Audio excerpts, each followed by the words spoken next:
Chapter 880. 3 heaven-opening treasures were enough in the untainted land. There was no need for a fourth one. Boom! Unparalleled power fell from the eye of the heavenly Tao and was about to act on the 24th grade green lotus of creation, returning it to its original form and breaking it down into 3 12th grade green lotuses of creation. Although the heavenly Tao was powerful, it had to follow the rules of heaven and earth. There were various restrictions, and it could not really do whatever it wanted. Therefore, the heavenly Tao could suppress and break down the 24th grade green lotus of creation, but it could not destroy it.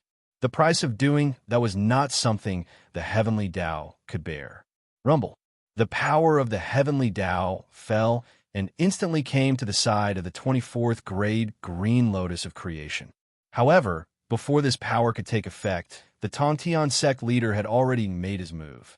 Whoosh, a mysterious and supreme Tao seal flew out of the Tongtian sect leader's body and imprinted on the 24th grade green lotus of creation at a speed faster than the power of the heavenly Tao.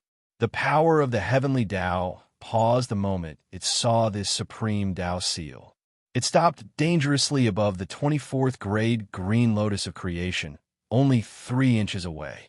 However, this distance was like a natural moat to the power of the heavenly Tao, making it unable to land. Panga's imprint. A dignified and cold voice suddenly reverberated between heaven and earth. It did not contain the slightest emotion, and no emotion could be heard. Immediately, the power of the heavenly Tao slowly retreated and disappeared from everyone's sight. The dark clouds also dispersed, and the sun shone down again. The heavenly Tao could attack the 24th grade green lotus of creation, but it could not attack the Panga's imprint. This was because the Panga's imprint represented Pangu, the founder of the untainted land and the creator of the heavenly Tao. How could the heavenly Tao offend its superior and attack the Pangu? The reason why the heavenly Tao could attack the 24th grade green lotus of creation was simple. Although this treasure was a heaven-opening treasure, it was born too late. The untainted land had been established for hundreds of millions of years. The ferocious beast tribulation and the tribulations of the 3 races had passed. The green lotus of creation had only matured then and missed too much. Most importantly, he did not make in time for Panga's fall, so he did not get a share of Panga's legacy. Without Panga's legacy, what kind of heaven-opening treasure was it? It had a name, but did not have any luck. Wouldn't it be at the mercy of the heavenly Tao? On the other hand, the 3 supreme treasures of heaven opening not only had the merit of heaven opening, but also the providence of heaven opening. Even if the 3 pure ones used them to attack the heavenly Tao would not dare to harm them at all. However, everything changed when Tongtian imprinted Panga's mark on the 24th grade green lotus of creation. This meant that the Grand Master of Heaven had recognized the identity of the green lotus of good fortune on behalf of Pangu. It was a true heaven-splitting treasure that could share the heaven-splitting luck. After obtaining the recognition of Pangu's lineage, the identity of the 24th grade green lotus of creation immediately changed, causing the heavenly Tao to no longer dare to make a move against it. Having Panga's recognition and not having Panga's recognition were 2 different concepts. Just like the mountain god, no matter how many believers he had, as long as he did not receive the official recognition, he would still be an evil god and a wild god. It was illegal and would be suppressed by the official. This was the case with the green lotus of creation previously. On the other hand, the Grand Master of Heaven's Pangu's mark was equivalent to an imperial edict. It gave the green lotus of creation an official identity, causing it to leap to become a righteous god of heaven and earth and be worshipped by heaven and earth. Sigh. This was the biggest difference between Xianqing and the Grand Master of Heaven. In Xianqing's hands, the 24th grade green lotus of creation could never see the light of day. Once it appeared in the world, it would be attacked by the heavenly Tao. However, in the hands of the Grand Master of Heaven, the green lotus of creation was a true heaven-splitting treasure. Even the heavenly Tao could not touch it at all. Xianqing, sigh. Looking at the green lotus of creation in front of him, The Grand Master of Heaven could not say a word, even if he had thousands of words in his heart. In the end, he could only sigh helplessly. The Grand Master of Heaven already understood Xianqing's thoughts. He wanted to use the heaven-splitting treasure to repay his master's kindness, so that he could integrate into heaven and earth without any worries. Since this is your last wish, I'll fulfill it for you. After putting away the green lotus of creation, the Grand Master of Heaven suddenly pulled out the Qingping sword and slashed it in front of him. Bang! It was as if a string had been broken. The Grand Master of Heaven had cut off all the karma between him and Xianqing with one sword. From this moment on, Xianqing and the Grand Master of Heaven had nothing to do with each other. From now on, the Grand Master of Heaven did not have a disciple named Xianqing. Xianqing, you want to seek the Tao. How can I not fulfill your wish?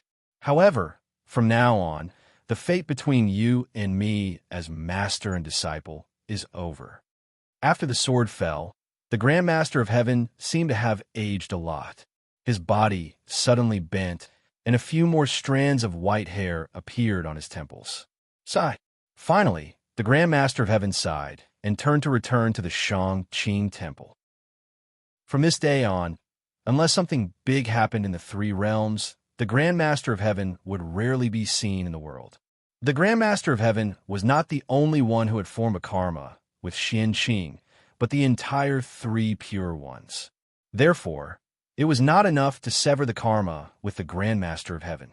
Xianqing still had to sever the karma with the Grand Pure One and the Heavenly Lord of Primordial Beginning. Two wisps of clear light rose from Penglai Island and landed in the Eight Visions Palace of Mount Shouyang. The first wisp of clear light was formed by the karmic position of Pill ancestor Xianqing. In the past, Xianqing had opened the Qi Pill lineage and used it to prove the karmic position of Pill ancestor. The other wisp of clear light was formed by Xianqing's talisman ancestor karmic position. After opening the Qi Pill lineage, Xianqing established the talisman Tao in the untainted land and became the ancestor of the talisman Tao. Now that Xianqing had died, he gave the karmic positions of Pill ancestor and talisman ancestor to the Grand Pure One to sever the karma between them. Uncle Master, please grant my wish. Xianqing's pleading voice came from the karmic position of heaven and earth. Sigh, why bother? The Grand Pure One shook his head and sighed. He had no choice but to accept the two karmic positions of heaven and earth. Immediately, the Taiji diagram shook slightly, and a wisp of yin and yang sword light fell, severing the karma between the Grand Pure One and Xianqing. Xianqing, you may leave. After saying that, the Grand Pure One closed the door of the Eight Visions Palace and returned to silence. However, who could understand the thousands of thoughts in his heart? Another two wisps of clear light rose from Penglai Island and landed in the Jade Palace of Mount Kunlun. This was Xianqing's refining experience and the karmic position of prehistoric land. Needless to say, Xianqing's refining experience was even better than the refining method of the Jade clear lineage. The number one forger in the prehistoric land was not an exaggeration. Xianqing could even imitate innate spiritual treasures.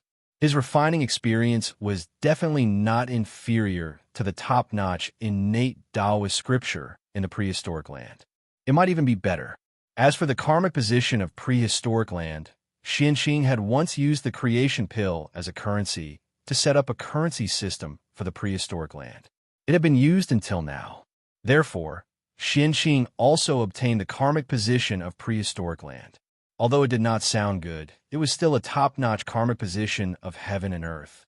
Not to mention other things, after obtaining the karmic position of prehistoric land, Xianqing no longer lacked money to spend. Now that Xianqing had died, he took out these two items and gave them to the Heavenly Lord of Primordial Beginning to sever the karma between the two of them. Sigh. If one hears the Tao in the morning, one can die in the evening. Xianqing's heart to pursue the Tao is very firm. I can't compare to him.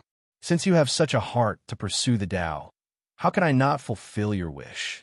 As he spoke, the Heavenly Lord of Primordial Beginning waved his hand and kept the two wisps of clear light. Then, He raised the Panga banner and released a streak of chaotic sword chi to sever the karma between him and Xianqing. Sigh. At this point, Xianqing and the Three Pure Ones and the Celestial Sect of Wonders have nothing to do with each other. Seeing that the Heavenly Lord of Primordial Beginning had also chosen to sever the karma between him and Xianqing, the Taiqing Saint sighed helplessly and finally made a decision.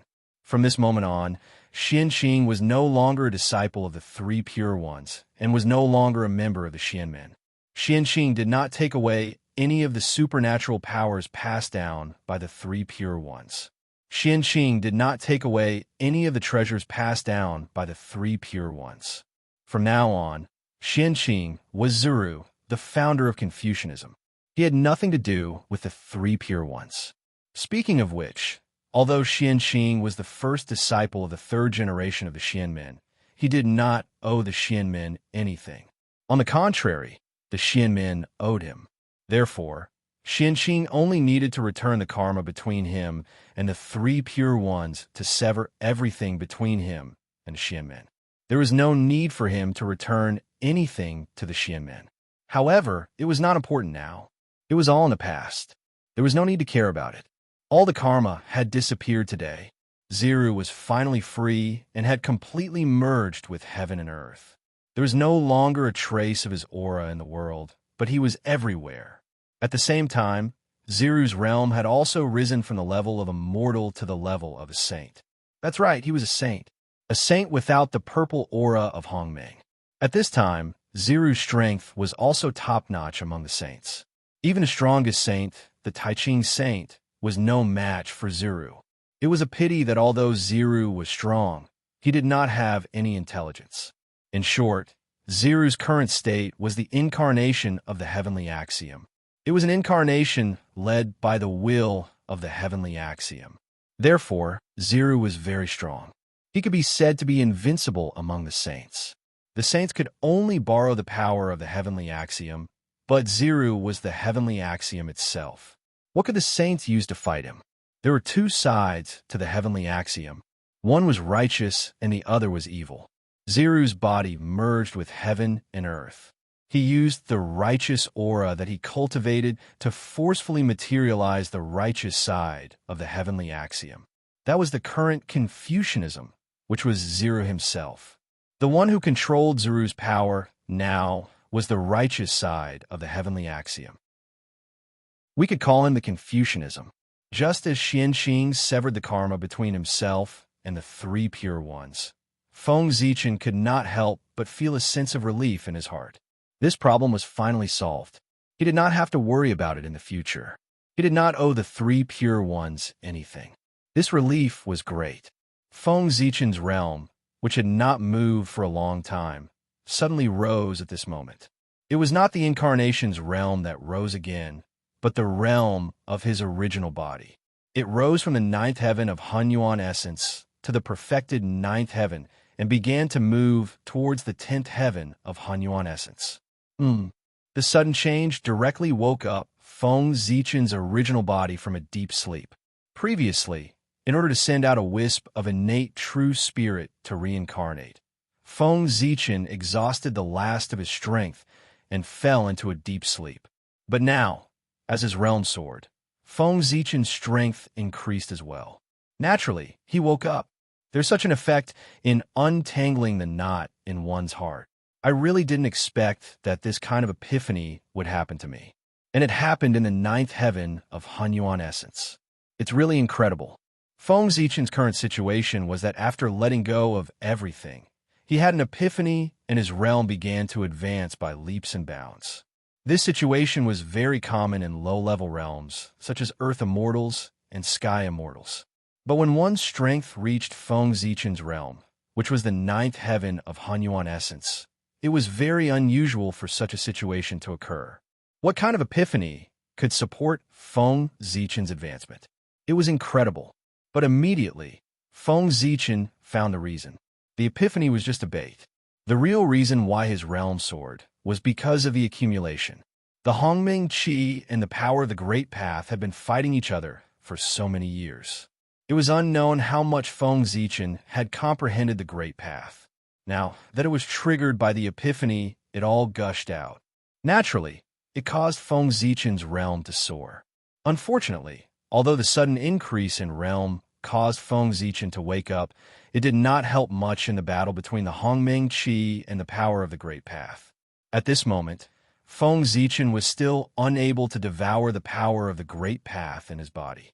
He could only let them fight with the Hongming Qi. Alas, if he wanted to solve the hidden dangers in his body, he had to wait for his reincarnation to grow up as soon as possible. When his Hongming Dao reached the Hunyuan Essence realm, he could join forces with his original body and help the Hongming Qi to devour the power of the Great Path. At that time, not only would Feng Zichen be able to break through to the Wuji Daoyuo Jingxian realm, but even the Hongming Daozhong could be upgraded to the chaotic spiritual treasure realm. After his cultivation reached the Wuji Daoyuo Jingxian realm, Feng Zichen had the capital to fight against Dao ancestor Hongjun. He did not need to continue to endure. He could directly merge with his doppelgangers and obtain the real celestial Emperor Dao fruit. Then, he could share the untainted land equally with Dao ancestor Hongjun. He refined a mysterious yellow and controlled the untainted land. This was the future of the untainted land. However, before he became the real celestial emperor, he had to think of a way to send Hao Yin away. Over the years, Feng Zichen and Hao Yin had cooperated well, and their relationship had become much closer. It would be inappropriate and unsightly to directly drive him down from the position of the Jade Emperor. Therefore, he had to let Hao Yin take the initiative to abdicate. It was difficult to let Hao Yin take the initiative to abdicate. As long as he became the Hunyuan Daoyuo Jingxian realm, Hao Yin would take the initiative to abdicate without Feng Zichen saying anything. Alas, it had become a trend in the untainted land to attain the Dao. Every few years, someone would attain the Dao. He did not know if Hao Yin could catch up with this trend and attain the Dao in one fell swoop. If he attained the Dao now, it would save him a lot of trouble. If he could not, it would be troublesome to help him attain the Dao in the future. However, it was not without benefits for Feng Zichen to wake up now. At the very least, he could provide some help for the reincarnation. Not to mention other things, the vast and boundless Hongming Qi and the power of the great Dao in his body were of a higher level than Pengu's power. They could be provided to the reincarnation at will to help him devour and strengthen the Hongming Qi in his body. At the moment when Xianqing's body merged with heaven and earth, Goddess Hutu moved in the netherworld. Chapter 881. Ever since she resurrected Ancestor Jiang, the Lady of Earth had disappeared. No one knew what she was planning. But now, with the fall of Xianqing, the Lady of Earth was also alarmed. She did not want to see Xianqing fall just like that. She wanted to save him. Back then, when the Lady of Earth turned into reincarnation, Xianqing had once contributed. The Lady of Earth had always remembered it in her heart. With this karma, she really could not sit back and watch Xianqing fall just like that.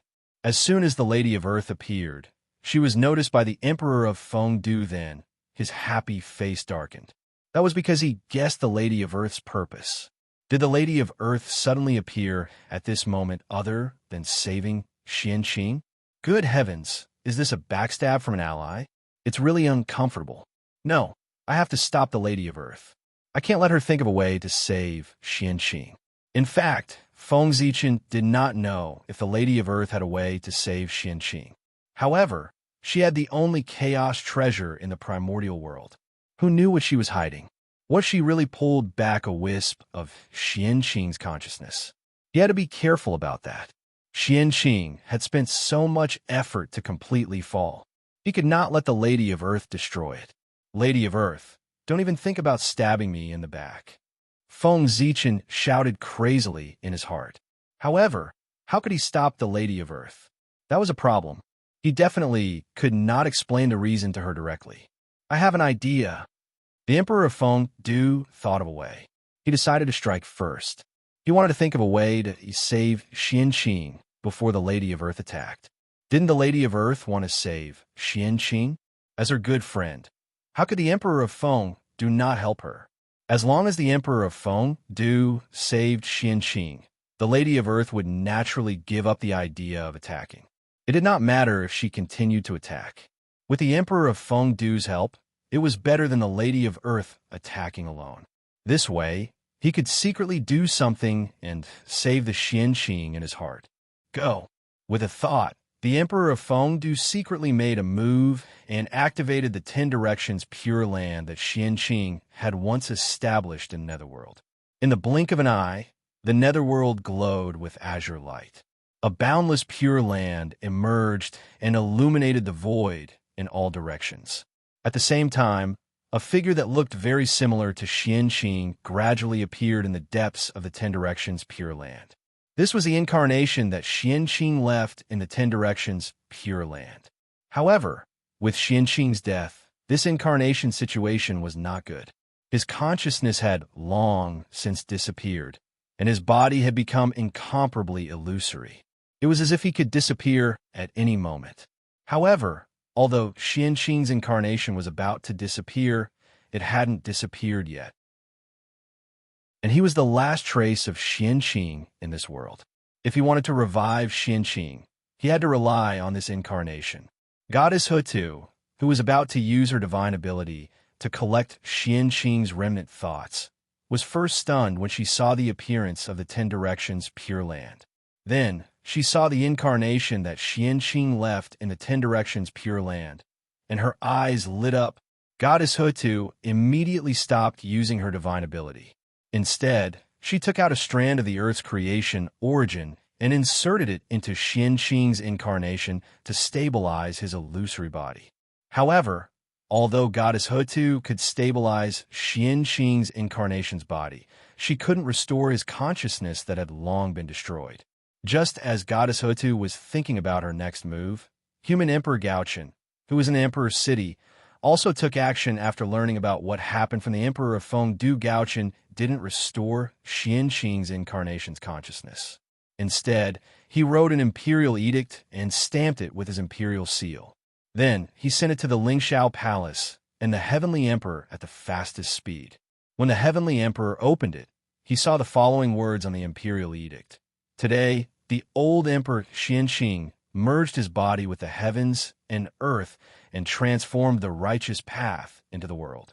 He has great merit for all living beings in the world. Therefore, Gaochen decided to confer Qianqing the title of the Eastern Extremities Viridescent Splendor Emperor to rule all living beings. That was the only sentence written on the imperial edict. Below, it was the imperial seal of Gaochen.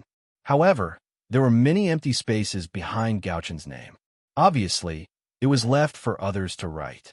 This was an imperial edict conferring Qianqing the title of the Eastern Extremities Viridescent Splendor Emperor.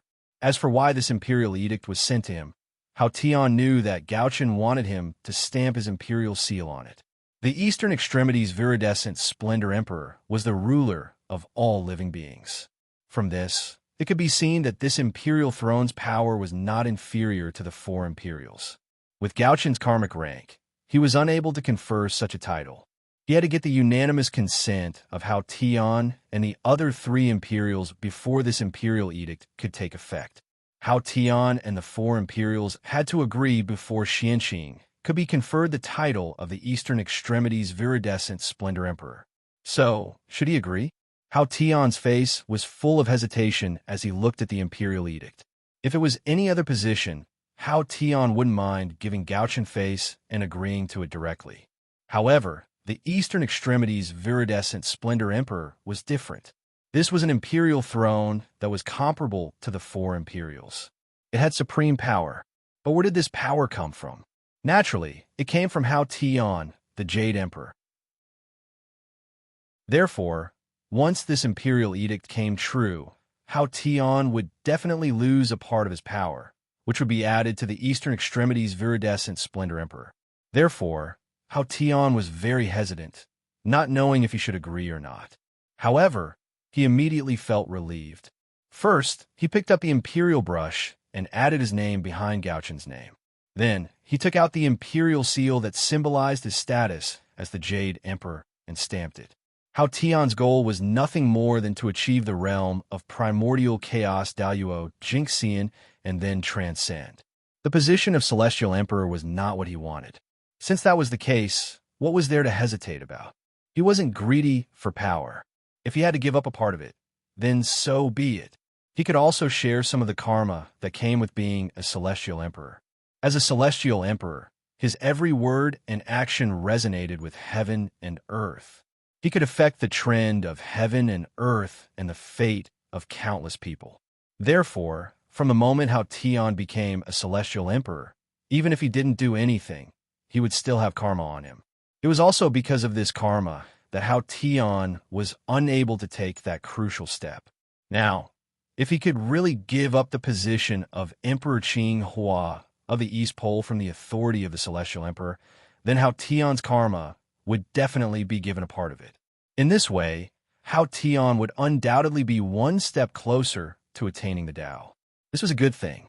Compared to attaining the Tao, it was best to give up all the authority of the Celestial Emperor. After how Tion stamped the Imperial Seal, he thought for a moment and sent the Imperial Seal to the periphery of the boundless starry sky. Under the Celestial Emperor, Great Emperor Ziwei was the most respected. Therefore, after Hao Tian, it was Great Emperor Ziwei's turn to stamp the Imperial Seal. However, with Great Emperor Ziwei's current state, could he stay awake and stamp the Imperial Seal? The Imperial Seal flew across the sky. In an instant, it crossed the endless void and arrived outside the boundless starry sky. Why didn't Hao Tian send it to Ziwei's star in one go? It wasn't that Hao Tian didn't want to, but he couldn't. Hundreds of thousands of years ago, Great Emperor Ziwei was inexplicably injured, and the boundless starry sky was sealed. Not to mention Hao Tian, even the heavenly path couldn't enter the boundless starry sky. Outside the boundless starry sky, the Imperial Seal lay there quietly, waiting for a reply from inside. At this moment, countless great mediums were paying attention to this scene. Too many people wanted to know about Great Emperor Ziwei's current state. Fortunately, they didn't have to wait for long before there was a reaction from the boundless starry sky. An Imperial Seal flew over from the depths of the starry sky and stamped the Imperial Seal accurately. Thanks to Xianqing's death, Feng Zichen's original body was able to awaken. Otherwise, it would be troublesome to use the Imperial Seal. However, if Xianqing hadn't died, there would be no need for the Imperial Seal.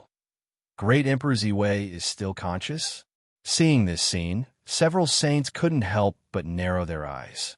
Their faces were filled with shock. They seemed to have misjudged Great Emperor Ziwei's injury. It wasn't as serious as they had imagined. He had completely lost consciousness. Whoosh! After stamping the Imperial Seal turned around and flew to the South Pole Star. The four emperors of the heavenly court had always been one. They advanced and retreated together. Now that the other three emperors had agreed, the great emperor of the South Pole naturally had no reason to refuse. After signing his name, he picked up the Imperial Seal and stamped it.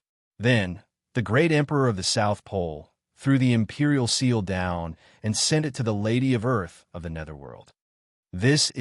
Seeing this Imperial Seal, the Lady of Earth somewhat understood Feng Zichen's plan. He used his position as the supreme of heaven and earth to forcefully capture a wisp of Xianqing's consciousness from the hands of heaven and earth so that he could be resurrected. Human strength couldn't resist the power of heaven and earth, but the power of heaven and earth could. Only the power of heaven and earth could resist the power of heaven and earth. Feng Zichen's method could be summarized in one sentence.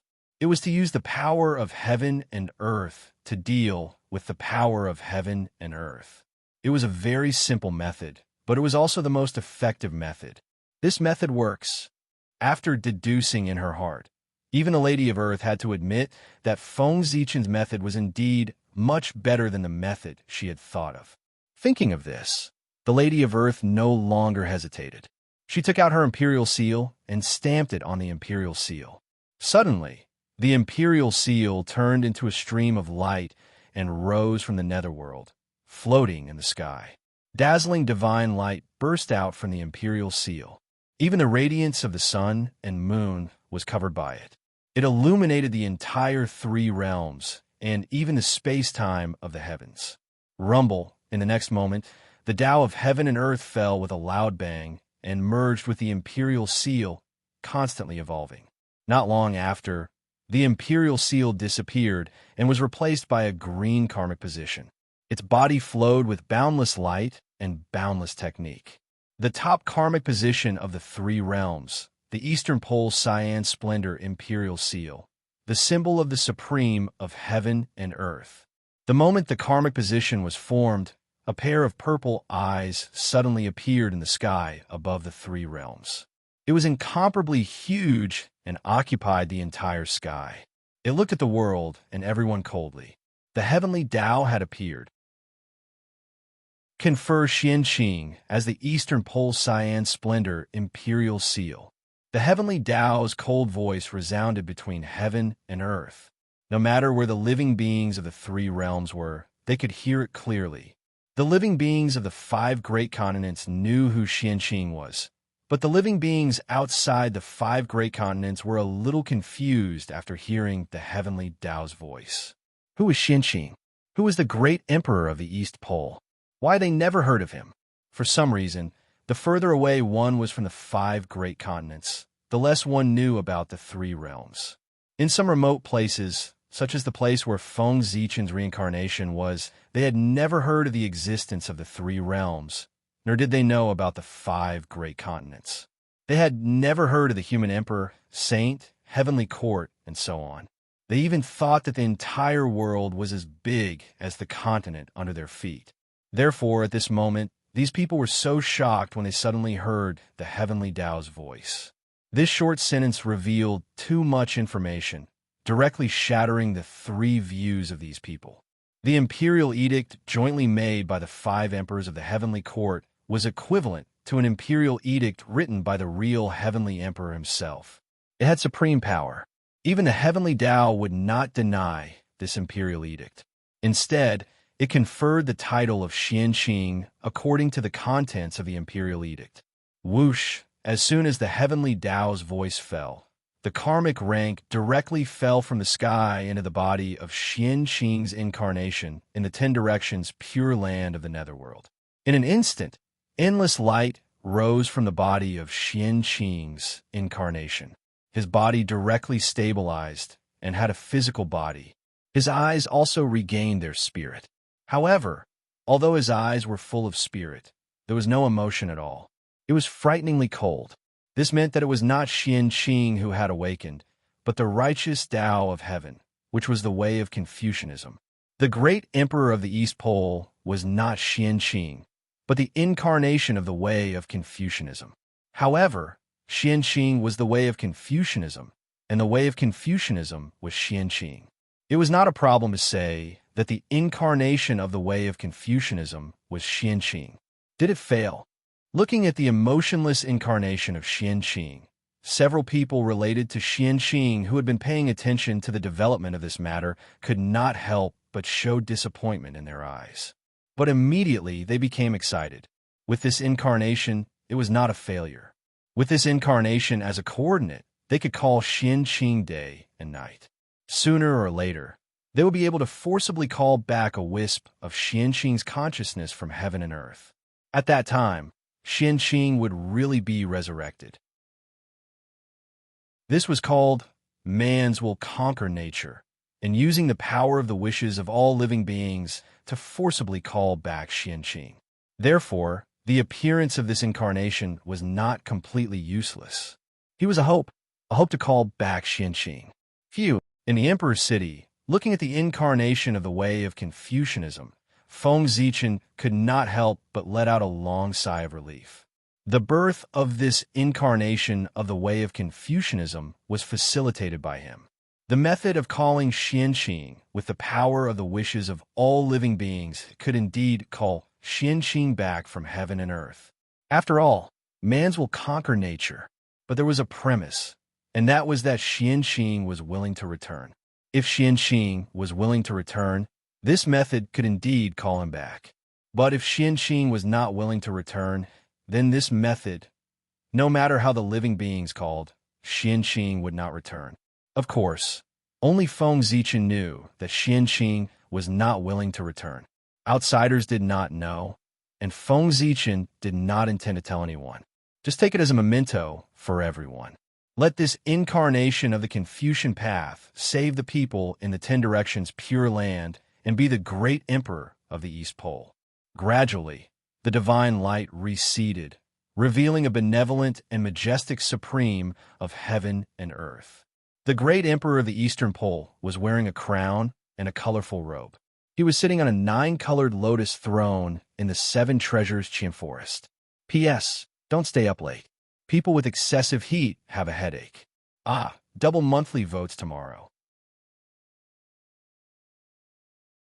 Chapter 882. The great emperor's head was surrounded by 9-colored divine light, radiating with boundless radiance. Many immortals, strong men, Vajras, divine kings, golden boys, and jade girls stood beside him. There were also people holding water bowls, willow branches, and standing on lotus flowers. These were all formed by heaven and earth's Tao aura, and they were used to strengthen the great emperor's dignity. The Eastern Green Flower Emperor, also known as the Tai Heavenly Lord of Salvation from Misery, was a great saint with great compassion, and great wish. When humans were in danger, as long as they recited the Heavenly Lord's name, the Heavenly Lord would respond to the sound and save them. This was the authority that heaven and earth gave to Xianqing, and he could incarnate into billions of incarnations and be everywhere. At this moment, there was a Tao scripture that was formed spontaneously in heaven and earth. It was imprinted on the rules and was known to the world. There was a great benevolent person in the eastern world of Chang'e. The incarnations of the Tai Heavenly Lord of Salvation from Misery were countless, living in the heavenly palace, descending to the mortal world, living in hell, taking in crowds, immortal children, emperors, saints, celestial venerables, divine kings, demon kings, celestial masters, Taoist priests, heavenly doctors, men and women, civil and military officials, great Yuan masters, Zen masters, wind masters, and rain masters. Their supernatural powers were limitless, and their skills were boundless. They searched for the voice and saved the suffering and acted according to the circumstances. At the same time, in the Jade Palace of Kunlun Mountain, the Tai spiritual master who was cultivating in seclusion suddenly felt an inexplicable malice, which made him feel cold all over. However, soon after, the malicious intent receded like the tide. Very quickly, it disappeared without a trace. It was as if the malicious intent from before had been an illusion. This malice came from heaven. The Tai spiritual master had the same name as the Tai Heavenly Lord of Salvation from Misery, so he was targeted by heaven. But considering the relationship between Xianqing and the Heavenly Lord of the beginning, heaven didn't attack him. Instead, it retreated after taking back the fate. Because of this, the Tai spiritual master felt that the malice came and went quickly. It was very inexplicable. He had escaped a calamity. Buzz, buzz, buzz. Xianqing's origin Tao fruit, which he'd sacrificed everything to refine, suddenly appeared in the air and disappeared into the emperor's head. An aura unique to Daoyuo Jingxian erupted from the viridescent splendor emperor of the eastern extremity and swept through the entire 3 realms in the blink of an eye. Under this aura, all living beings in the world felt a supreme majesty, and they couldn't help but prostrate themselves in worship. This was karma. After receiving the worship of all living beings in the world, the Eastern Extremity Azure Splendor Emperor would have the responsibility of protecting all living beings in the world in the future. Otherwise, why would the Eastern Extremity's viridescent splendor protect the world for no reason? The living beings of the 5 great continents were already very familiar with primordial chaos Daoyuo Jinqian's aura, so they naturally bowed down to him. However, the living beings outside the 5 continents, especially those regions that were relatively far away from the 5 continents, were already dumbfounded. They had no idea what was happening at all. They only felt a supreme majesty sweep over them, pressing them to the ground and making them unable to stand up. That power was too strong, far beyond their understanding. Under such power, they couldn't even think of resisting, let alone fight back. They were suppressed without any resistance. Oh my God, what kind of power is this? Has heaven descended into the world? I feel that this power is as vast as heaven and earth. It's so high and mighty that it's impossible to resist. Where exactly is such an expert? Why haven't I found any traces of him? Why haven't I heard of his legend? The powerful beings in the remote regions roared indignantly. Not long after, Xianqing's aura gradually retracted, and the pressure on the living beings of the three realms dissipated. They stood up again. But at this moment, an even more majestic and supreme aura suddenly came, causing the living beings of the three realms who had just stood up to prostrate themselves on the ground again. This aura didn't come from Xianqing, but from the heavenly Tao. Unlike the other great mediums who had achieved the primordial chaos, Daoyuo Jingxian, Xianqing was the supreme of heaven and earth, the Eastern Pole Viridescent Splendor Emperor. Therefore, after he achieved the Tao, heaven and earth would definitely send him blessings to show his nobility. In the unseen world, there was a faintly discernible sound of Tao. It descended from the nine heavens and continued to reverberate between heaven and earth. Viridescent, eternal joy realm, Eastern Pole, Miaoyan Palace. 7 treasures, fragrant Qian forest, 9-colored lotus seat. Inside the myriad true ring, amidst billions of auspicious light. Prime clear spirit treasure should transform into Xian Yuanshi. Calamity befalls Ci, Qi, major thousand-du gate. Mystical Tao, true body, purple gold, auspicious form. Random feelings, boundless vows. Great sage, great mercy, great wish. 10 directions, deliver all living beings from torment. Billions of tribulations, deliver people immeasurable. Seek the sound of Tai, heavenly lord of salvation from misery. Qing Xian, 9 sons God. This was a message that heaven and earth spontaneously created for the Eastern Pole Viridescent Splendor Emperor for the world to recite. It contained an inexplicable divine power. The Eastern Pole Viridescent Splendor Emperor. Who is this person? Why is he so powerful? Just a wisp of his aura can suppress me to the point that I can't move. Also, who is the person who made that sound? Why is his aura so similar to heaven and earth? Could it be that heaven and earth are really speaking? Does heaven and earth really have their own will? All kinds of doubts emerged in the hearts of the powerhouses in the remote areas, causing them to be extremely puzzled. Unfortunately, no one could give them an answer because they were too far away from the 5 major continents and too barren. No great divine power would come here, and no great divine power would pay attention to this place. If nothing unexpected happened, these remote places would gradually be forgotten by the powerful existences of the 5 major continents. However, as the aura of heaven and earth swept across the entire 3 realms this time, it attracted the attention of a certain existence. Thus, an accident happened.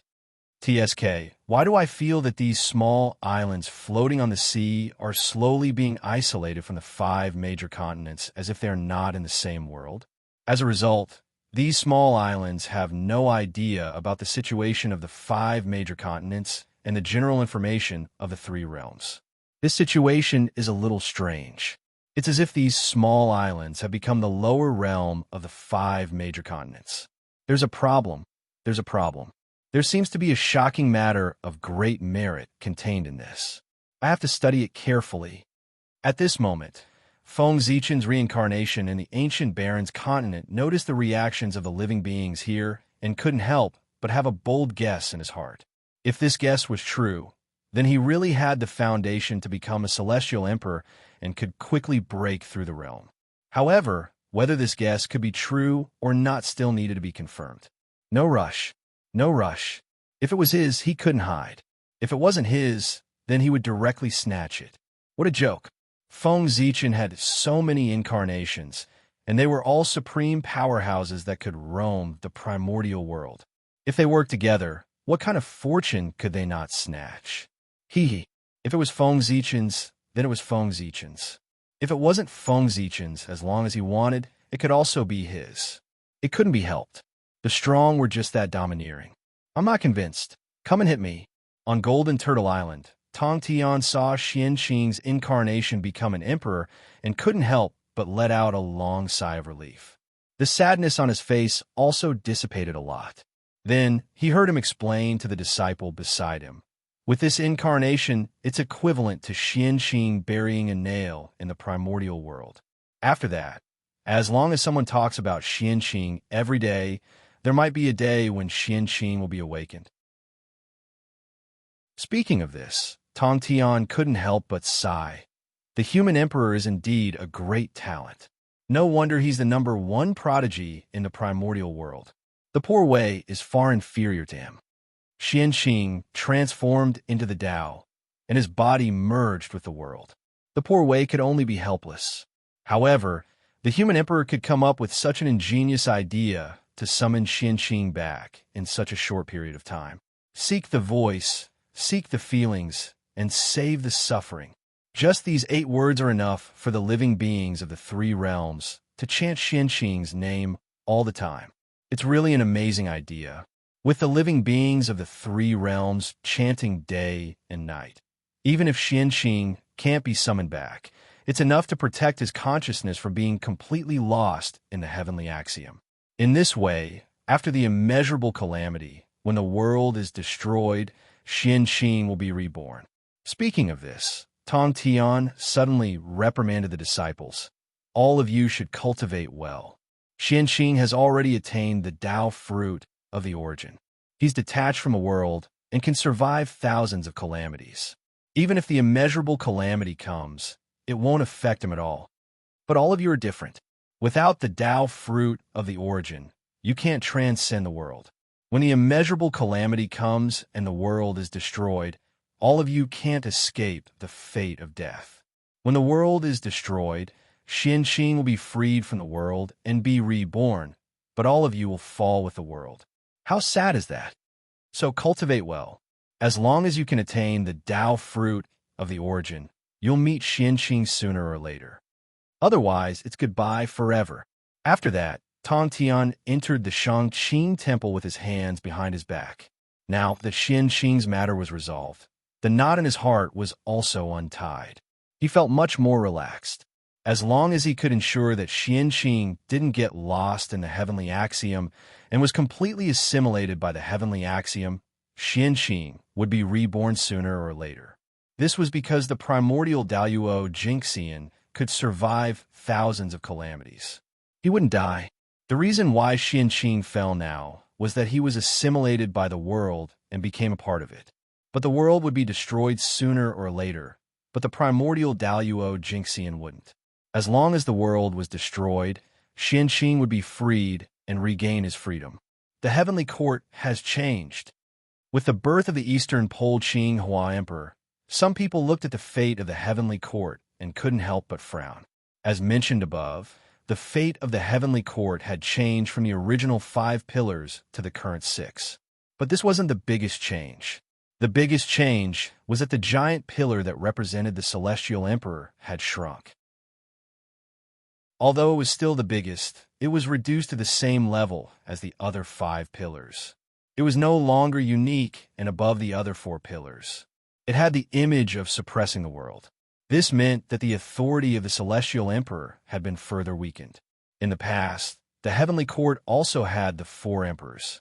But that was because the 4 emperors were the same. The celestial emperor was nominally above the 4 emperors and had the authority to command the 4 emperors. But now, with the birth of the Eastern Pole Qing Hua Emperor, the celestial emperor's authority had been further weakened.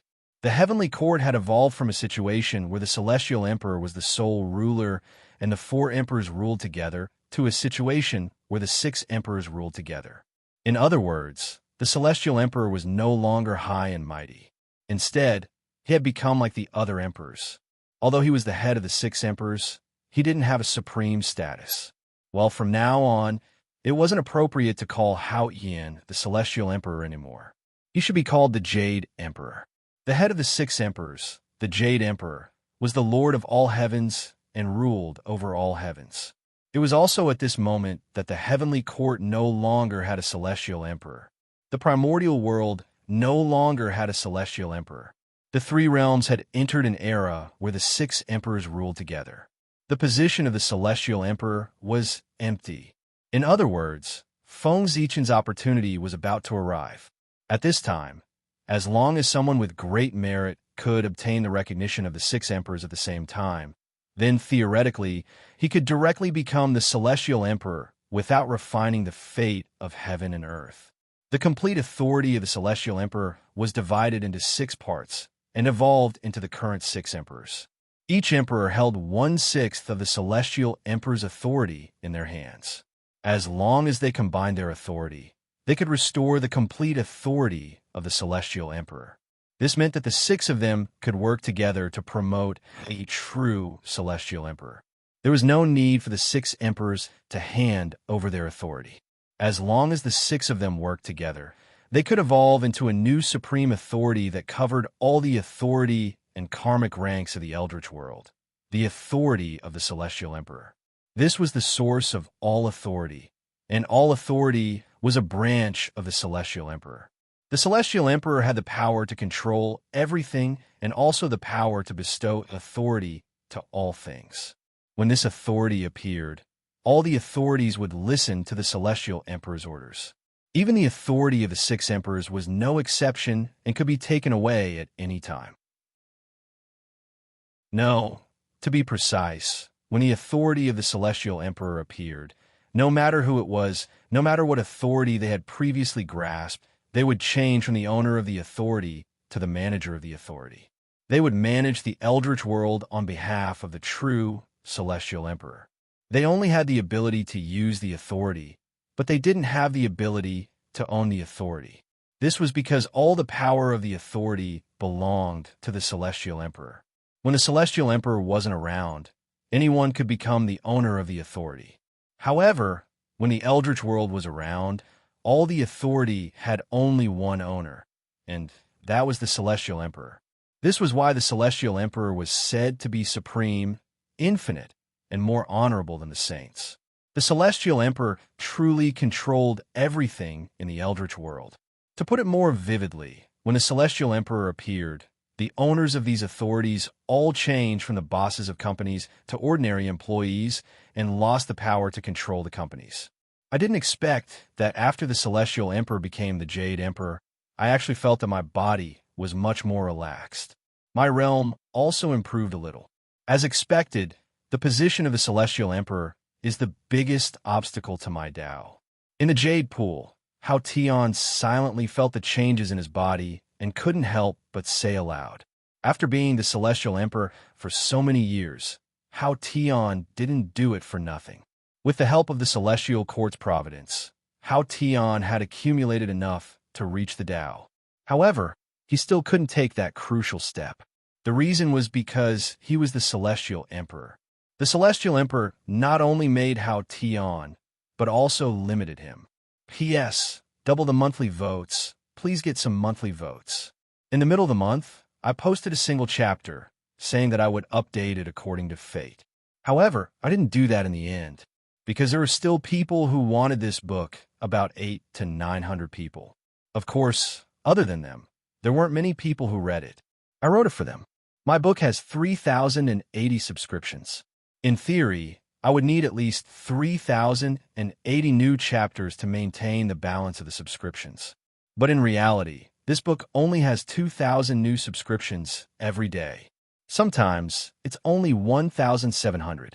This process has been going on for almost half a year. Those who know the starting point know that this means that this book has no value and no money. I'm doing it for love. At this point, most people should choose to be eunuch. Actually, the purpose of my new book is to eunuch this old book. But in the end, I still can't bear to do it. After all, I've been writing for more than a year and have feelings for it. I want to write an ending, so I clenched my teeth and persevered for half a year. But the pressure of opening 2 books is really great. I hope that everyone can give me some support. I don't ask for any rewards. If you can subscribe, then subscribe. If you can vote, then vote. Lazy Bum, thank you for your support. Chapter 883. If he hadn't become the Celestial Arch, how Tion's cultivation speed wouldn't have been so fast, and his foundation wouldn't have been so deep. It could be said that if how Tion could break through now, he would be at least at the fourth heaven of chaotic primordial chaos stage, or even higher. Similarly, if he hadn't become the Celestial Arch, with his aptitude, he would have already become chaotic primordial Daluo Jinxian. He wouldn't be stuck at half-step chaotic primordial chaos stage like he was now. Only Hao Tion himself knew the pros and cons of this. However, Hao Tion wasn't conflicted about the 4 emperors becoming 6 emperors. Instead, he was happy to see it happen. Because of the drop in his status, he saw hope for a breakthrough. He estimated that after a few 100,000 years, Hao Tion would be able to break through. Among the 6 emperors, apart from the Earth Empress, Hao Tion was the only one who hadn't broken through to chaotic primordial Daluo Jinxian. There was no reason why others could break through, but he couldn't. As one of the 6 emperors, no one was weaker than the other. Feng Zichen smiled, but didn't say anything. Sigh, the children are all grown up and have their own thoughts. They can't be controlled by others anymore. Beside the Yellow River, Dao ancestor Hong Jun, who had transformed into Grand Supreme Elderly Lord, quietly observed the changes in the 3 realms for a while. Then, he suddenly mounted his azure ox and led his disciple toward the west. In a few days, the Dao ancestor arrived at Hanga Pass on his azure ox. This was the border of the Central Divine Province and also the border between it and the Aperigo-Dania state. It could be said that after leaving Hanga Pass, they would arrive at the Aperigo-Dania state after another few million kilometers.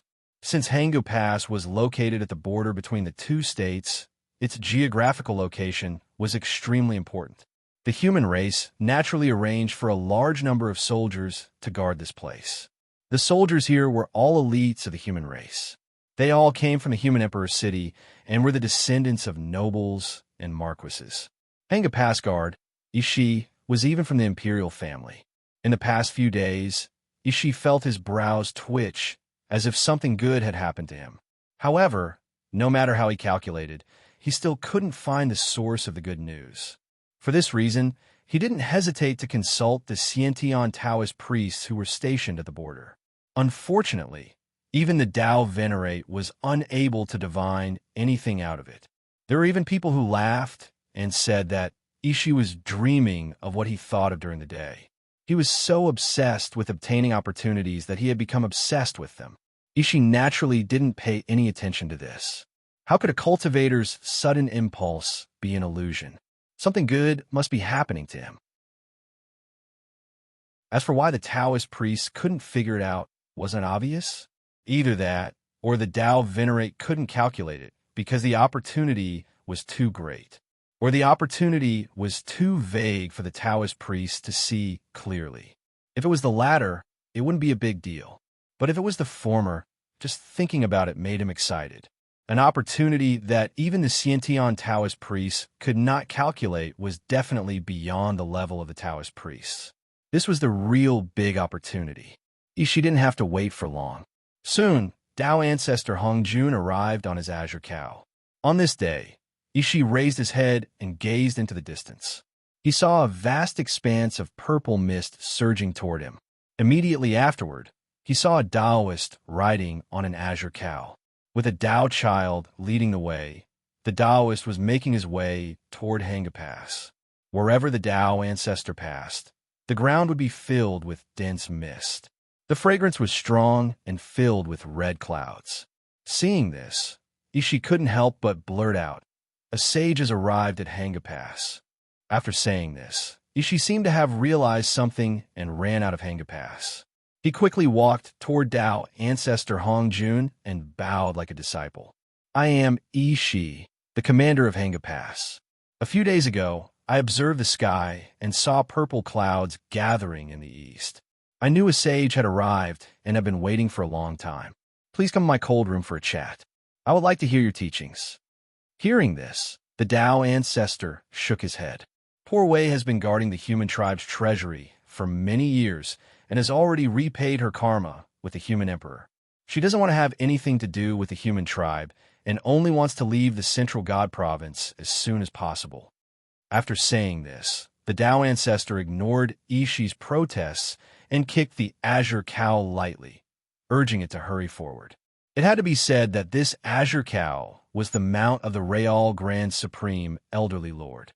When Tao ancestor Hongjun descended into the mortal world, he brought it with him. Ishi waited for several days and finally saw a sage. How could he let the Tao ancestor leave so easily? He hurriedly grabbed onto the azure cow and begged him not to let the Tao ancestor leave. However, the Tao ancestor was determined to leave. No matter how Ishi begged, it was useless.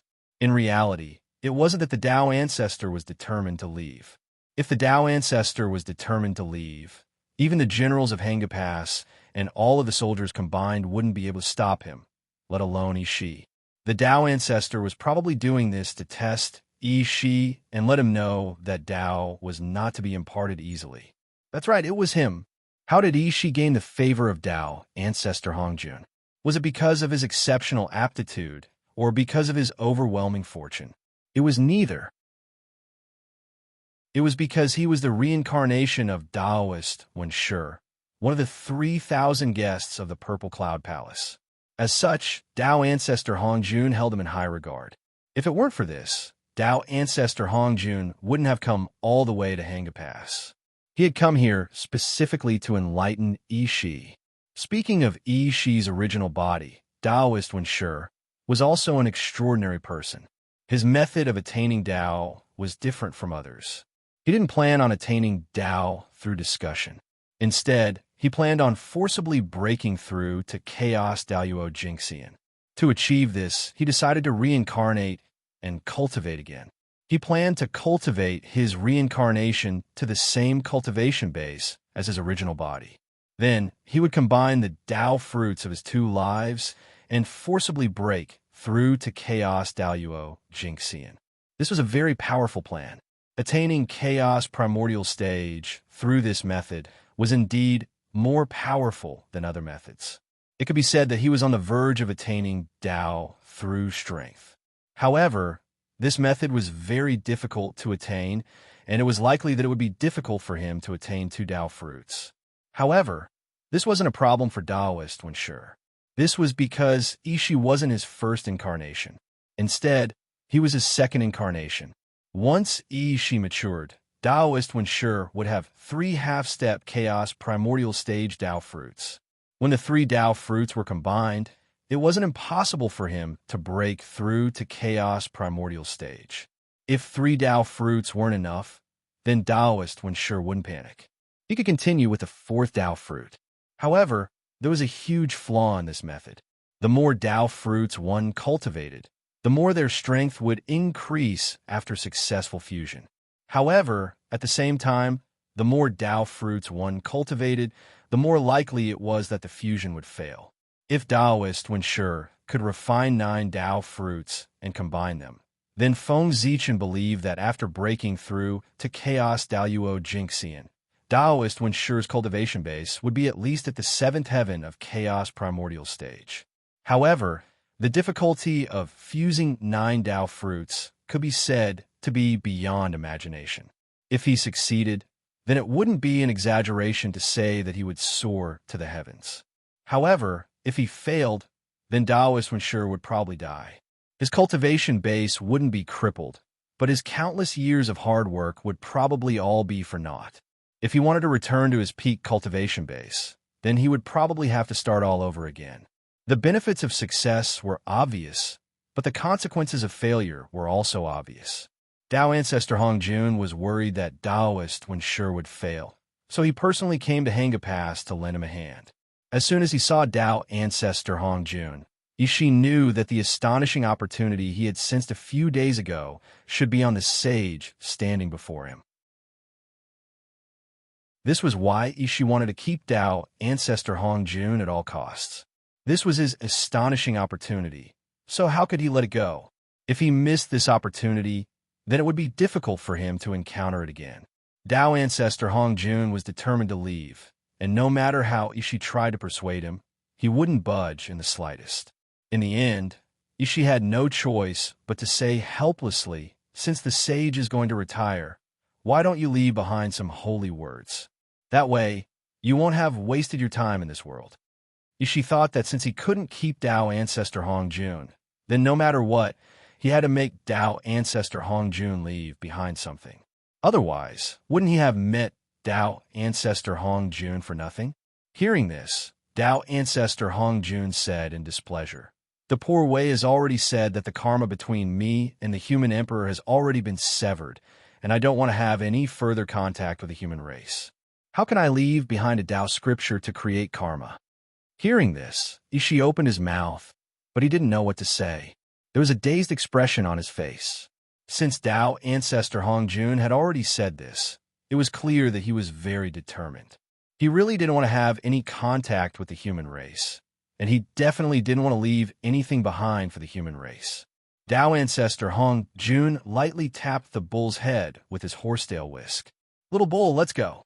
The azure bull stood up and slowly walked forward with Tao ancestor Hong Jun on its back. Meanwhile, the little Taoist child Tao ancestor Hong Yun had transformed into led the azure bull in front. This time, Ishi couldn't say anything to stop Tao ancestor Hong Jun from leaving. He could only stare blankly at Tao ancestor Hong Jun's departure. Tao ancestor Hong Jun had the human emperor's medallion in his hand.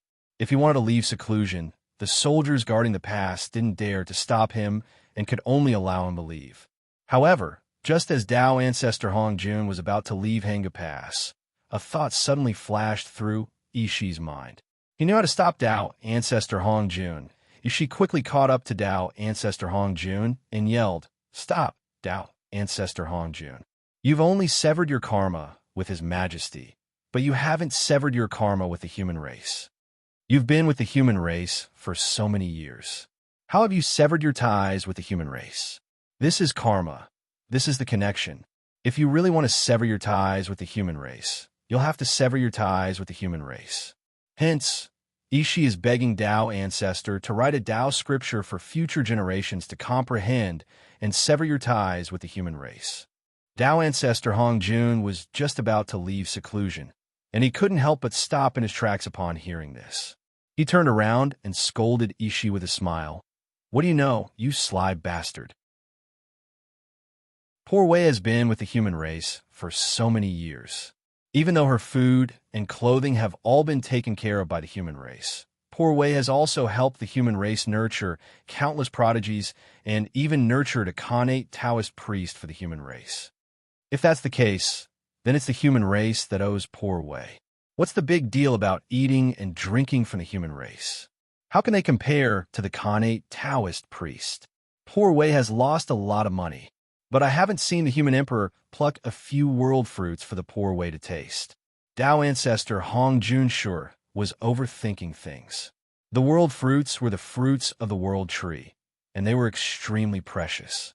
They could be said to be true Khanate Tao fruits, and eating one would immediately allow one to reach the Khanate Taoist priest level. With Feng Zichen's stingy personality, he couldn't even bear to eat one himself. So why would he give it to the Tao ancestor? He was overthinking things. The world fruits were the foundation of the human race. If the human race were to decline one day, just like the liches and demons, and all of the Khanate Taoist priests perished in battle, the world fruits would be the final hope of the human race. They could nurture new Khanate Taoist priests for the human race in the shortest amount of time, so the human race wouldn't become a speck of dust in the annals of history. Even heaven and earth would decay one day, so who would dare to say that the human race would never decline? Feng Zichen had sealed the world fruits away as part of the foundation of the human race in order to prepare for a rainy day. Ishi had thought that he had come up with a good excuse, but he was instantly rendered speechless by Tao ancestor Hong Jun's words. He was even a little embarrassed, feeling like he was being too greedy.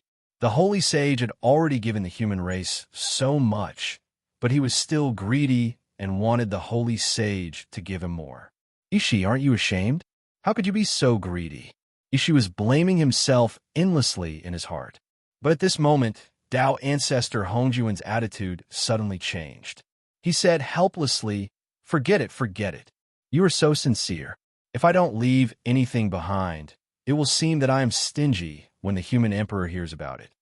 Seeing as that's the case, poor Wei will leave behind a Tao scripture for the human race. Listen carefully, poor Wei will only read it once, and it's up to you how much you can remember. At this moment, the human Taoist priest who had been secretly observing the situation heard this and immediately pulled out the sky surveying mirror that the human emperor had left behind at Hanga Pass. These human Taoist priests had already recognized Tao ancestor Hongjun as soon as he arrived at Hanga Pass. The white-bearded Taoist on the azure ox was none other than Lord Laozi. Knowing that the holy sage was here, these human Taoist priests wanted to pay their respects. However, the Tao ancestor wasn't here for them, so he naturally didn't want to see them. Thus, when the Tao ancestor arrived at Hanga Pass, these human Taoist priests suddenly couldn't move. Seeing this, the human Taoist priests naturally understood that the holy sage didn't want to see them. Since that was the case, they didn't force the issue and stayed at Hanga Pass to watch the show. However, seeing that the holy sage was about to impart a Tao scripture, they couldn't continue to watch the show. They immediately activated the sky surveying mirror and connected it to the other sky surveying mirrors. They didn't do this for any other reason than to broadcast the situation here clearly through the sky surveying mirror so that the humans in other places could also hear the Tao ancestors' Tao. The Tao ancestors' Tao lecture was an opportunity that couldn't be missed. Perfect. Opportunities were always given to those who were prepared. Not long after, the Tao ancestors' ethereal voice sounded between heaven and earth. Tao can be spoken, but it is not an ordinary Tao. Name can be named, but it is not an ordinary name. Nothingness is the beginning of heaven and earth. Being is the mother of all things. Therefore, nothingness is often used to observe its mysteries. Being is often used to observe its mysteries. These two come from the same origin, but have different names. They are both called mysteries. Mysteries within mysteries, the door to all mysteries. Everyone in the world knows that beauty is beautiful, and it is evil. Everyone knows that good is good, and it is not good. Being and nothingness engenders each other, and it is difficult and easy to form each other. Length and length match each other. High and low match each other, and the sounds match each other. The entire Tao Te Ching was only 5,000 words.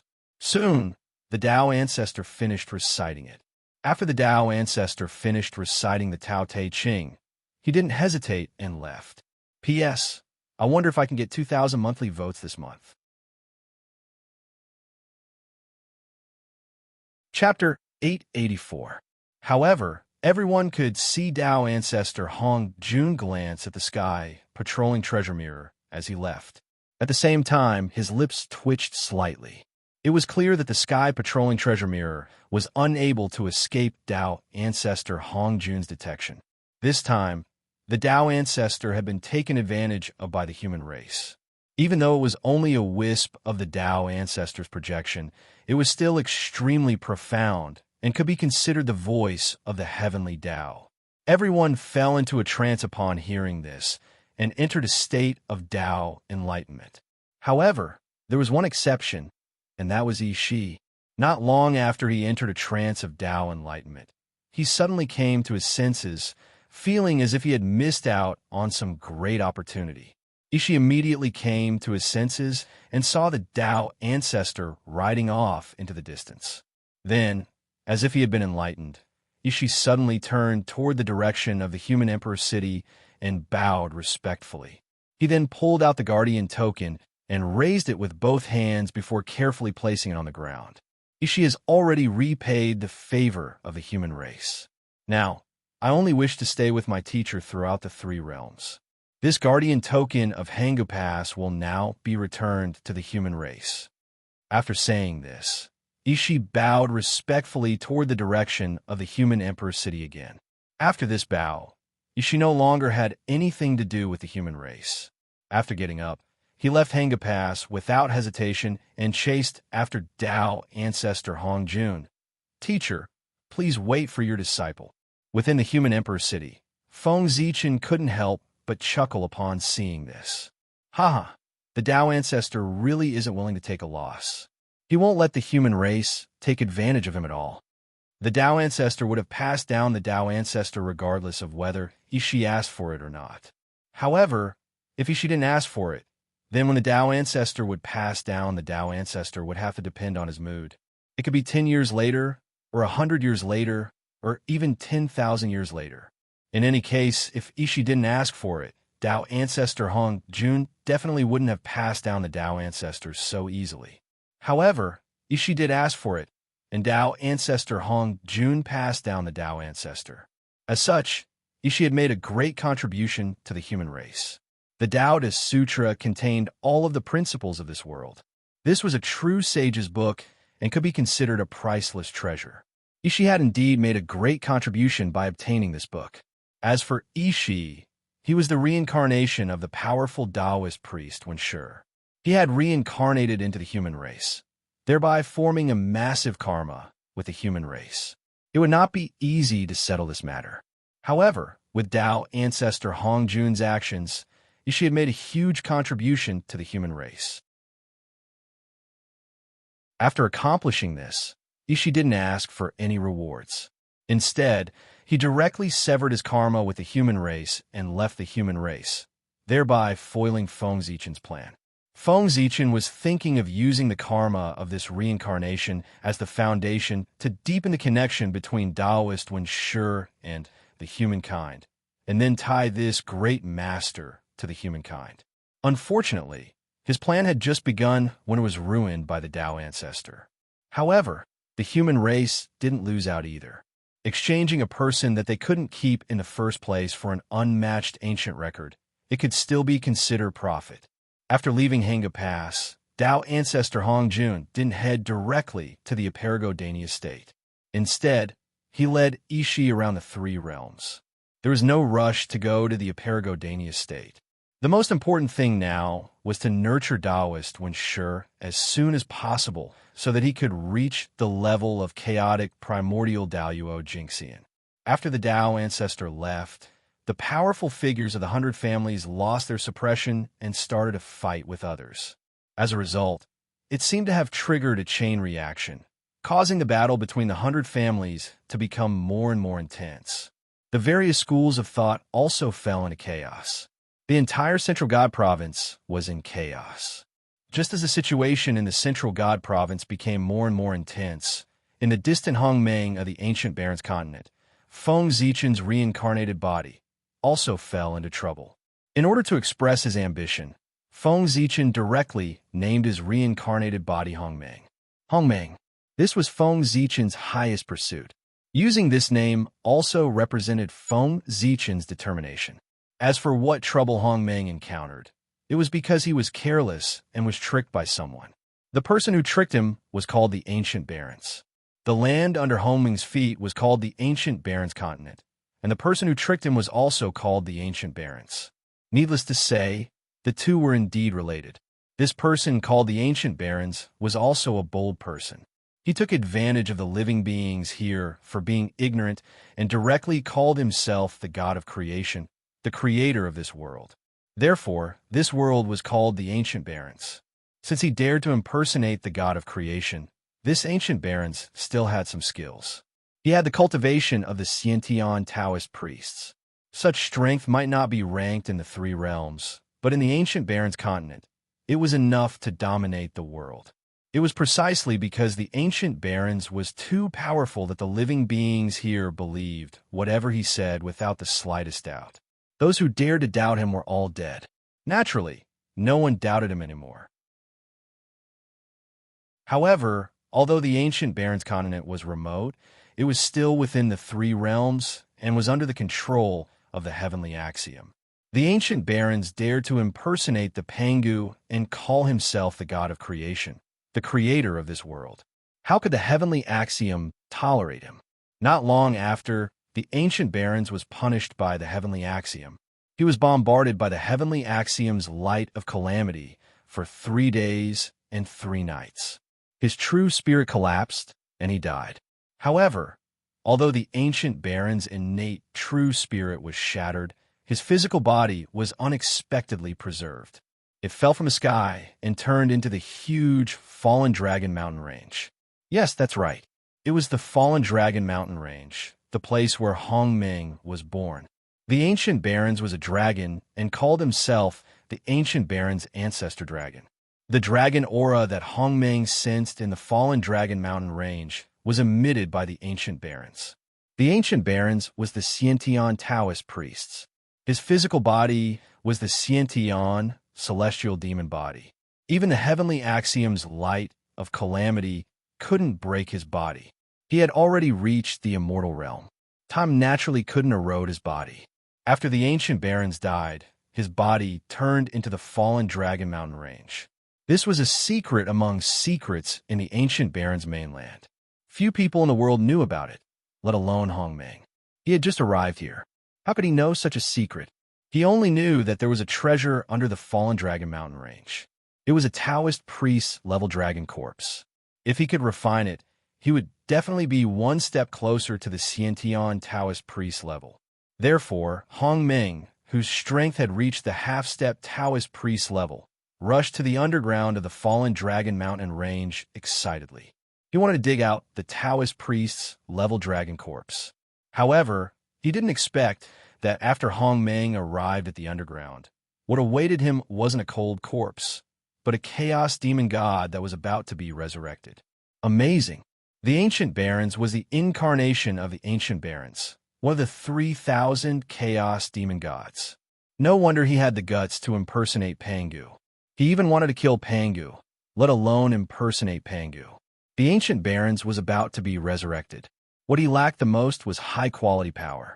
Then, Hong Ming, who was full of Hong Ming's aura, rushed over excitedly and took the initiative to deliver himself to the Ancient Barons. Since he had taken the initiative to deliver himself to the Ancient Barons wouldn't hesitate. He immediately grabbed Hong Ming and wanted to devour him so that he could be resurrected completely. Hong Ming's incarnation was Feng Zichen's Taoist body. It was extremely important and couldn't be lost. Hong Ming naturally wouldn't allow himself to be devoured by the Chaos Demon God. He immediately resisted with all his might. Fortunately, the Ancient Barons hadn't been completely resurrected. Although he was stronger than Hong Ming, he wasn't much stronger. He couldn't take down Hong Ming in a short time. In addition, Hong Ming had a helper. The Ancient Barons had a harder time dealing with him. Hong Ming's helper was Di Jun. This time, Hong Ming wasn't the only one who took the initiative to deliver himself to the Ancient Barons. Di Jun was also the unlucky one. He also knew that there were precious treasures under the Fallen Dragon mountain range. Therefore, he came here to try his luck. Then, just like Hong Ming, he became the Ancient Baron's hunting target. With Di Jun as his helper, Feng Zichen had a much easier time dealing with the Ancient Barons. Those who knew would think that he was in deep danger. Those who didn't know would think that he was here to sightsee. With his original body as his backing, Feng Zichen naturally wasn't afraid of the Ancient Barons. It could even be said that if he wanted to, he could easily kill the Ancient Barons in front of him. However, just like he had his original body, so did the Ancient Barons. Moreover, the Ancient Baron's original body was stronger than Feng Zichen's original body. This was because the Ancient Baron's original body wasn't a member of the group of crippled chaos demon gods in the Realm Sea. His original body came from the outer realm chaos. He was the greatest threat in the Eldritch world. He was one of the chaos demon gods that Pangu hadn't killed. What was a big fish? This was a big fish that Feng Zichen couldn't afford to offend. This was the Eldritch world. Most of the Ancient Baron's power couldn't reach here. If it was the outer realm chaos, even Feng Zichen's original body and all of his incarnations wouldn't be enough to kill the Ancient Barons. It was precisely because he was afraid of the Ancient Baron's original body that Feng Zichen didn't summon his original body immediately. Instead, he relied on the power of his incarnation to fight the Ancient Baron's incarnation. After discovering the Ancient Baron's true identity, Feng Zichen had already made up his mind. Unless it was absolutely necessary, he definitely wouldn't use his incarnation. On the other side, Dijun didn't ask Tai Yi for help. He also recognized the ancient baron's identity. After all, when Dijun hadn't reached Dao, a chaos demon god had once attacked the eldritch world from afar. Dijun remembered the appearance of that chaos demon god. It was exactly the same as the demon god that was about to eat him. These two old schemers were both curious about the ancient baron's purpose for coming here. Therefore, they didn't use their trump cards.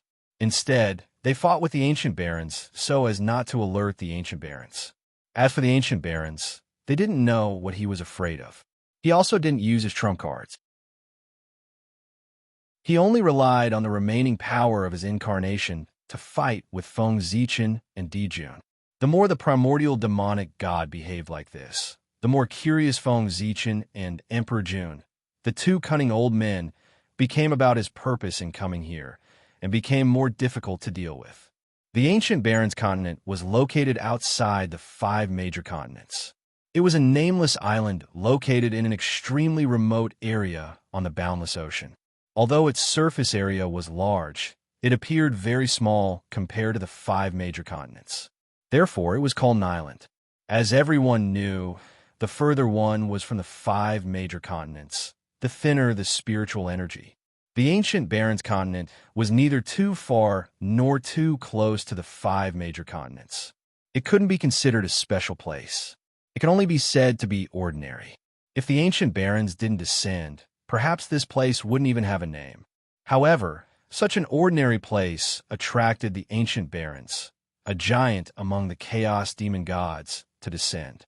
As such, this small island known as the Desolate Ancient Island became extraordinary. It should be known that the ancient barons was located in the great chaos outside the realm. There was a huge sky curtain between them and the eldritch world. Therefore, if the ancient barons wanted to descend into the eldritch world, he must pay an unimaginable price. He paid such a huge price just to come to the ancient baron's continent.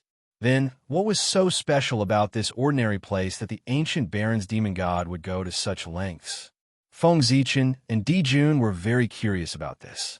Feng Zichen and Dijun would also believe that the ancient baron's demon god came here to set up the eldritch world. But why did he choose the ancient baron's continent as a stronghold? Why didn't he choose another place?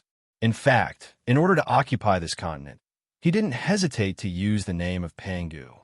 In short, for the ancient baron's continent to be chosen by the ancient baron's demon god and be named after him, there must be something special about it. And this uniqueness was something that Feng Zichen and Di Jun couldn't discover. There were only 2 situations that could cause this result. The first one was that there was nothing special about the ancient baron's continent. The reason why they thought it was strange was because they were overthinking it. The second one was that there was something special about the ancient baron's continent. It was hidden so deeply that Feng Zichen and Di Jun couldn't see through it. The first one could be eliminated directly. Then, it could only be the second one. Feng Zichen and Di Jun couldn't discover it, but the ancient baron's demon god did. This was normal. After all, the ancient baron's demon god was a supreme expert whose strength was close to Pangu's. His realm was much higher than the 2 of them. It was normal for him to discover something that the 2 of them couldn't. Moreover, Feng Zichen and Di Jun firmly believed that the ancient baron's continent was extraordinary. Besides the ancient baron's demon god, there was a more important reason. That was, the 2 of them appeared here at the same time. In the past, they didn't think much of it. But now that they thought about it, there were indeed many things wrong with the ancient baron's continent. Feng Zichen's providence was so huge that it could be said to be the best in the 3 realms. How could the place where he reincarnated be ordinary? Providence guided him here, which meant that there must be something special about this place. It was just that Feng Zichen couldn't discover it. Other than that, what showed that this place was extraordinary was that Di Jun also came to this continent. Di Jun reincarnated and recultivated. This wasn't strange. Di Jun's reincarnation left the North Continent and went overseas to train. This wasn't strange either. However, the 3 realms were so big that it could be said to be boundless. How could it be so coincidental that Di Jun also came to the ancient Baron's continent and met Feng Zichen? The world was vast. It was too much of a coincidence for them to meet here. It was so coincidental that it was unbelievable. P.S. There are still 10 minutes left. Don't forget to vote. Chapter 885. If Feng Zichen was the only one here, it could be considered a coincidence. However, if Di Jun was here as well, it could not be a coincidence. There must be something hidden here. Otherwise, it would not have attracted two supreme beings of heaven and earth at the same time. How could there be so many coincidences in this world? It was all destined. Roar, the primordial fiend celestial, seemed to be annoyed. He roared into the sky, and his strength doubled. The majestic dragon energy was like the sea, sweeping toward Feng Zichen and Di Jun break. Feng Zichen reacted quickly.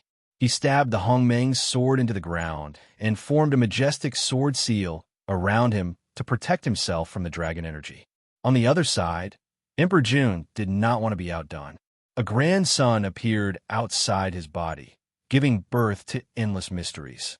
It was as if it could withstand all kinds of attacks and resist the surging dragon chi. Feng Zichen and Di Jun were like two nails in the mighty dragon energy. They were nailed to the ground, and no matter how the dragon energy washed over them, they could not be shaken at all. Die! Unfortunately, good things did not last long. The primordial fiend celestial's corpse suddenly moved. He waved his huge dragon wings and flapped them toward Feng Zichen and Di Jun danger. The moment the primordial fiend celestial flapped his dragon wings, Feng Zichen was alerted. Then, he saw the wind and lightning between heaven and earth appear, surging towards him like they were covering the sky and earth. The primordial fiend celestial had 9 horns and 9 claws. He had a pair of wings, and when he flapped his wings, he had the power to control wind and thunder. Open. Knowing that the primordial fiend celestial was really angry and had started to use his trump card, Feng Zichen did not dare to hesitate. He immediately pulled out the divine sword that was stabbed into the ground and swung it. Whoosh, dazzling sword light burst forth.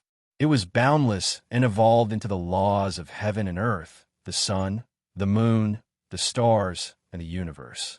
This was the realm of the way of the sword, which was the opposite of the realm of the way of the sword.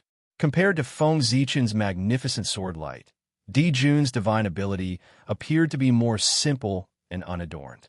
It was an ordinary golden Dao seal, but when it was struck out with a dazzling golden light, it had the power to incinerate everything. 2 lowly worms dare to covet my physical body? You deserve to die.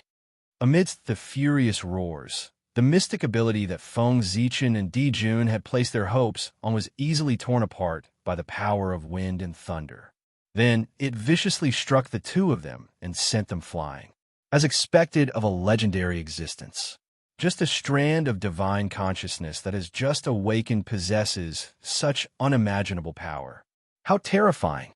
Feng Zichen sighed as he got up from the ground. He wasn't bragging, but in the current situation, if he and Di Jun joined forces, even the real Daluo Taoist priests would have to kneel before them. However, the primordial demon god was just a strand of divine consciousness that had yet to be completely resurrected. His strength was not even 1/10,000th of his peak strength. Even so, he was still able to suppress the 2 of them. Crackle, crackle. Feng Zichen had just moved when a series of sparks suddenly erupted from his body. Crackle, crackle, crackle. His body, which had just stood up, fell back down again. On the other side, Di Jun was facing a situation similar to Feng Zichen's.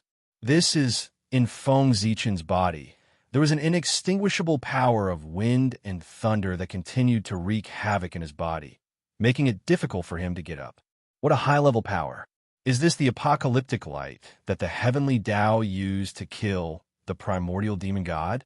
Who would have thought that after hundreds of thousands of years, not only was the apocalyptic light left in the primordial demon god's body unable to completely extinguish his life force, it was even refined and became a part of his strength. Feng Zichen sighed as he silently circulated the Hongmeng Taoist scripture. Instantly, his body vaporized and turned into a ball of Hongmeng Qi. The power of wind and thunder intertwined within it and flashed with dazzling lightning. All things originated from Hongmeng and returned to Hongmeng. The Hongmeng Qi that Feng Zichen had turned into tumbled in the air for a moment before it refined the power of wind and thunder in his body and returned to human form. Fortunately, this was the primordial wilderness, and the heavenly Tao suppressed it. No matter how strong the primordial demon god was, he could not exceed the heavenly Tao.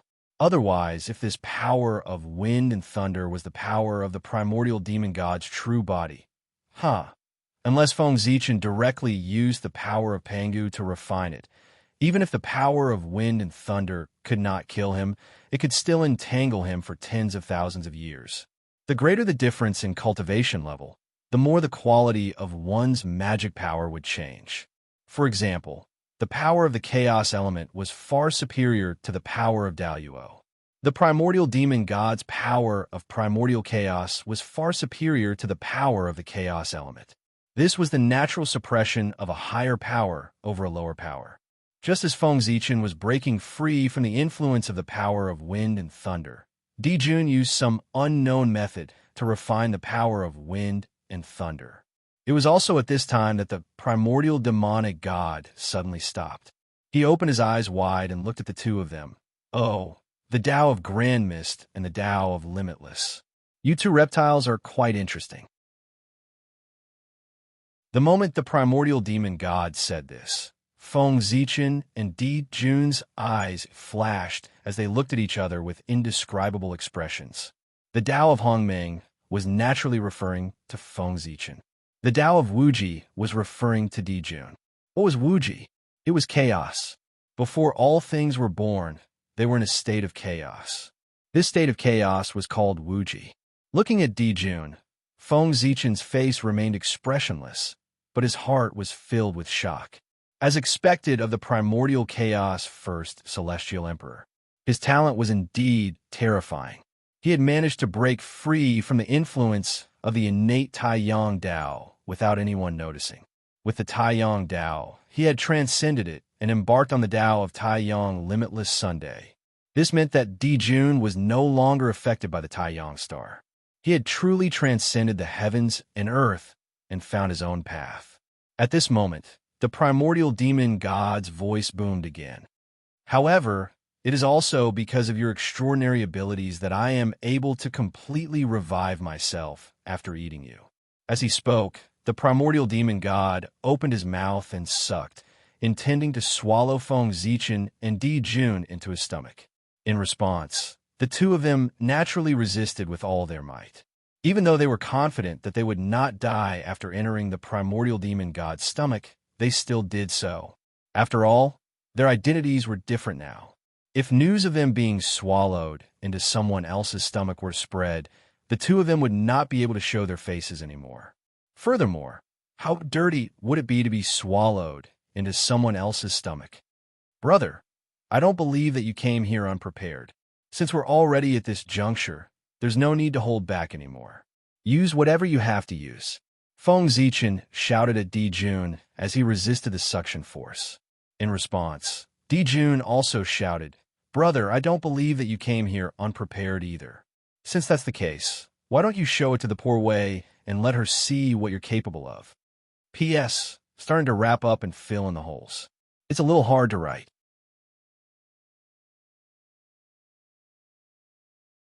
Chapter 886. Both of them were top crafty old foxes in the untainted land. Both of them had the idea of whoring each other for free. It was even harder for them to work together than for Hong Yun to become a sage. Feng Zichen was not surprised by Di Jun's answer. Given their relationship, it was normal for them to refuse. If Di Jun had agreed, Feng Zichen would have felt that there was something wrong. Therefore, Feng Zichen smiled and continued to propose, since you want to see my skills, I'll show you. However, I'm also very curious about your skills. Why don't you reveal your trump card with me, so that I can see it? Hearing this, Di Jun's eyes flickered for a moment, and he replied, Since it's your request, how can I, the poor Wei, refuse? Seeing that Di Jun agreed, Feng Zichen nodded and said, "Okay, since you agree, let's attack together when I count to 3. Di Jun nodded, "Sure." Hearing this, Feng Zichen counted directly. 1, 2, 3. The moment he counted to 3, Feng Zichen suddenly moved. His figure quickly moved backward, with the idea of leaving Di Jun here to cover his retreat. However, although Feng Zichen was fast, Di Jun was not slow either. He actually had the same idea as Feng Zichen. When Feng Zichen moved backward, he also moved backward quickly. "Bastard, you actually want to trick me?" Looking at the retreating figure, both of them cursed in their hearts at the same time. But the next moment, they smiled and said to each other at the same time, "Fellow Taoist, your skills are really brilliant. I really admire you." The two crafty old foxes were laughing on the surface, but cursing in their hearts. They did not feel guilty at all for tricking each other, only endless pity. Why didn't the other party fall for their trick? Want to run? Come back. Seeing that the two of them were trying to escape, the primordial demonic god flew into a rage. Stretching out 2 gigantic claws, he swiped at the two of them. "Retreat." Abruptly stopping, Feng Zichen channeled all the arcane energy in his body and unleashed the reversal of Yin and Yang, one of the 36 Heaven Dipper Supreme Abhijnas, towards the primordial fiend celestial. The so-called reversal of Yin and Yang, when performed by Feng Zichen, could reverse everything. Whether it was black and white, heaven and earth, life and death, everything would be reversed in his hands. The formless divine ability silently swept through the void and struck the primordial fiend celestial. In an instant, a shocking change occurred. The life aura of the primordial demon god began to surge rapidly. In the blink of an eye, it increased by several times. This was Feng Zichen's yin-yang reversal grand art, reversing the life and death of the primordial demonic gods. Once this art was used, the primordial demonic gods would return to life and vice versa. The dead became the living, and the living became the dead. Under the influence of this supernatural ability, the primordial demonic god's death aura was transforming into life aura, and his life aura was naturally increasing. However, Feng Zichen's body was just an incarnation, and his cultivation was only half a step away from the Taoist priests. His power was limited. As for the primordial demonic god, his strength was already at the level of the Khanate Taoist priests when he was alive. His strength was much higher than Feng Zichen's. How could he resurrect the primordial demonic god at the level of the Taoist priests with the power of an incarnation? Therefore, Feng Zichen's magic power was quickly depleted, and he could no longer maintain the yin-yang reversal grand art. The moment the divine ability failed, the backlash came. The primordial demonic god's life aura fell at an even faster rate than before. In the blink of an eye, it fell to an even lower level than before. A light divine ability was enough to severely injure the primordial demonic god, and his strength was greatly reduced. At the same time, Di Jun's divine ability also came. Similar to Feng Zichen's choice, Di Jun's divine ability was also one of the 36 Big Dipper divine abilities. However, it wasn't the yin-yang reversal grand art. Instead, it was the flower blooming instant. The flower blooming instant was used by Di Jun, and this divine ability displayed an unimaginable power. As the flower bloomed and fell, it took away the vitality of all living things. Silently, beautiful lotus flowers began to grow on the primordial demon god's body. As the lotus flowers bloomed, the life aura on his body began to weaken. "You're asking for it, reptile." After being injured by the 2 reptiles in his eyes, the primordial demonic god gradually lost control of his emotions. Monstrous anger rose from his body and completely materialized. It turned into a pitch-black flame that burned fiercely toward the two of them. Return of wind and fire. Almost at the same time, Di Jun and Feng Zichen used the same divine ability. One of the 36 Big Dipper divine abilities, Return of Wind and Fire, could return all divine abilities and spells. With the combination of the two, the power of the divine ability suddenly increased dramatically. The flames of anger came quickly and also retreated quickly, burning toward the primordial demonic god. It was also at this time that Feng Zichen and Di Jun stepped forward at the same time and used their strongest divine abilities to attack the primordial demonic god. Heart and sword as one, intent and heaven and earth as one. Feng Zichen and his sword as one, wrapped in the power of heaven and earth, turned into a purple sword light that streaked across the void like a shooting star and slashed toward the primordial demonic god's forehead.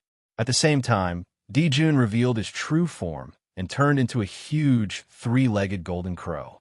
Like the sun, he crashed toward the primordial demonic god. Bang!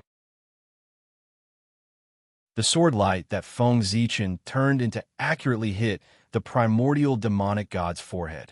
The sword intent sank into the primordial demonic god's forehead and almost penetrated it. Unfortunately, at this critical moment, the primordial demonic god's true spirit used a divine ability and exploded with an unparalleled power that sent Feng Zichen flying. At the same time, the Hongmeng sword in Feng Zichen's hand that was carved from the heart of the iron tree was also shattered into several pieces. When Feng Zichen first came to the ancient Baron's continent, he used an iron tree to refine his body. Later on, as his cultivation grew stronger day by day, he accidentally broke the iron tree. Perhaps because he felt that the iron tree was fated with him, Feng Zichen used the core of the iron tree to carve a wooden sword, which was the Hongmeng sword in his hand. This wooden sword had been refined by him for many years and had already undergone a qualitative change. It had turned from an ordinary iron tree into an acquired treasure and showed signs of evolving into an innate spiritual treasure. The Chi of Hongmeng was just that extraordinary. It had the ability to turn stone into gold and turn ordinary objects into innate objects. It was beyond the comprehension of ordinary people. Screech! Di Jun suddenly screeched. The 9 heavens appeared behind him and intertwined with all kinds of visions. There were celestial palaces, gods, and demons. It was a glorious era. Then, the 9 heavens shattered, the celestial palaces collapsed, and gods and demons fell one after another. The curtain fell on a glorious era. Vast and boundless power swept toward the primordial demonic god. It was at this moment that Feng Zichen seized the opportunity to put away the fragments of the Hongmeng sword and fled without looking back. He left Di Jun alone to face the primordial demonic god.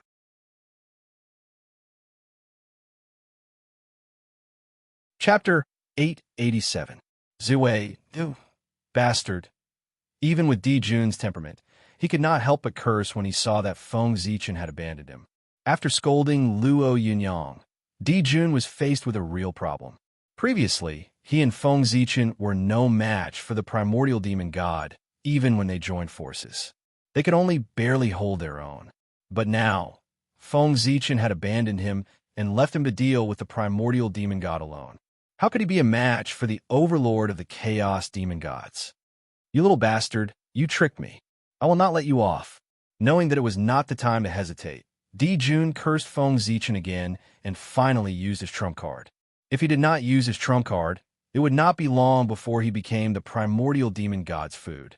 Not long after Feng Zichen left the underground, he felt that the entire Fallen Dragon Mountain range suddenly shook violently, as if there was a major earthquake.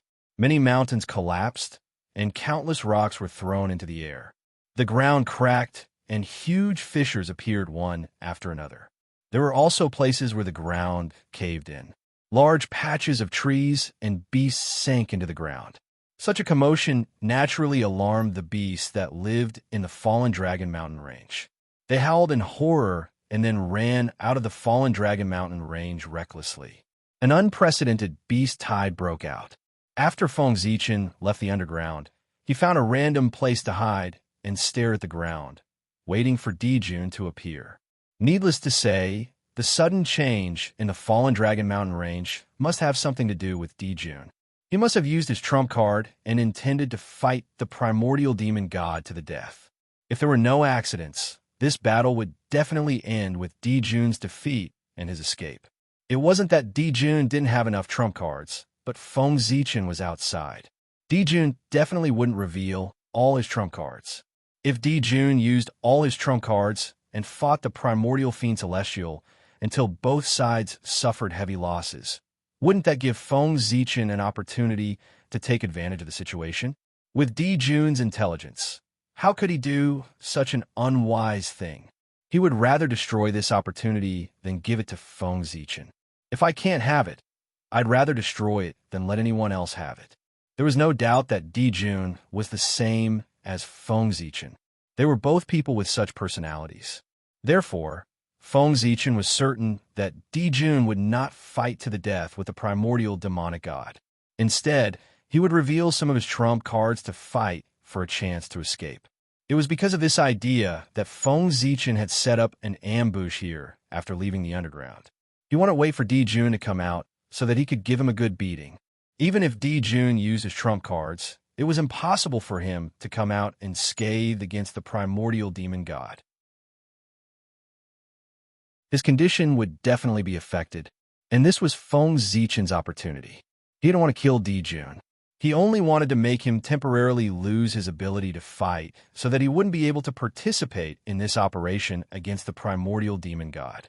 After all, he couldn't leave Dijun alive. If Dijun was in perfect condition, even if Feng Zichen had the confidence to deal with the primordial demon god, he wouldn't dare to make a move. Just as Dijun was worried that Feng Zichen would take advantage of the situation, Feng Zichen was also worried that Dijun would come and take advantage of the situation after he killed the primordial demon god. It could be said that as long as Dijun was still alive, Feng Zichen wouldn't dare to make a move against the primordial demon god. Therefore, Feng Zichen decided to take advantage of this rare opportunity to cripple Dijun. Feng Zichen didn't have to wait for long. After a violent tremor, a small part of the fallen Dragon Mountain range suddenly collapsed. And amidst the rubble, a great sun slowly rose and flew into the distance. Seeing this, Feng Zichen moved. A wisp of Hongmeng energy rushed out of his body and turned into an avatar that chased after the great sun. Meanwhile, Feng Zichen's original body remained motionless. He focused his attention to the extreme, paying close attention to the surroundings, looking for any signs of movement. At a certain moment, Feng Zichen suddenly moved and pounced into the distance. Found you. The moment he finished speaking, Feng Zichen used his body as a sword and slashed at a spot in the void. And there was an extremely small ray of light. Rumble. The sword chi exploded, shattering the surrounding void. The ray of light was affected and revealed its true body. It was Dijun. Just as Feng Zichen had guessed, Dijun was clearly not in good condition. Blood was flowing from the corner of his mouth, and his aura was much weaker. It was difficult to compare him to his peak state. Kill. Before Feng Zichen could make a move, Dijun, who was not in good condition, had already charged forward. The great sun limitless path appeared on his body and pulled everything around him into the limitless state, turning it into a mass of chaotic matter. Feng Zichen, on the other hand, was operating the Hongmeng path with all his strength, returning everything to Hongmeng. Even the chaotic and limitless matter could not escape the assimilation of Hongmeng and gradually became a part of Hongmeng's chi. The battle lasted for about the time it took for an incense stick to burn. In the end, Dijun's great sun limitless path was no match for Feng Zichen's path of Hongmeng. His body was torn apart and turned into innate chi that dissipated. Ha! Brother Ziwei, you fell into my trap. Before he died, Dijun laughed loudly. This body was actually his incarnation. The great sun that had just escaped was his true body. Dijun knew that after Feng Zichen left, he would definitely ambush him outside. There was no reason for it. If it were him, he would have done the same. Therefore, he knew that he could not leave the underground and return to the surface without any precautions. Otherwise, what awaited him would be Feng Zichen's thunderous attack.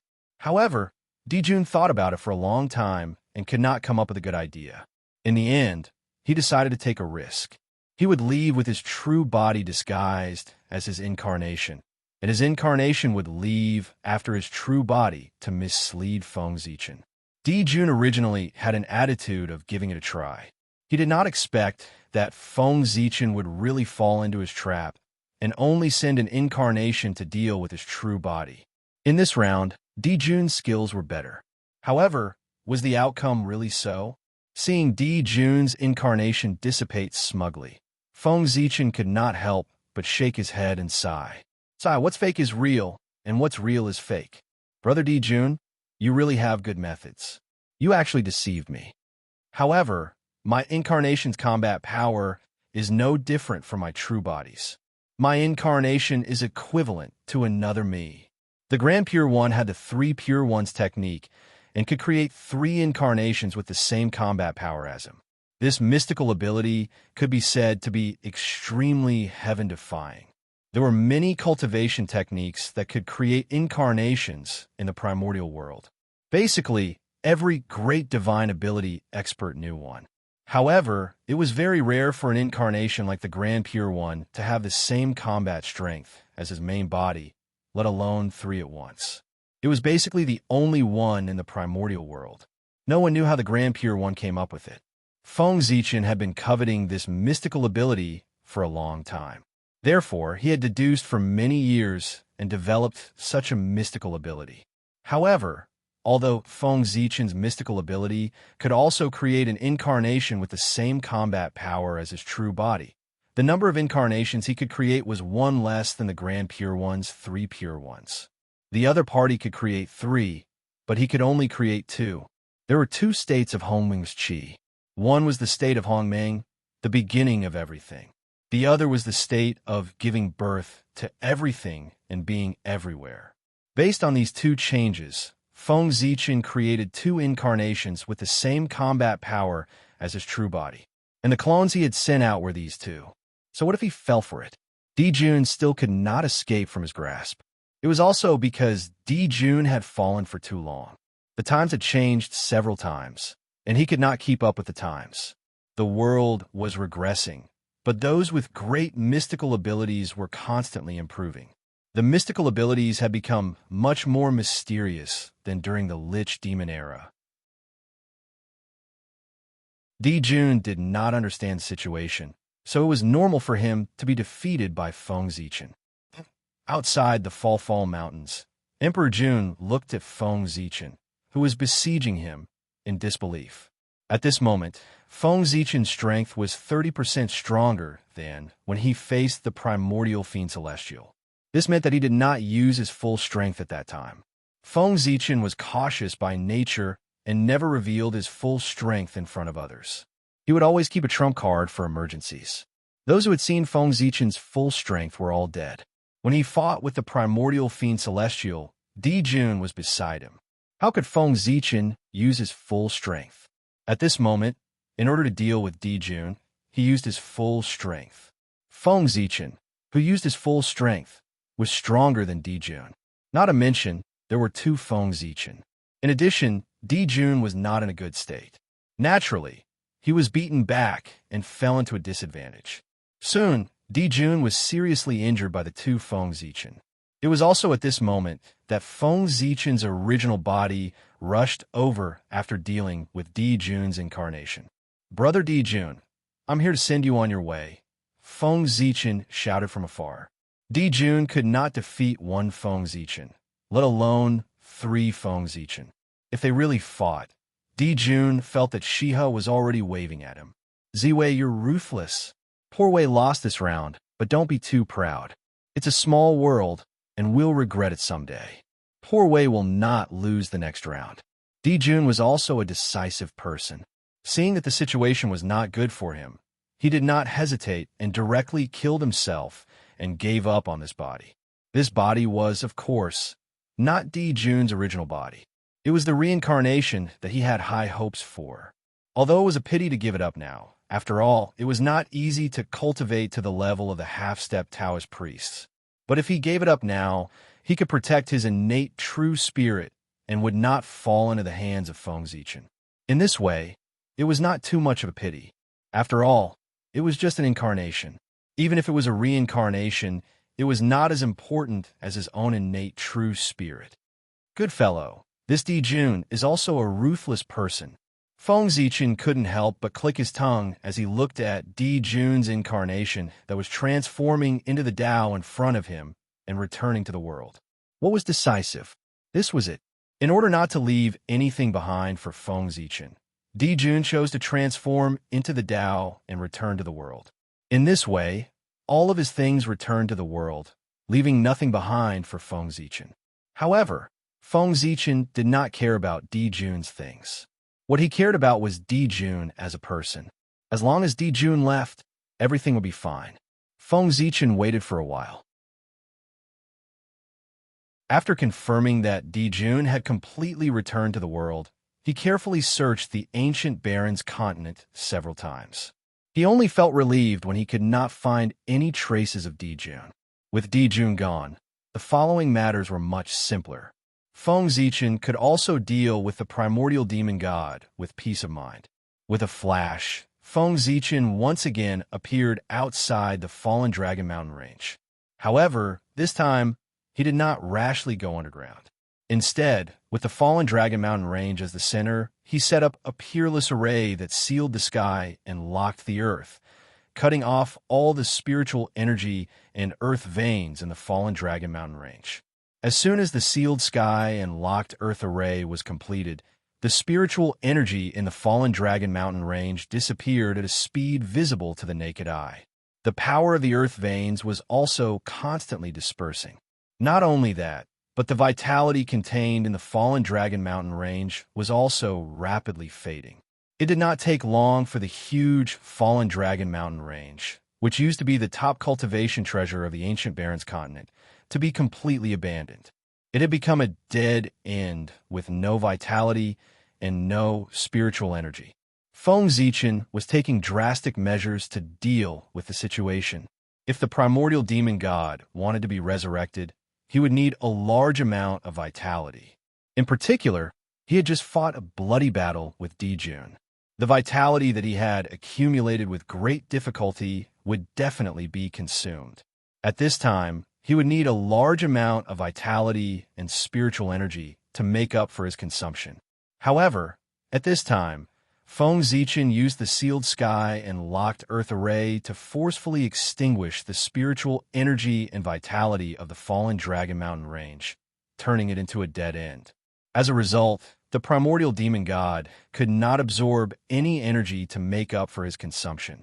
He was also unable to gather vitality to revive himself. Without replenishment, the primordial demon god was bound to become weaker and weaker. At this time, there were only two paths in front of him. One was to silently wait for death, and the other was to rush out of the fallen Dragon Mountain range and fight with all his might. Of these two options, the first was certain death, and the other was a glimmer of hope. Everyone knew which one to choose. The primordial demon god would naturally choose the second option, which was to rush out of the fallen Dragon Mountain range and fight to the death. As for Feng Zichen, he was waiting for the primordial demon god to come out. Your Majesty, the experts on our side have all gathered. We await your Majesty's orders on what to do next.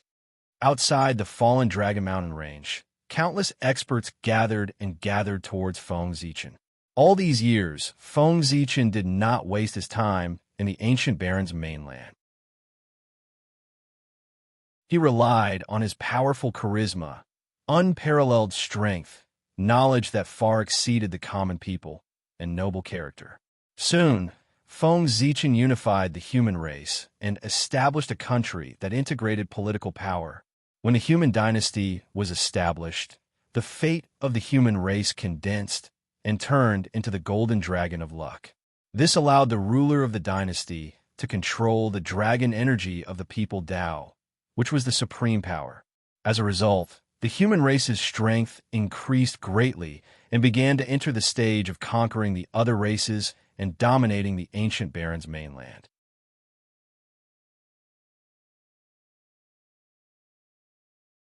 Chapter 888. If it weren't for Jun's interference, Feng Zichen would have unified the ancient barons' mainland long ago. He would have absorbed the fate energy of this land and obtained power comparable to the innate Taoist priests. Unfortunately, just as Feng Zichen consolidated the forces of the human race, Di Jun had already become the ruler of the demon race. After that, the human race attacked the myriad races in an attempt to seize the right to rule the ancient barons' mainland. Di Jun led the myriad races' experts to resist desperately, giving Feng Zichen a hard time. However, things are good now. Di Jun was forced to die by Feng Zichen. The fate energy that belonged to him was now slowly transferring to Feng Zichen. It wouldn't be long before Feng Zichen could absorb the fate energy of the ancient barons' mainland and obtain power comparable to the innate Taoist priests. By then, the primordial demon god would no longer be a threat. Pass down my order. Draw the power of the ancient barons' mainland's ley line at all costs, and gather it all at the fallen Dragon Mountain range. Looking at the experts beside him, Feng Zichen ordered. He wanted to use the ley line's power to set up a formation and evolve the projection of Mount Buzhou to kill the primordial demon god. To be honest, the primordial demon god's realm was much higher than Feng Zichen's. It was so high that even if Feng Zichen could destroy the primordial demon god's incarnation, he couldn't be sure if he had really killed him. After all, the primordial demon god's understanding of the great Tao was far higher than Feng Zichen's. Feng Zichen might not be able to see through his methods. However, the primordial demon god had to be killed. For this reason, Feng Zichen thought about it and decided to borrow Panga's power to kill the primordial demon god. He might not be able to kill the primordial demon god with his strength, but Panga definitely could. It just so happened that Feng Zichen had a divine ability called the Buzhou Dao Seal.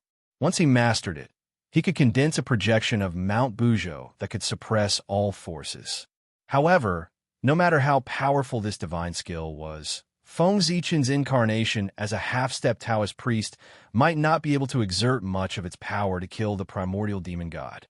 Therefore, Feng Zichen decided to first draw in all the power of the ley lines in the ancient barons' mainland. Then, he would use the power of the ley lines to cast the Buzhou seal to suppress the ancient demon celestial. The power of the earth veins in the entire ancient barons' mainland was more than enough to suppress an innate Taoist priest. Combined with the ethereal Dao seal, even a quasi-sage would have a hard time escaping. It was more than enough to suppress the primordial demon god. After waiting for a few more days, Feng Zichen's subordinates finally drew in all the ley lines in the ancient barons' mainland. At the same time, the providence that had gathered on Di Jun had been transferred to Feng Zichen. With the providence of the ancient barons' mainland, Feng Zichen's strength had increased tremendously. He had truly stepped into the realm of the innate Taoist priests and became a powerful figure. All of you can leave now. Feng Zichen was afraid that these experts would be affected by the battle between him and the primordial demon god if they continued to stay here. Therefore, he asked them to leave first. Then, Feng Zichen's body swayed and transformed into two incarnations. They stayed on the spot to draw on the ley lines and set up the array. His original body went underground again to try to hold the primordial demon god back. It would take time to integrate the ley lines. During this time, if the primordial demon god sensed that something was wrong and wanted to sneak away, Feng Zichen might not be able to stop him. Therefore, Feng Zichen was determined to go underground personally to hold the primordial demon god back and not let him leave. He wanted to buy time for his incarnations to integrate the ley lines. Boom! Feng Zichen had just arrived underground. Before he could do anything, the primordial demon god, who had been lurking for a long time, had already charged towards him. Lowly ant, how dare you provoke me again and again? You deserve to die. The moment the voice was heard, several powerful dragon auras turned into long whips and lashed towards Feng Zichen. Long whips, this superpower could no longer be described as simple. It could only be described as crude. However, such a crude superpower was extremely powerful. Even though Feng Zichen had the strength of the Taoist priests, he did not dare to take it head-on. Is this the strength of the overlord of the chaos demon gods? He's truly achieved the simplicity of the great Tao. It's clearly just an ordinary long whip, but it seems to contain thousands of variations. It feels more dangerous and powerful than any other superpower. Feng Zichen sighed as he dodged the superpower. However, after dodging a few times, the long whip seemed to have locked onto Feng Zichen. No matter how he dodged, he could not escape. Wisps of Hongming aura fell and formed a purple Dao bell around Feng Zichen. The long whip struck the Dao bell with a loud clang, but it did not break through Feng Zichen's defense. However, in the next moment, even more whips lashed out, striking the purple Dao bell one after another. Clang, clang, clang. Very soon, tiny cracks appeared on Dao bell's body, and they continued to expand. Seeing this, Feng Zichen made a prompt decision and detonated the purple Dao bell. In an instant, boundless Yuan Meng Qi surged out and violently collided with the long whip that was swinging over. Both were destroyed at the same time. At the same time, Feng Zichen's figure flashed, and the Hongmeng sword that had already been reassembled appeared in his hand. He arrived in front of the primordial demon god and viciously pierced the space between his eyebrows. There was a sword mark in the space between the primordial demon god's eyebrows. It was left by Feng Zichen. The primordial demon god was still in a state of death. In other words, before he was resurrected, the injuries on his body would not be healed. Therefore, the sword mark that Feng Zichen left on the primordial demon god's forehead would not heal in a short period of time. This was also the primordial demon god's weakness. An even stronger sword light than before shot out from Feng Zichen's hand and pierced towards the sword mark in the space between the primordial demon god's eyebrows. At this time, the primordial demon god roared, "Ant, how dare you!" Feng Zichen's speed was so fast that the primordial demon god did not even have time to react before he appeared beside him. Or rather, the primordial demon god did not react on purpose and allowed Feng Zichen to come to his side. The primordial fiend celestial didn't even try to dodge. He completely ignored the sword light and allowed it to sink into his forehead before disappearing without a trace. Not good. Seeing this, Feng Zichen knew that something was wrong and hurriedly retreated. Unfortunately, it was too late. A faint light that seemed to merge with the void silently shot towards Feng Zichen. Recognizing that the faint light was the primordial demon god's remaining chaotic true spirit, Feng Zichen did not dare to be careless and quickly pushed his strength to the limit. Rumble! Boundless Hongmeng energy gushed out from Feng Zichen's body and turned into a large purple bell that blocked in front of him. However, he did not expect that the wisp of dim light would shatter the primordial chaos Dao bell with just a light collision. The next moment, the Hongmeng energy on Feng Zichen's body changed again and turned into a purple vortex that emitted a powerful suction force. It was as if it wanted to assimilate everything and return the world to Hongmeng. This primordial demon god wants to possess me. At this time, Feng Zichen also realized that the primordial demon god wanted to possess him. Indeed, possessing Feng Zichen was the best choice for the primordial demon god. He had been injured by Di Jun and Feng Zichen, and more than half of the vitality that he had accumulated with great difficulty was destroyed by the two of them. Now, the primordial demon god had been hit by Feng Zichen's sword, and his last remaining vitality had been completely destroyed. There was no hope for him to be resurrected. Therefore, the primordial demon god's vitality had been destroyed, and there was no hope for him to be resurrected. If he wanted to return to this world, possessing Feng Zichen was the best choice. Ant, merge with me and become a part of me. This will be the greatest honor of your life. The primordial demon god's tempting voice came from the faint light. Then, the faint light's speed increased again, and it directly crossed the void and appeared in front of Feng Zichen. Around Feng Zichen, the vortex formed by the aura of Hongmeng did not affect the primordial demon god in the slightest. No, it was not that it did not affect the primordial demon god. In Feng Zichen's perception, the primordial demon god that appeared in front of him was much weaker than before.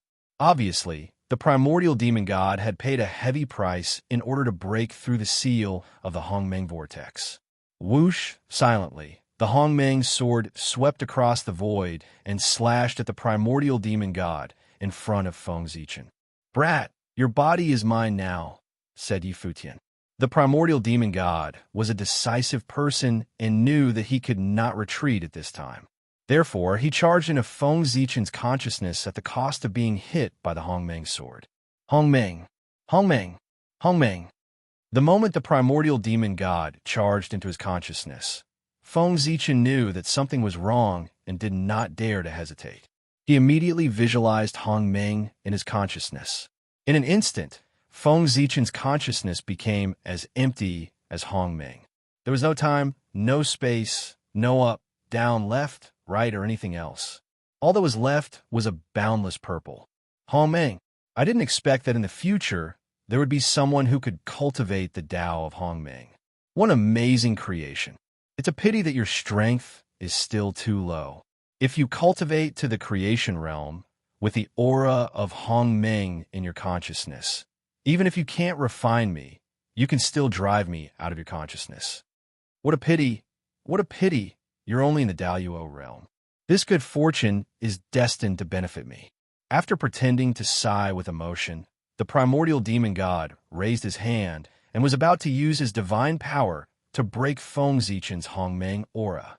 But before he could make a move, Feng Zichen's two avatars on the ground finally integrated all the power of the ley lines, twisted it into one, and blasted it towards the fallen Dragon Mountain range. Underground, Feng Zichen sensed it and directly dispersed the aura of Hongmeng and turned to visualize Mount Buzhou. In an instant, Feng Zichen's consciousness changed.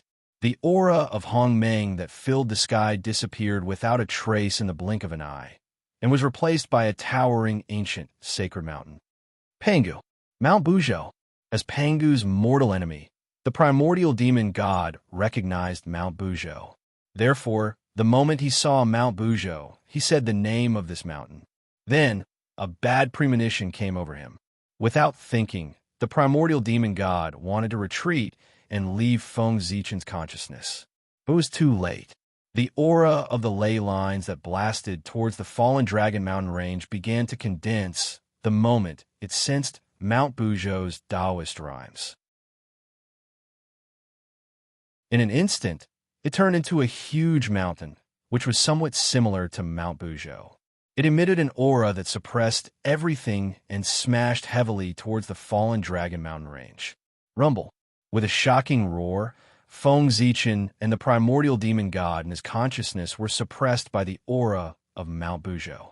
They could not move and lost all consciousness. After an unknown period of time, everything calmed down. The original location of the fallen Dragon Mountain range had completely disappeared. Instead, it was replaced by an immemorial sacred mountain that towered into the sky. An ancient aura exuded from its body as if it was telling a story of ancient history. This mountain was Mount Buzhou, which was formed by combining the aura of the ley lines of the entire ancient Baron's mainland. It had the ability to suppress the earth and stabilize the ley lines. When this mountain was born, it became the center of the ancient Baron's mainland and also the location of its ancestral ley lines. Feng Zichen and the primordial demon god were suppressed under this mountain and completely lost consciousness. When the sacred mountain was completely formed, Feng Zichen's two avatars quietly disintegrated and turned into two clouds of Hongmeng aura. They disappeared under the mountain and surged towards Feng Zichen. With the return of the avatars, Feng Zichen regained consciousness. Then he saw that his entire body, whether it was his physical body or his true spirit, had turned into wisps of Hongmeng aura. They flowed down Mount Buzhou like water. As for the primordial demon god, he left him where he was. How dare you steal my body? If you didn't steal my body, I wouldn't have had the confidence to capture you alive. I didn't expect that you would choose to steal my body, which gave me a chance to suppress you. After reforming his body, Feng Zichen looked at the suppressed primordial demon god with a smile on his face. What a pleasant surprise. Feng Zichen's plan from the beginning was to kill the primordial demon god to prevent future troubles. It wasn't that he didn't want to capture the primordial demon god alive, but he didn't have the confidence to do so. Killing the primordial demon god would definitely be easier than capturing him alive. Therefore, to prevent more trouble, Feng Zichen decided to kill the primordial demon god. Then, he really didn't expect that the primordial demonic god would choose to possess him. That gave Feng Zichen a chance to suppress him and capture him alive. Great! Looking at the suppressed primordial demon god, Feng Zichen was very excited. If the primordial demon god was dead, it would be troublesome for him to find out what was special about this place. However, since the primordial demon god wasn't dead, Feng Zichen had a way to find out the primordial demon god's purpose in coming here from his memories. Or rather, what was so special about the ancient Barrens continent that attracted the primordial demon god's attention? Not in a hurry to find out the primordial demon god's secret, Feng Zichen retracted his gaze and looked at the primordial demon god's physical body. P.S. What an unlucky day. My pants are useless and I lost $70.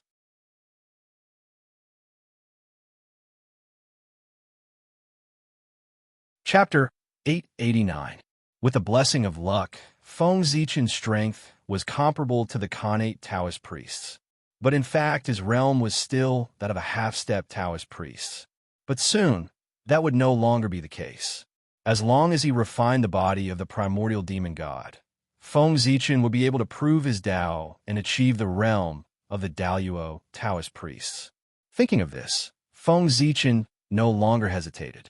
Hongmeng Qi surged out from his body and condensed into a giant purple cauldron. It swallowed the primordial demon god's body and slowly refined it. In a flash, 10 years had passed. On this day, the giant purple cauldron in front of Feng Zichen suddenly exploded and turned back into Hongmeng Qi. It flowed back into his body. However, this Hongmeng Qi was stronger than before in terms of quantity and quality.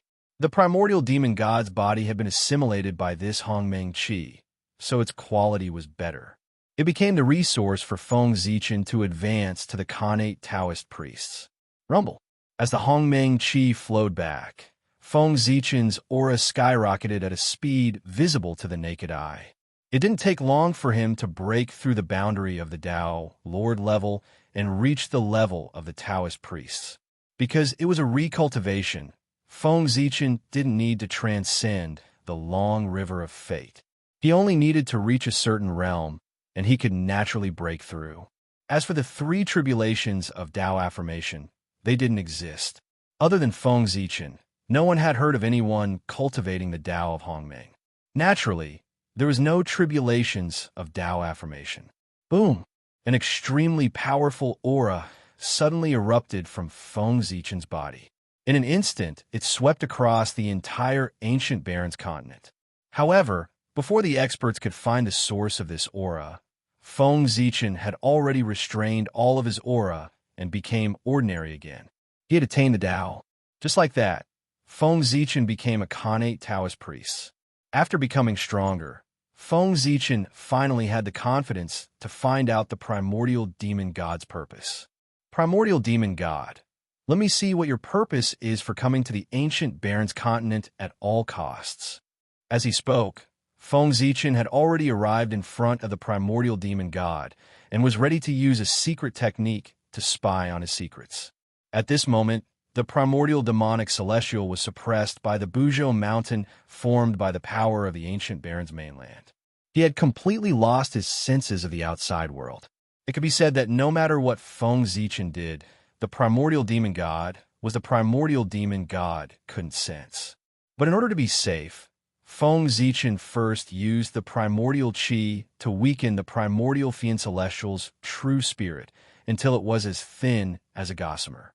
Only then did Feng Zichen stop. Appear. In front of the primordial demon god's true spirit, Feng Zichen formed a seal with his hands. The Hongmeng's qi surged and condensed into a purple mirror in front of him. This was the Hongmeng treasure mirror. Feng Zichen's self-created superpower. The mirror's light was faint and traced back to the origin. It could reflect the past, present, and future. It could reflect everything in the world. Whoosh! The Hongmeng treasure mirror emitted a purple Dao light and slowly sank into the primordial demon god's true spirit. Immediately, all of the primordial demon god's memories after he came to the three realms were clearly reflected and presented one by one in the Hongmeng treasure mirror. However, Feng Zichen looked at the primordial demon god's memories several times. He couldn't find his purpose in coming to the ancient Baron's continent. It was as if he had really entered this place by mistake. How is this possible? How can there be nothing? After looking at it a few more times, Feng Zichen still couldn't find anything. Good, very good. The ancient Baron's continent indeed has a huge secret. It's so big that even the primordial demon god has to be extremely cautious. He didn't dare to leave behind any memories related to this matter in his mind. Feng Zichen certainly didn't think that the primordial demon god had really entered this place by mistake. In that case, there was indeed no memory related to this matter in his memories. Then, there was only one possibility left. To prevent the secret of the ancient Baron's continent from being leaked, the primordial demon god had personally killed this incarnation. Thus, the incarnation had memories of the ancient Baron's continent secrets. However, the primordial demon god had suddenly descended into the untainted land and preached in the name of Pangu. Although he was killed by the heavenly Tao, he had attracted the attention of the heavenly Tao. Therefore, the heavenly Tao had secretly used some means to lure Feng Zichen and Di Jun here at the same time. It planned to use the two of them to investigate the primordial demon god's purpose in coming here. That's quite vigilant. Feng Zichen sighed as he retracted his supernatural power. The primordial demon god had his original body in the great chaos outside the realm. Therefore, even if the memory of this incarnation was destroyed, it didn't have any effect. As long as he could get in touch with the original body, he could restore the memory that was destroyed at any time. However, by doing so, he had cut off the possibility of outsiders prying into the secrets of this place from his memory. However, nothing was absolute. Although the primordial demon god was vigilant, Feng Zichen could still peek into some clues from his actions. For example, after reading the memories of the primordial demon god, Feng Zichen knew that the cultivation method of the ancient Baron's continent was actually passed down by the primordial demon god. Therefore, as a chaos demon god, why would the primordial demon god pass down the cultivation method to the untainted land creatures in the ancient Baron's continent? What was his purpose in doing so? Feng Zichen didn't know about this, but this didn't stop him from finishing what the primordial demon god failed to do. The primordial demon god inexplicably passed down the Tao here for no reason. Then, thinking about it carefully, the only thing that could make the primordial demon god do this was probably related to the secrets of this place. Although Feng Zichen didn't know why the primordial demon god did this, he could imitate him and continue to pass down the Tao in the ancient Baron's continent. In the memories of the primordial demon god, he had just passed down the cultivation method.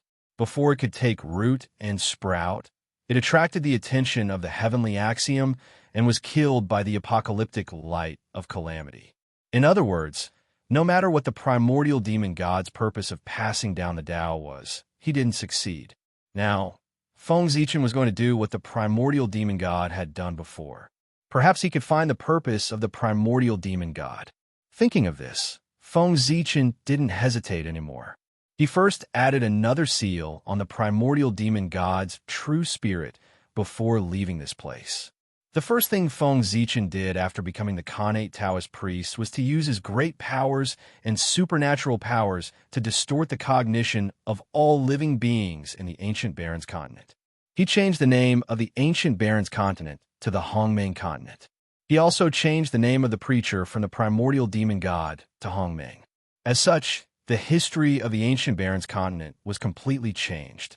Countless years ago, the three realms were born. There was the heavenly realm in the sky, the netherworld realm on the ground, and the human realm in between. The human realm had the 5 major continents as the main body. It was vast and boundless, and the spiritual energy was abnormally dense. It was a holy land for cultivation. In addition to the 5 major continents, there were many small islands floating in the vast ocean. The Hongmeng continent was one of these countless small islands. Originally, the Hongmeng continent didn't have a name. The living beings here were ignorant and didn't know any cultivation methods. But one day, a powerhouse called the Hongmeng Taoist priests crossed the ocean and arrived.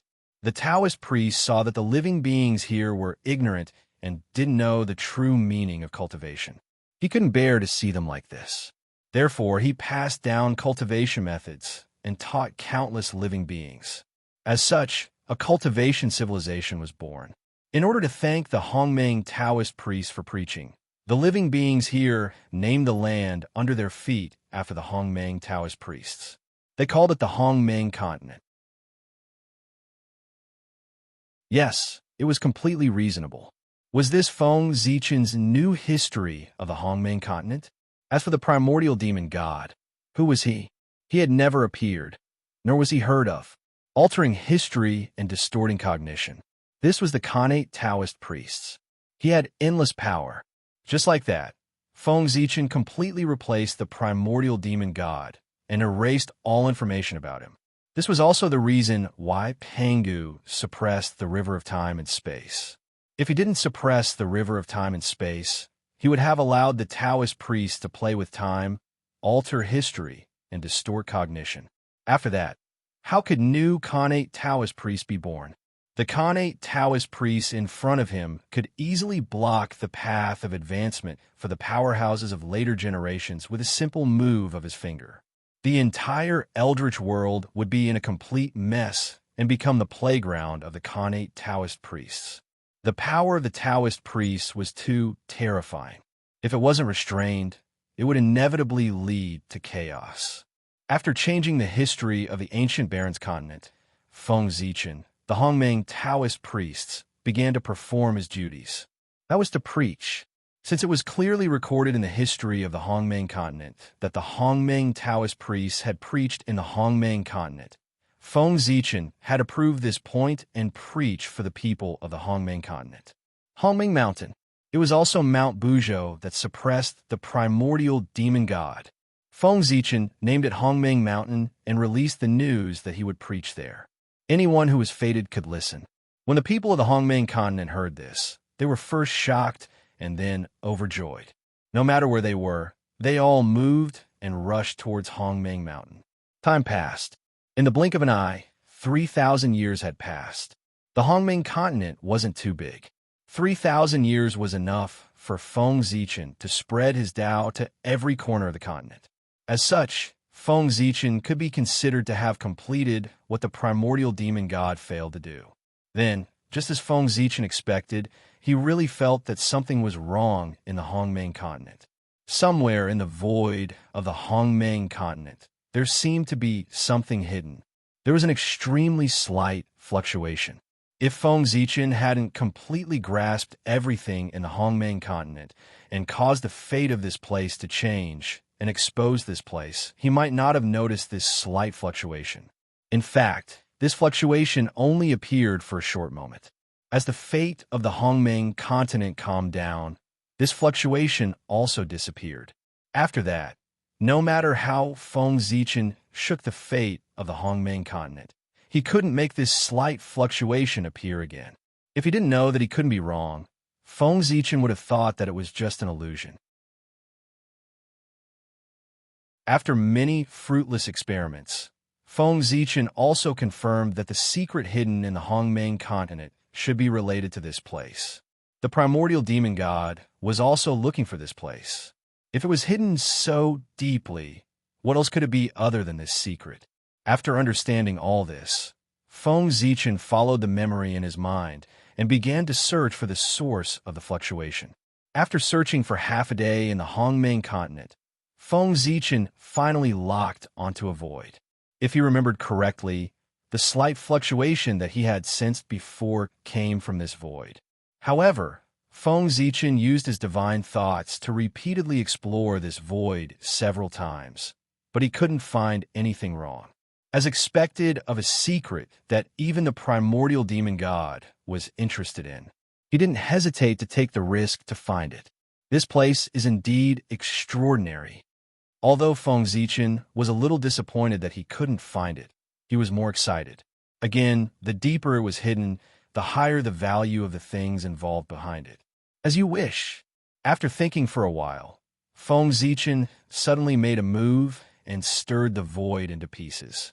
Then his divine thoughts searched for the source of the fluctuation in these spatial cracks one by one. However, the result undoubtedly disappointed Feng Zichen. He searched all the spatial cracks, but he couldn't find anything wrong. Feeling helpless, Feng Zichen released the power in his hands. The magical power that he used was no longer smashing the void into pieces, but completely shattering it into nothingness. However, even so, Feng Zichen still couldn't find anything wrong. Interesting, after standing quietly in front of this void for several months and waiting for it to completely recover, Feng Zichen didn't destroy this void. Instead, he used a secret method to communicate with the Tree of World and attracted one of its roots. Exploring the void was the best in the world. In this aspect, no one in the untainted land was more professional than the Tree of World. It could be said that if the Tree of World couldn't find anything wrong with this void, then Feng Zichen should give up as soon as possible. Buzz, buzz, buzz. The roots of the Tree of World quietly poked out of the void and emitted an inexplicable fluctuation, constantly resonating with the void here. Seeing this, Feng Zichen's heart moved. He separated a wisp of divine thoughts and integrated it into the roots of the Tree of World, spreading out with its power. After integrating with the roots of the Tree of World, Feng Zichen instantly had a different experience. Layers of the void unfolded in front of his eyes, extremely mysterious. Then, Feng Zichen found that the power of the Tree of World was constantly spreading into the depths of the void. This depth was deeper than Feng Zichen had imagined. It was a depth of the void that even he couldn't reach. Therefore, at this time, Feng Zichen was shocked. How is this possible? Is the void of the untainted land so deep? Why didn't I know? As the second master in the untainted land, Feng Zichen believed that he knew the untainted land well. Although the void was boundless, in general, there were only 49 layers. Moreover, the deeper one went into the void, the closer one was to the way of heaven. Once one entered the 49th layer of the void, one could even face the way of heaven directly. However, at the same time, the more layers there were in the void, the more dangerous it was. Even someone as strong as the Khanate Taoist priest could only enter the 36th layer of the void. If he went deeper, his life would be in danger. As for the primordial chaos Daluo Jingxian, he could only enter the 45th layer of the void. If he went deeper, he might be assimilated by the way of heaven. As for Feng Zichen, his original body could barely enter the 49th layer of the void and face the way of heaven directly.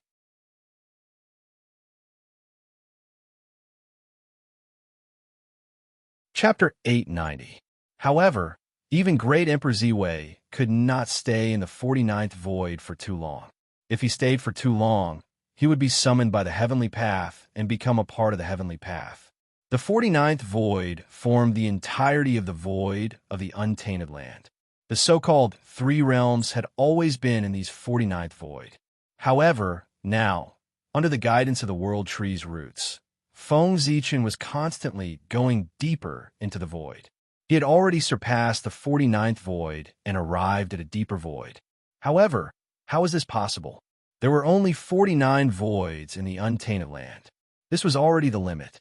One could directly face the heavenly path. How could there be a deeper void than this? No one answered Feng Zichen's question. The roots of the World Tree seemed to have sensed something and continued to go deeper into the void. It was also at this moment that Feng Zichen realized that he might no longer be in the untainted land, but somewhere else. There were only 49 voids in the untainted land. Beyond this level, it could only mean that Feng Zichen had already left the untainted land. So where was this place? What was chaos? It meant that all things had not been born, and yin and yang had not been separated. It was chaos. There was no up and down, no past and present. In other words, the great chaos outside the realm was chaos. There was no passage of time and space at all. Right now, Feng Zichen was still continuing to go deeper into the void. It could be seen that he was not in the great chaos outside the realm. After thinking for a long time, Feng Zichen still could not figure it out.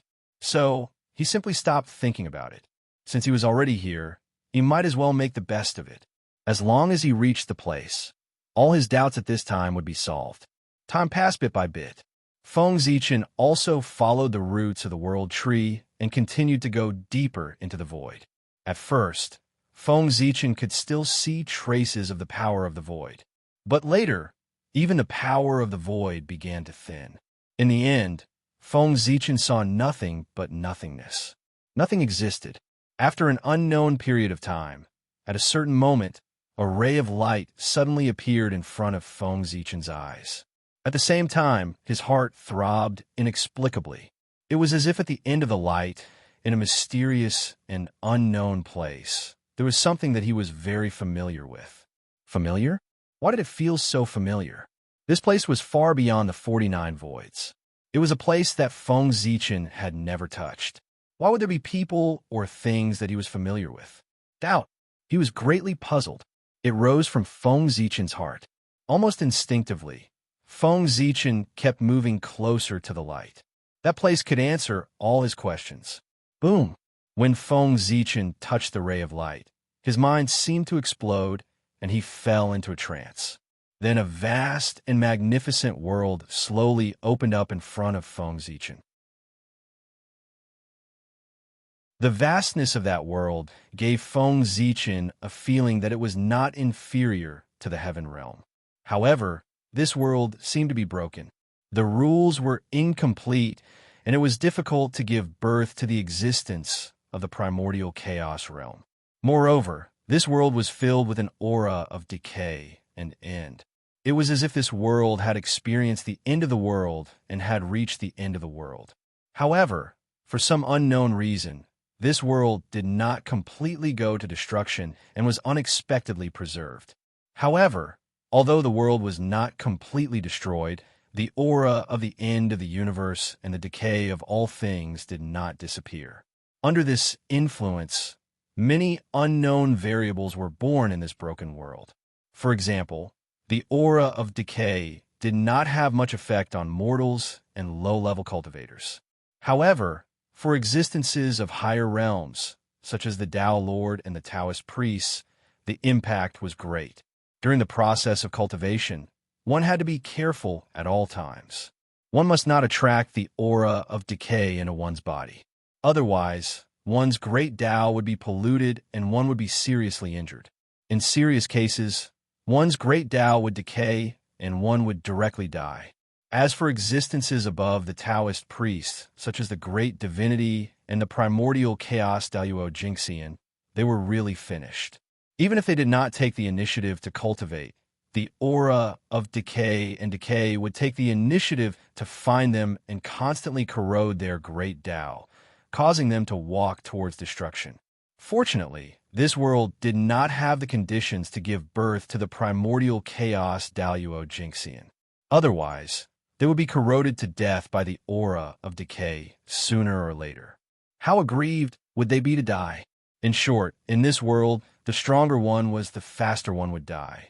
On the other hand, low-level cultivators were completely unaffected.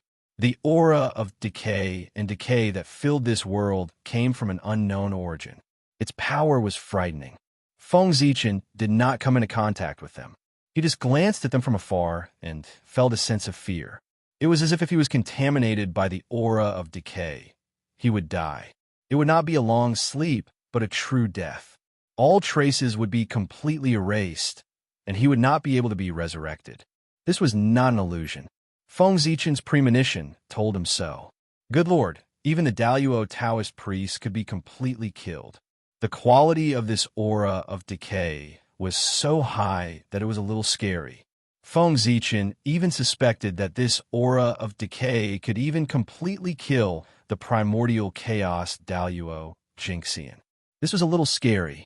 Feng Zichen was not surprised that it could kill the primordial Taoist priests.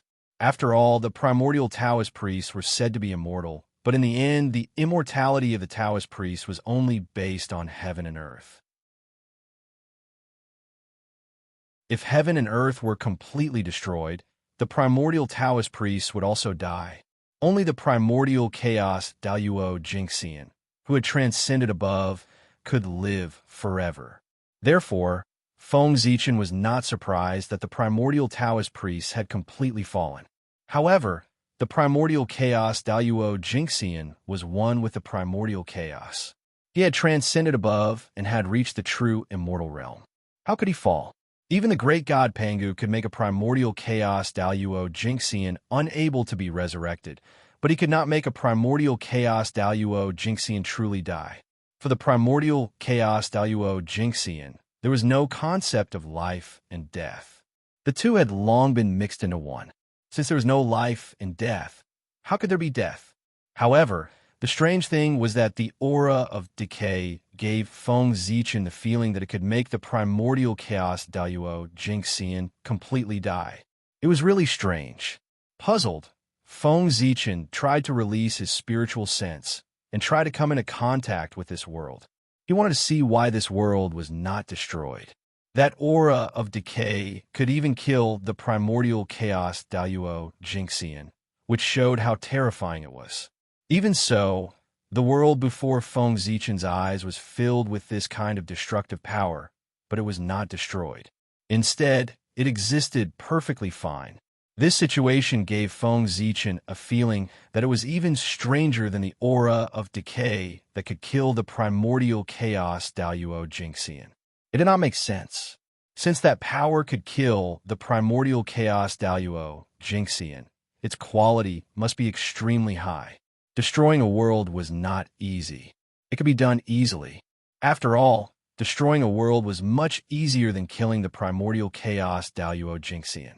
However, the current situation was that under that destructive power, the primordial chaos Daluo Jingxian had died, but the world was safe and sound.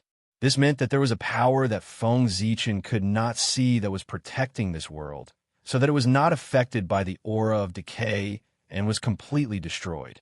Even the power that was enough to kill the primordial chaos Daluo Jingxian could not do anything to that power. This meant that the power that protected this world must be terrifyingly strong. It was a power that Feng Zichen could not understand. Therefore, Feng Zichen wanted to see where this power came from. If he could get his hands on it, it might bring him unimaginable fortune. Thinking of this, Feng Zichen's spiritual sense quietly swept out and swept toward the nameless world.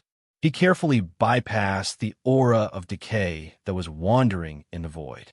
This power was so terrifying that even Feng Zichen did not dare to let it get close to him.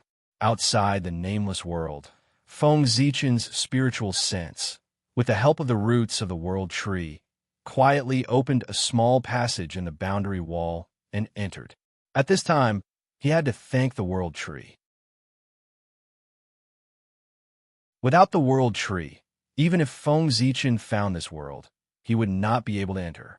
Judging from the current situation of this world, it obviously did not belong to the untainted land. This was because Feng Zichen did not sense any aura related to Pangu in this world. This was a completely unfamiliar world. Even the way the rules operated was completely different from the untainted land. Since this world did not belong to the untainted land, Feng Zichen was an outsider to this world. In layman's terms, Feng Zichen from the outside world was an extraterrestrial demon and was not welcomed by this world. If he rashly barged in, he would definitely be targeted by the will of this world and expose himself. However, with the world tree, everything was different. The world tree had the ability to communicate with all worlds. No matter which world it was, it would not have any defenses against it. It could easily enter. Thanks to the world tree, Feng Zichen could also silently sneak into this world. After entering this nameless world, Feng Zichen did not wander around. Instead, he released his spiritual sense and tried to communicate with the rules of this world to learn the basic situation of this place. Asking for directions was something that only low-level cultivators would do. Experts would directly communicate with the heavens and earth to obtain the information they wanted. Using the world tree's disguise, Feng Zichen successfully deceived the rules of this world. He began to search for the information he needed from this world. First, it was the origin of this world. He tried to use his supernatural power to look back on the past of this world. Then, Feng Zichen discovered that he had failed. This world did not have a past. It was completely destroyed by the aura of the end.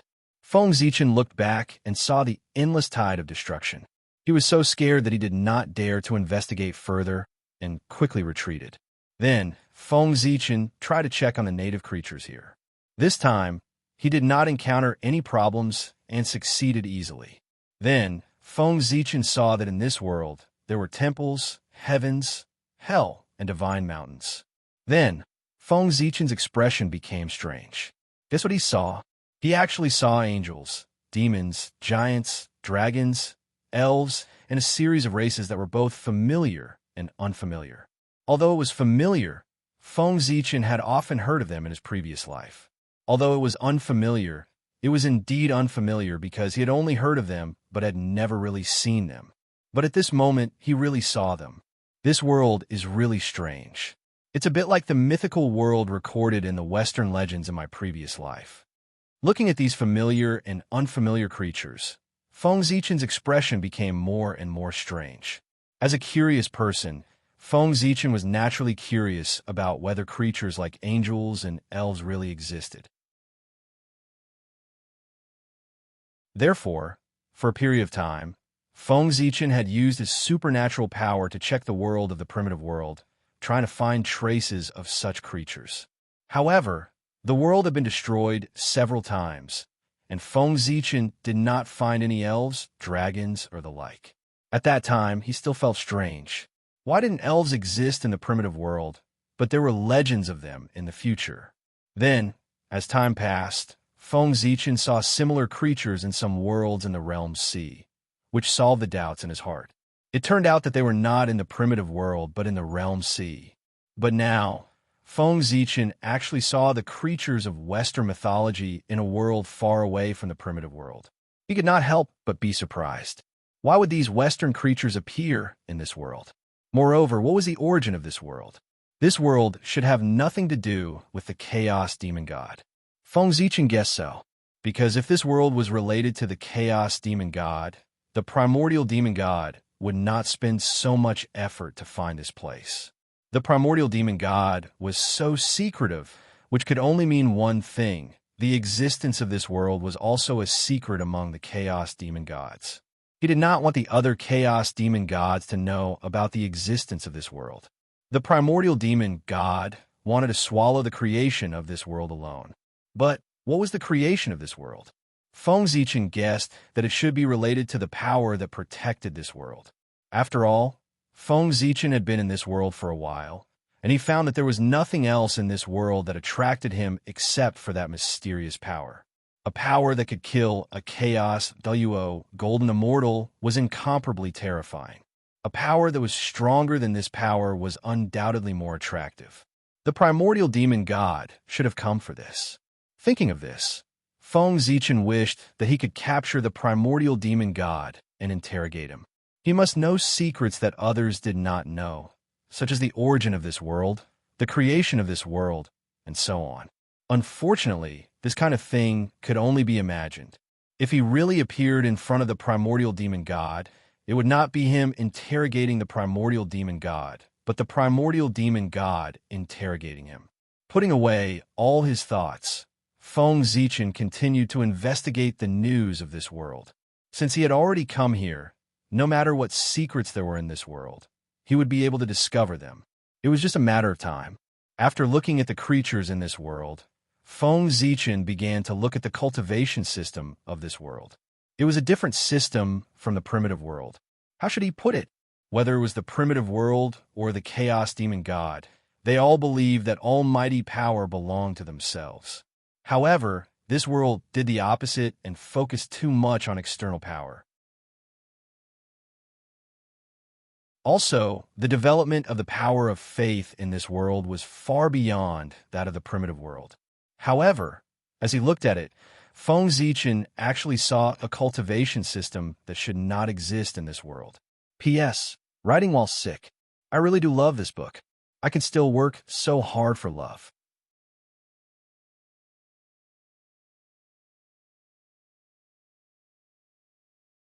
Chapter 891. The Way of Gods and Demons. This was the cultivation system created by Feng Zichen himself. How could it be? Puzzled, Feng Zichen continued to look down and saw three familiar faces. Feng Jie, Jiang Xiong, and Jiang Hui. They were Feng Zichen's three disciples. No wonder I couldn't find them no matter how hard I tried. It turns out that they were here and left the untainted land long ago. At this time, Feng Zichen's doubts were all solved.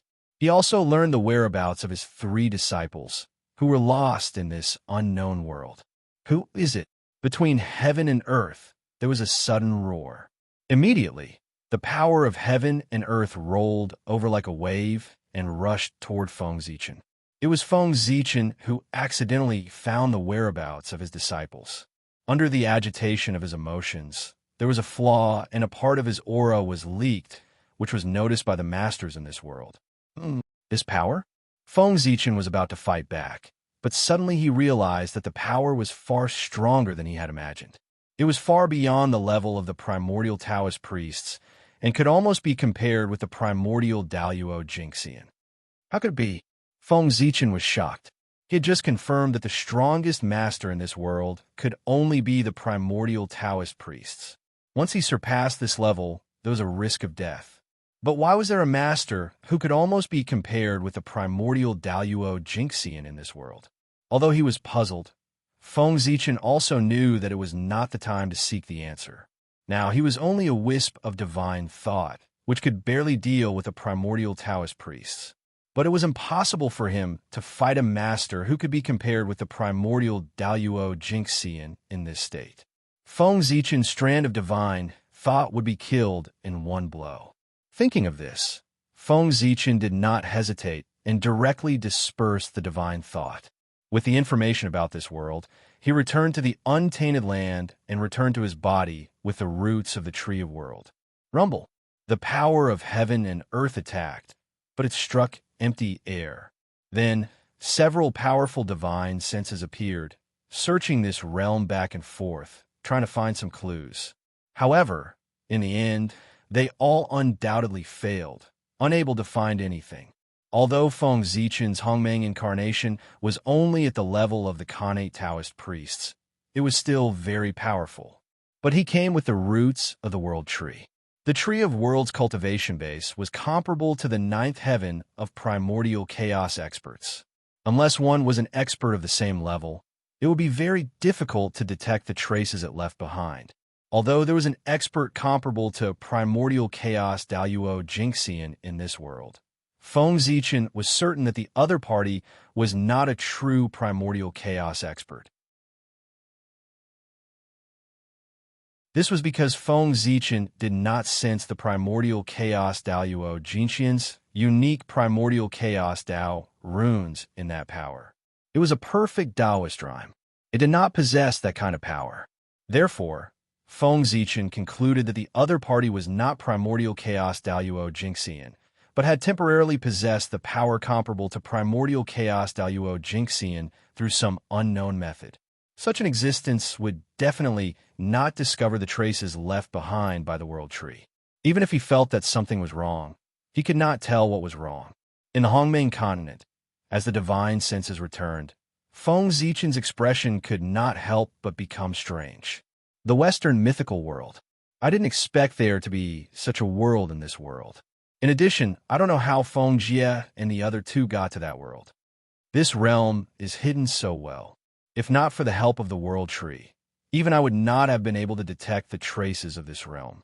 I don't know how they found this place and got lost in it. Moreover, this world is so mysterious that even the overlords of the chaos demon gods want to pry into it. They have planned for this for countless years. However, Fengjie and the others have already entered this world many years ago. This opportunity is truly shocking. Thinking of what he had seen in the other realm, Feng Zichen pondered silently. First of all, he was sure that the Khanate Taoist priests were the limit of that realm. There were definitely Khanate masters who were stronger than him, but they were all dead. Secondly, although the person who attacked Feng Zichen had the power of primordial chaos, he was still in the realm of the Khanate Taoist priests. Otherwise, Feng Zichen would not have left so easily just now. This meant that there was still a secret method in that realm that could increase one's strength. This is troublesome. Thinking of this, Feng Zichen could not help but sigh. If there was such a secret method in the other realm, it meant that even if his Hongmeng incarnation personally rushed to the other realm, the male lead would still have the advantage and would be at a disadvantage. As for Feng Zichen's original body and other incarnations, he could not use them. Even if Feng Zichen's original body went there, he would still be affected by the remaining qi of the end in that realm, which would cause unknown dangers. Therefore, if he was not completely confident, Feng Zichen would never use his incarnation or even his original body. The only one he could use was this Hongmeng incarnation that had just reached the realm of the Taoist priests. Feng Zichen would not send any power that was higher than the realm of the Taoist priests to that realm. His original body and incarnation that could dominate that realm could not be used. The incarnation that could be used could not dominate that realm. Therefore, Feng Zichen felt that it was troublesome. After thinking about it, Feng Zichen decided to temporarily forget about going to that realm. It would not be too late to go to that realm after increasing his power to the limit of the Taoist priests. With Feng Zichen's original body's realm of the ninth heaven of Hunyuan, even if his incarnation only had the power of the Khanate Taoist priests, it was still not something that ordinary sage-to-be could contend against. With such power, it was more than enough to dominate the other realm, but it was more than enough to protect himself. Thinking of this, Feng Zichen suddenly took action. It was difficult for others to increase their strength, but it was not difficult for Feng Zichen. Right now, he had something important to do.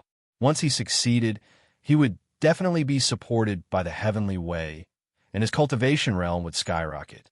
What Feng Zichen wanted to do was to transform the islands into realms. What was the meaning of transforming the islands into realms? It was to transform the countless islands floating on the sea outside the 5 continents into realms.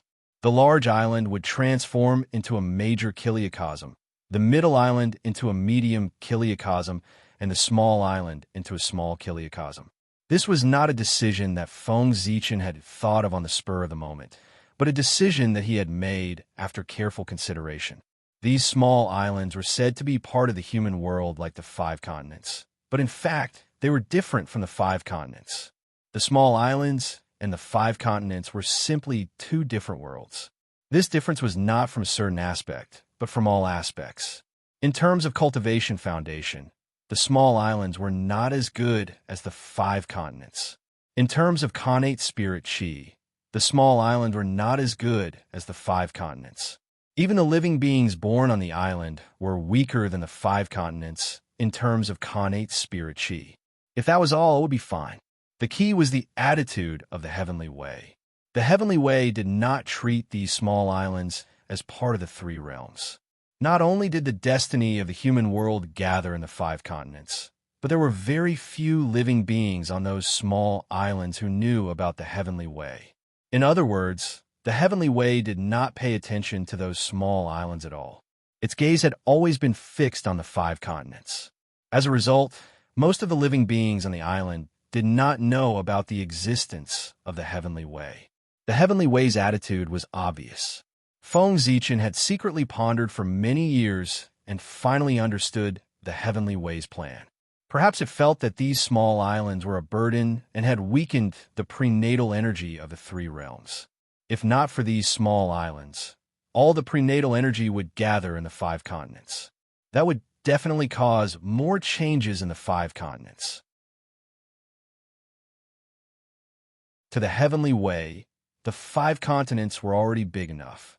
It was enough to have the living beings here to perform the Tao for it. There was no need for extra places like the small islands. After Feng Zichen understood the thoughts of the heavenly way, he naturally formulated a plan. He wanted to turn the islands into worlds and separate these small islands from the three realms, turning them into subsidiary worlds of the three realms. In this way, it would be an act of following the heavens and responding to the Tao. It was worthy of supreme merit and great luck. However, Feng Zichen's plan was not only that. It was just turning the islands into worlds. There were many people in the three realms who could do this, but it did not show Feng Zichen's ability. For this, he planned to use these small worlds as array cores after turning the islands into worlds to set up a peerless array to transform the chaos chi and strengthen the origin of the primordial world. Only in this way could he display Feng Zichen's supreme methods. It was not difficult to do this, but it was a little troublesome. First of all, if he wanted to succeed, he had to know how many small islands there were in the primordial world. Feng Zichen was very clear about this. It was exactly the number of 1 yuan, 129,600. Next, he had to lock onto the location of these small islands. This was not difficult for Feng Zichen. Zhouxing illuminated the entire three realms. Feng Zichen looked down from the Ziwei star and saw the entire human world. Naturally, the location of the countless small islands could not be hidden from Feng Zichen's eyes. Now that the location of the island was confirmed, it was time for the most crucial and troublesome step. He had to inscribe formation patterns on the island and refine formation flags. He had to use the power of the world to turn the island into a world. At the same time, the array flags also had the use of stabilizing the world. When the 10,000 worlds were established, under the guidance of the array flags, the worlds formed by these small islands would automatically move to suitable positions to form a supreme array. Otherwise, he would let Feng Zichen do it and turn the small islands into worlds one by one. Then, one by one, they would be moved to suitable positions. Not to mention whether this method was tiring or not. Just the time it took was unacceptable to Feng Zichen. Not to mention, Feng Zichen was essentially a lazy guy. He would never spend so much effort to do these things. Naturally, he would do whatever was convenient for him. After making up his mind, Feng Zichen's several incarnations started at the same time. First, they comprehended several innate arrays in the untainted land. Then, they borrowed some of the mysteries of the chaotic demon deities' arrays. Finally, they comprehended a supreme array called the 10,000 World Array. This array used the 129,600 worlds as branches and the three realms as the main body. Together with Pangu's Dharma form, it turned the untainted land into a huge whirlpool and inhaled the chaotic chi from all directions. At this time, the role of Pangu's Dharma form was manifested. It was a huge converter that turned the chaotic chi into congenital chi and then scattered it into the three realms and the 129,600 small worlds. This idea had not deviated from Feng Zichen's philosophy. The untainted land was created by Pangu and formed by his physical body. It was right to treat the entire untainted land as Pangu. Everything was done according to Pangu. Even if there was a mistake, as the untainted land and the great Pangu continued to resonate, it would automatically correct itself. At that time, the untainted land would become stronger and stronger. However, although this method was good, there was a huge flaw. Everything in the untainted land would be related to Pangu. In the future, it would be fine if Pangu reached the realm of the eternal great Tao. The untainted land would naturally rise and become an eternal world. From then on, it would no longer be troubled by destruction. However, if Pangu failed to break through, the untainted land would definitely be destroyed. There was no chance of survival. Feng Zichen's move to change the untainted land was equivalent to betting all his chips on Pangu, betting that he could attain the Tao. This was a very normal thing. After all, the existence of the untainted land was the place where the great god Pangu developed the Tao. If Pangu succeeded, the untainted land would naturally succeed. Similarly, the untainted land's advancement to the eternal realm also meant that Panga's merit was complete, and he had achieved the realm of the great Tao. The two of them were in a relationship where one of them would prosper and the other would suffer. It was understandable for Feng Zichen to do so. With the array diagram, the next thing was simple. He only needed to refine the array flags according to the array diagram and then engrave the array on the island. Refining the array flags required a lot of resources. Carving array patterns on countless small islands required a lot of manpower. Feng Zichen's incarnation of Hongmeng was indeed the richest and most powerful in Hongmeng. However, in the entire three realms, he was nothing. But it didn't matter. He didn't have resources, but the great emperor of Ziwei did. The title of the richest man in the untainted land was not an exaggeration. It didn't matter if he didn't have people. The great emperor of North Star had people. As the current #1 force in the untainted land, the human race didn't lack ordinary masters. With a thought from Feng Zichen, the human race immediately began to work with the support of various forces. All kinds of heavenly materials and earthly treasures were transported from the boundless starry sky. In the hands of the refiners of the human race's hall of heavenly works, they turned into array flags with mysterious auras. Then, human masters took action. With these array flags and a large amount of precious resources, they went overseas and visited the small islands. They were going to set up array flags and carve array patterns.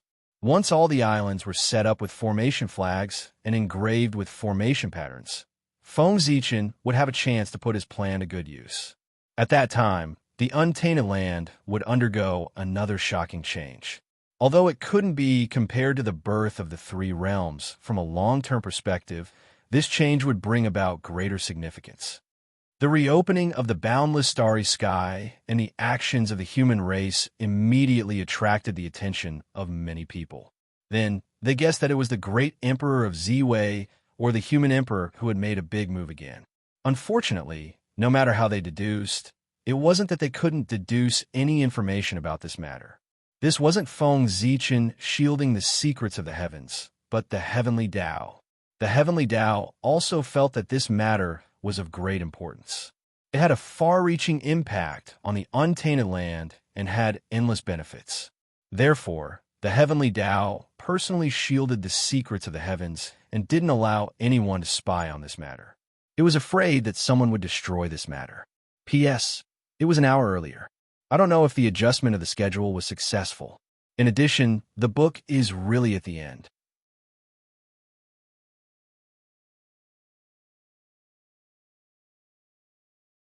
Chapter 892. On the Hongmeng continent, Feng Zichen lived and commanded. He included the small islands into the array formation system he had built.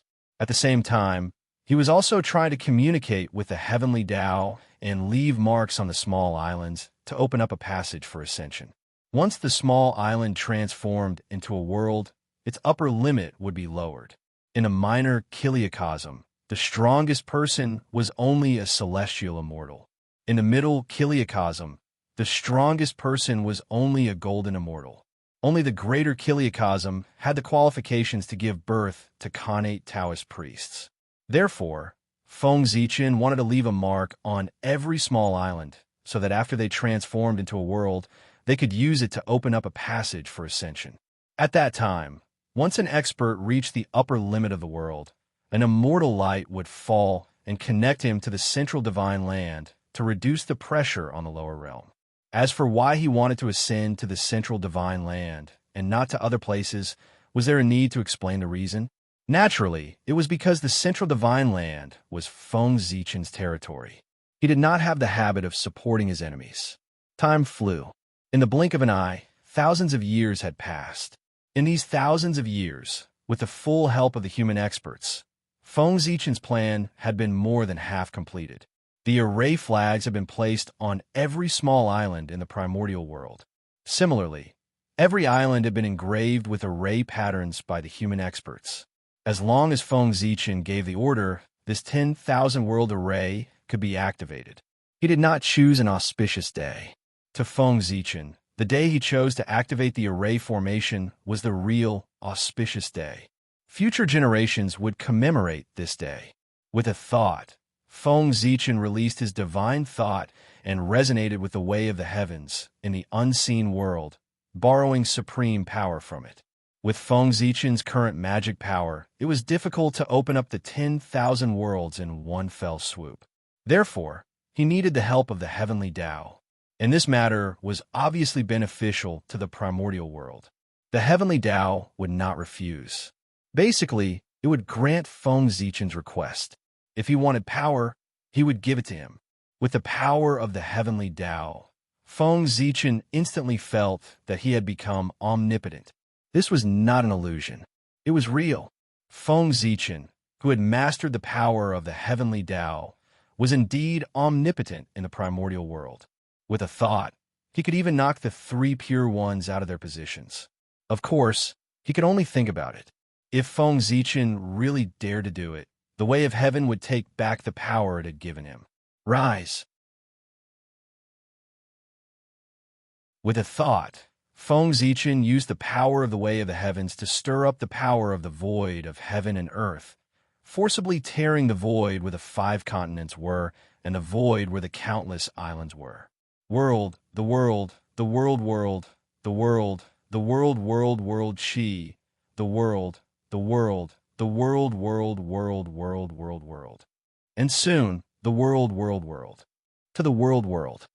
World, world, world, world, world. To form a world of world, world. Of the world, world, world, world, world, world. World. To the world, world, world, to the world, to the world, world, world to form. In just a few years, the 5 continents were surrounded by a layer of invisible boundary walls. This also caused the 5 continents to become a new world from now on. What is Great Emperor Ziwei doing?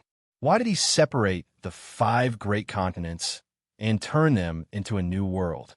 The primordial world's great divines naturally recognized that the person who caused the changes in the 3 realms was the reincarnation of Great Emperor Ziwei. But it was because of this that they were puzzled. What was Great Emperor Ziwei trying to do? Why did he do this? Although they were puzzled, they did not think of stopping him. This was because without the heavenly Tao's consent, Great Emperor Ziwei would not be able to separate the 5 great continents. He would definitely suffer a backlash from the heavenly Tao. Now that Great Emperor Ziwei had done this, the heavenly Tao did not react. This undoubtedly meant that the heavenly Tao had acquiesced to this. How could they refuse something that even the heavenly Tao had agreed to? Ignoring everyone's surprise, Feng Zichen continued with his actions. Using the power of heaven and earth as the foundation, Feng Zichen circulated the cyclic sword sutra, creating thousands of swords in the sky. He slashed down at the void where the countless islands were located. In an instant, the void shattered. The islands were separated from the 3 realms by Feng Zichen, forming independent entities. Then, the Tree of World appeared again. Majestic world origin chi spewed out and began to repair the void fragments. At the same time, it also transformed the void around the islands into a solid world wall. Changes were happening outside the islands. Changes were happening inside the islands as well. The array inscriptions that Feng Zichen had ordered people to inscribe on the islands began to emit resplendent light as they were activated. Suddenly, the power of the void around the islands seemed to be pulled by an invisible force. It surged wildly in the direction of the islands. Then, it was transformed by the array into pure, innate world origin, slowly strengthening the island's world origin. At the same time, the heavenly Tao was trembling. Wisps of heaven and earth origins fell from the sky and flowed into the islands below. From the looks of it, the heavenly Tao was determined to get rid of the burdens that were the islands. In order to speed up the transformation of the islands, it had sacrificed the heaven and earth origins that it had painstakingly accumulated. Rumble. With the augmentation of the heaven and earth origins, the changes to the islands immediately turned intense. The laws were reconstructed and order was reorganized. The world wall was also rapidly growing, and the land in front of it grew. Soon, the islands had the embryonic form of a world.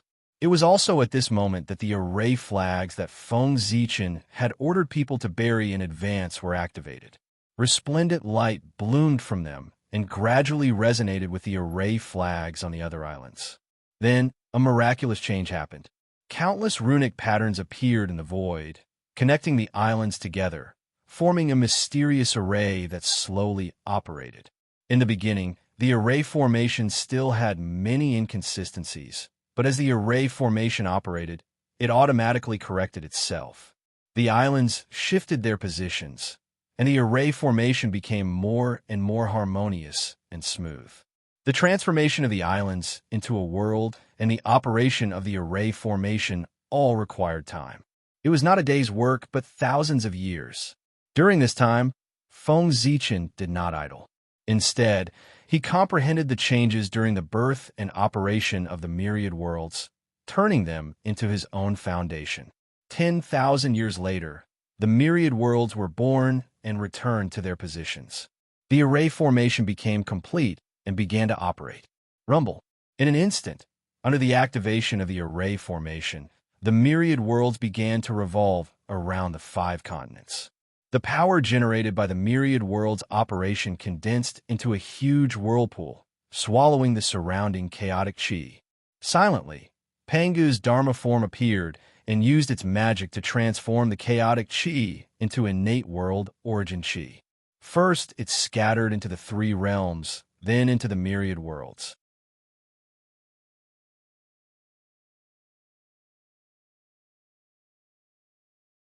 Chapter 893.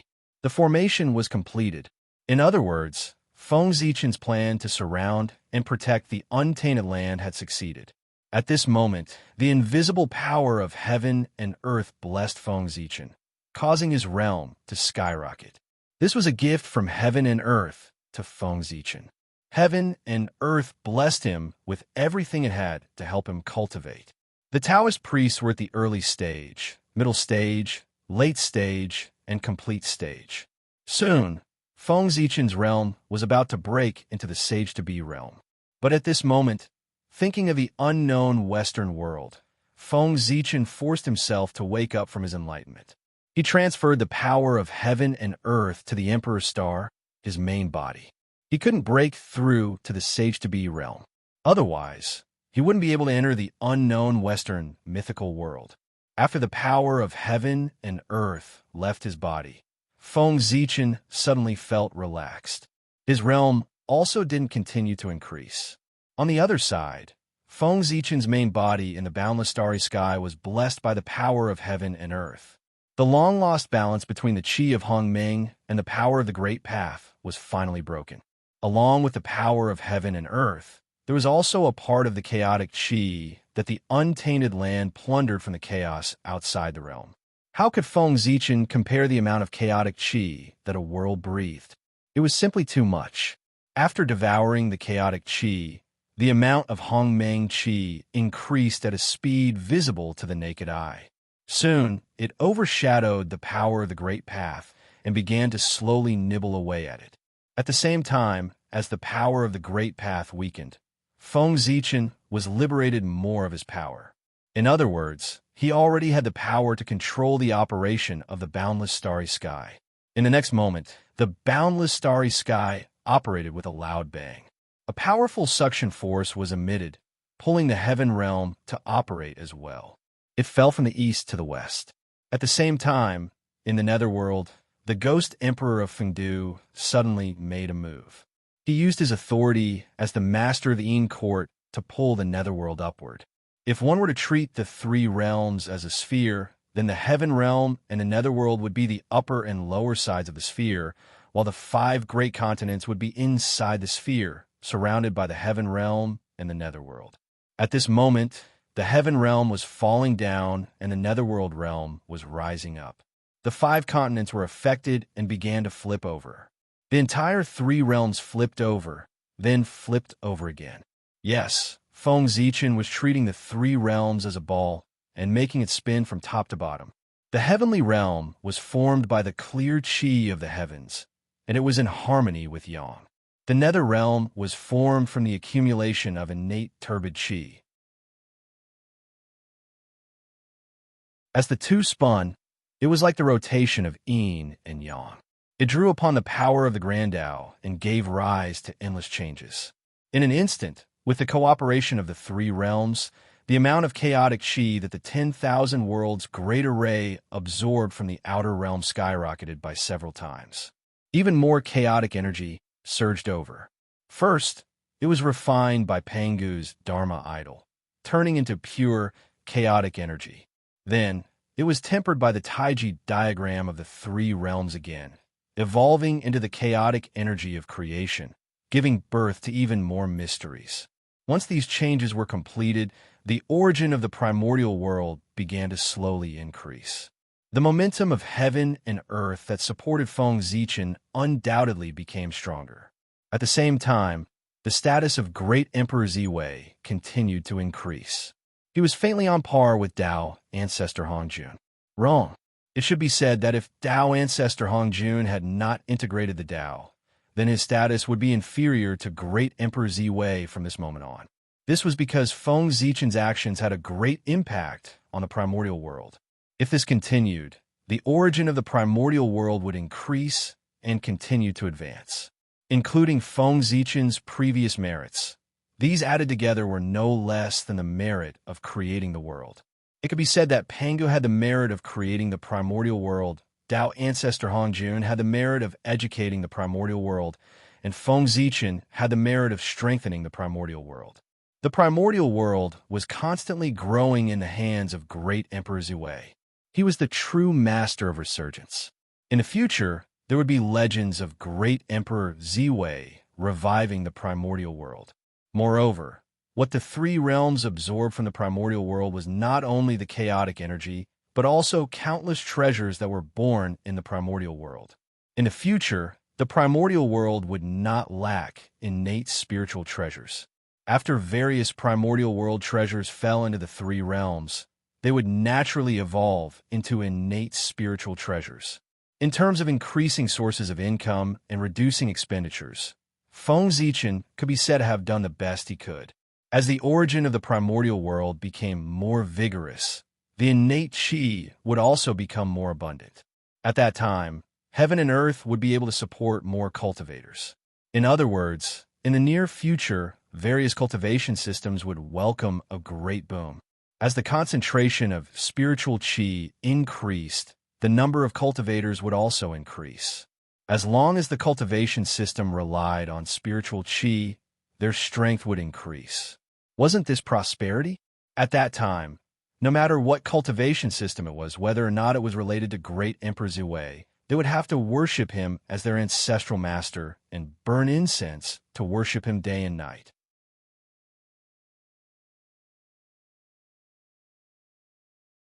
There was no reason other than the fact that the spiritual qi of heaven and earth was brought by Great Emperor Ziwei. Since the various cultivators had received benefits from him, they naturally had to establish a relationship with him. Otherwise, how could they enjoy his benefits? Acknowledging him as their ancestral master was naturally the best choice. Whether it was the immortal path or the Buddhist path, when the successor met Great Emperor Ziwei, they would have to respectfully address him as their ancestral master. Although he did not preach, it was better than preaching. More and more power of the Great Path was devoured by the Hongmeng Qi. Gradually, the Hongmeng Qi began to transform. Its essence was sublimated and became the Hongmeng Origin Qi, which was the embryonic form of the Hongmeng Purple Qi. It was the foundation of eternity. At this moment, if Feng Zichen spent 1,000,000 years of effort, he could condense a true Hongmeng Purple Qi. However, Feng Zichen could create several or even more than 10 Hongmeng Purple Qi. However, the Heavenly Tao could not produce the same number of saint positions. There are only 9 saint positions. One more would not do. Putting aside the changes in the boundless starry sky for the time being, Hongmeng's incarnation had once again stepped into the unknown Western aristocratic family as his realm stabilized. Moreover, before heading to that world, Hongmeng's incarnation had also captured a wisp of the power of the Great Path from his main body. The power of the Great Path belonged to the power of the Great Path. It was eternal and immortal, transcending the cycle of reincarnation. Feng Zichen wanted to see if the Nirvana Chi that could truly kill primordial chaos Daluo Jingxian could erode this wisp of the Great Path's power of the eternal level. If it could, then it would be terrifying. However, Feng Zichen did not think that it was possible. How could it be called eternal if it could be destroyed by the Nirvana Chi? Hongming Chi could devour the power of the Great Path because both belong to the eternal level. If the Nirvana Chi could destroy the power of the Great Path, wouldn't it mean that even the Great Path could not be eternal? That was too ridiculous. Because of the previous coordinates, Feng Zichen did not have to go through so much trouble to rush to the Western world. With a thought, he crossed the layers of void and arrived outside that world. He was not in a hurry to enter. Feng Zichen activated the Great Path's power and found the Nirvana Chi drifting outside this world.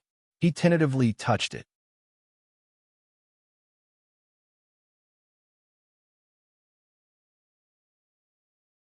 Chapter 894. The moment it came into contact with the Chi of Demise, the dermic power that Feng Zichen used to draw in the Great Path power was directly annihilated by a powerful Nirvana power. At the same time, the Nirvana power intended to follow the connection between the dermic power and Feng Zichen's body and spread into his body. This action frightened Feng Zichen so much that he immediately cut off the connection between himself and the dermic power. The Great Path power remained where it was. No matter how the Chi of Demise eroded it, it could not shake it in the slightest. Seeing this scene, Feng Zichen thought to himself, as expected, the final Chi was unable to do anything to the power of the Great Path. With a thought, Feng Zichen tried to use his own power to analyze the Chi of Demise. However, no matter what power he used, it would be annihilated by the Chi of Demise. Whether it was ancestral Chi, origin Chi, or even infinite power, they were like ants in front of the Chi of Demise. It was difficult to contend against it. However, the transformed Hongming Chi made Feng Zichen's eyes light up. Although it still could not block the erosion of the Chi of Demise, it could resist it for a while. In order to annihilate the Hongmeng Chi, the Chi of Demise had consumed a lot of power. This meant that the transformed Hongmeng Chi's essence was very close to the Chi of Demise. With this discovery, Feng Zichen used the Hongmeng Chi as the foundation to analyze the Chi of Demise bit by bit. After a few months, Feng Zichen finally gained something. He finally figured out the origin of the Chi of Demise. It was a power that could turn everything into nothingness. The so-called world was a cycle of reincarnation, from nothingness to existence, and from existence to nothingness. This was reincarnation. All living things, including the chaos demon gods, could not escape from reincarnation. Only the Great Path could transcend it and jump out of this cycle of reincarnation from existence to nothingness and from nothingness to existence and exist forever. The power of the end was the power that turned everything into nothingness. This discovery reminded Feng Zichen of a legend among the chaos demon gods. All living things in the world had their own tribulations. Living beings had tribulations, magic treasures had tribulations, worlds had tribulations, and so did the primal chaos. There would be a day when the world would be destroyed, and so would the chaos. This tribulation was known as the immeasurable tribulation in the primordial world. In the primal chaos, it was known as the epic calamity. Of course, some chaos fiend celestials called it the samsara calamity. Under the tribulation of reincarnation, all things became void. The outer realm's chaos collapsed and returned to a state of nothingness. Everything, karma, and life within the chaos would be reduced to nothingness. Everything would return to the state of nothingness. This was the true return to the source. Other than the eternal and indestructible Great Tao, nothing could escape from this, unless one transcended the cycle of reincarnation and achieved eternity. Panga wanted to prove the Great Tao because he didn't want to die under the samsara tribulation. Before the samsara tribulation, all living beings were equal.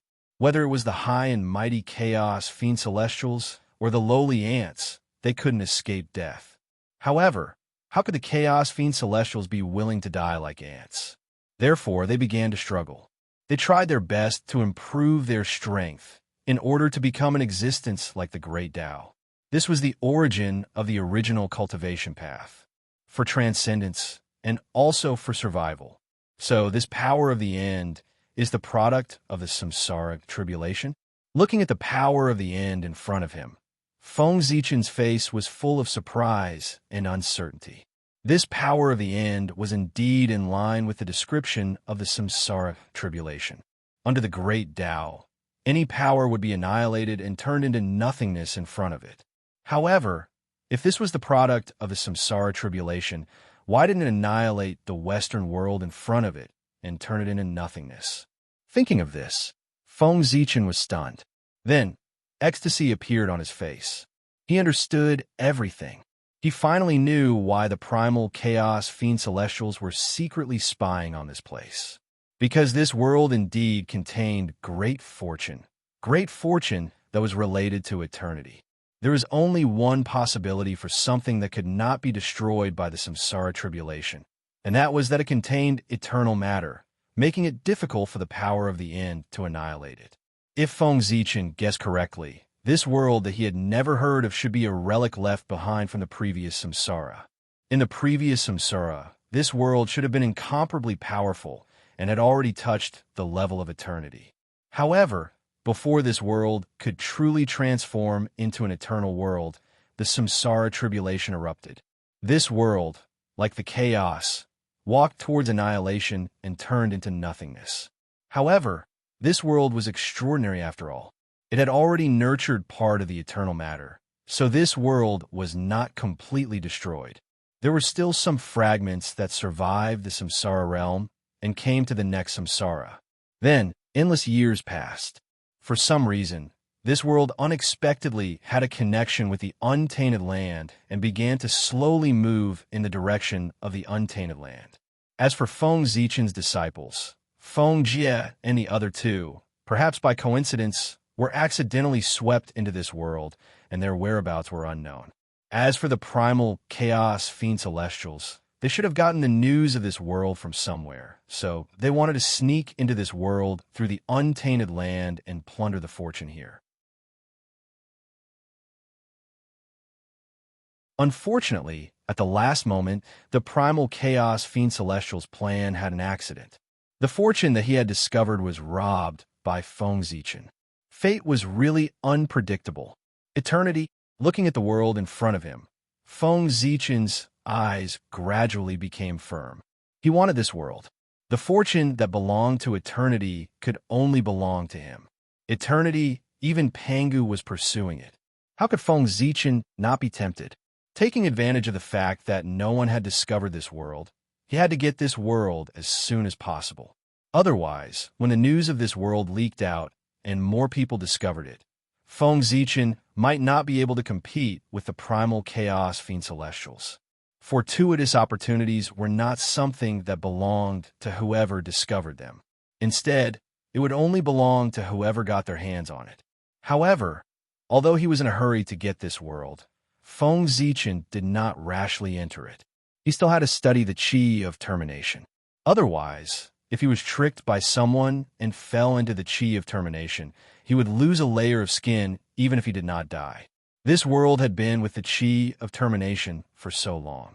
Feng Zichen did not believe that the creatures in this world had not developed a method to use the chi of termination.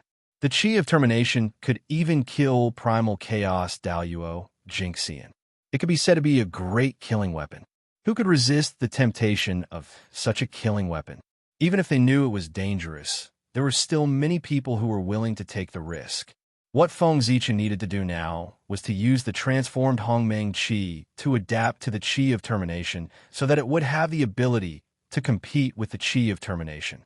At the same time, in the boundless starry sky of the untainted land, Feng Zichen's original body began to condense Hongmeng Qi at all costs. He was refining Hongming purple qi to help Hongming. Hongming purple qi was the foundation of the Great Way and also the origin of Hongming. It was a power on the same level as the power of the Great Way. If Feng Zichen had a Hongming purple qi, he would not be afraid of the qi of termination in this world. Time passed bit by bit.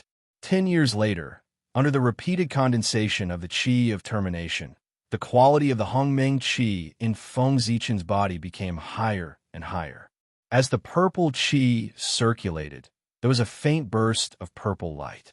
It was extremely mysterious. Such a Hongming qi was no longer afraid of the corrosion of the qi of termination. Moreover, if the quantity of Hongming qi was more than 10 times that of the qi of termination, Feng Zichen was even confident that he could devour the qi of termination.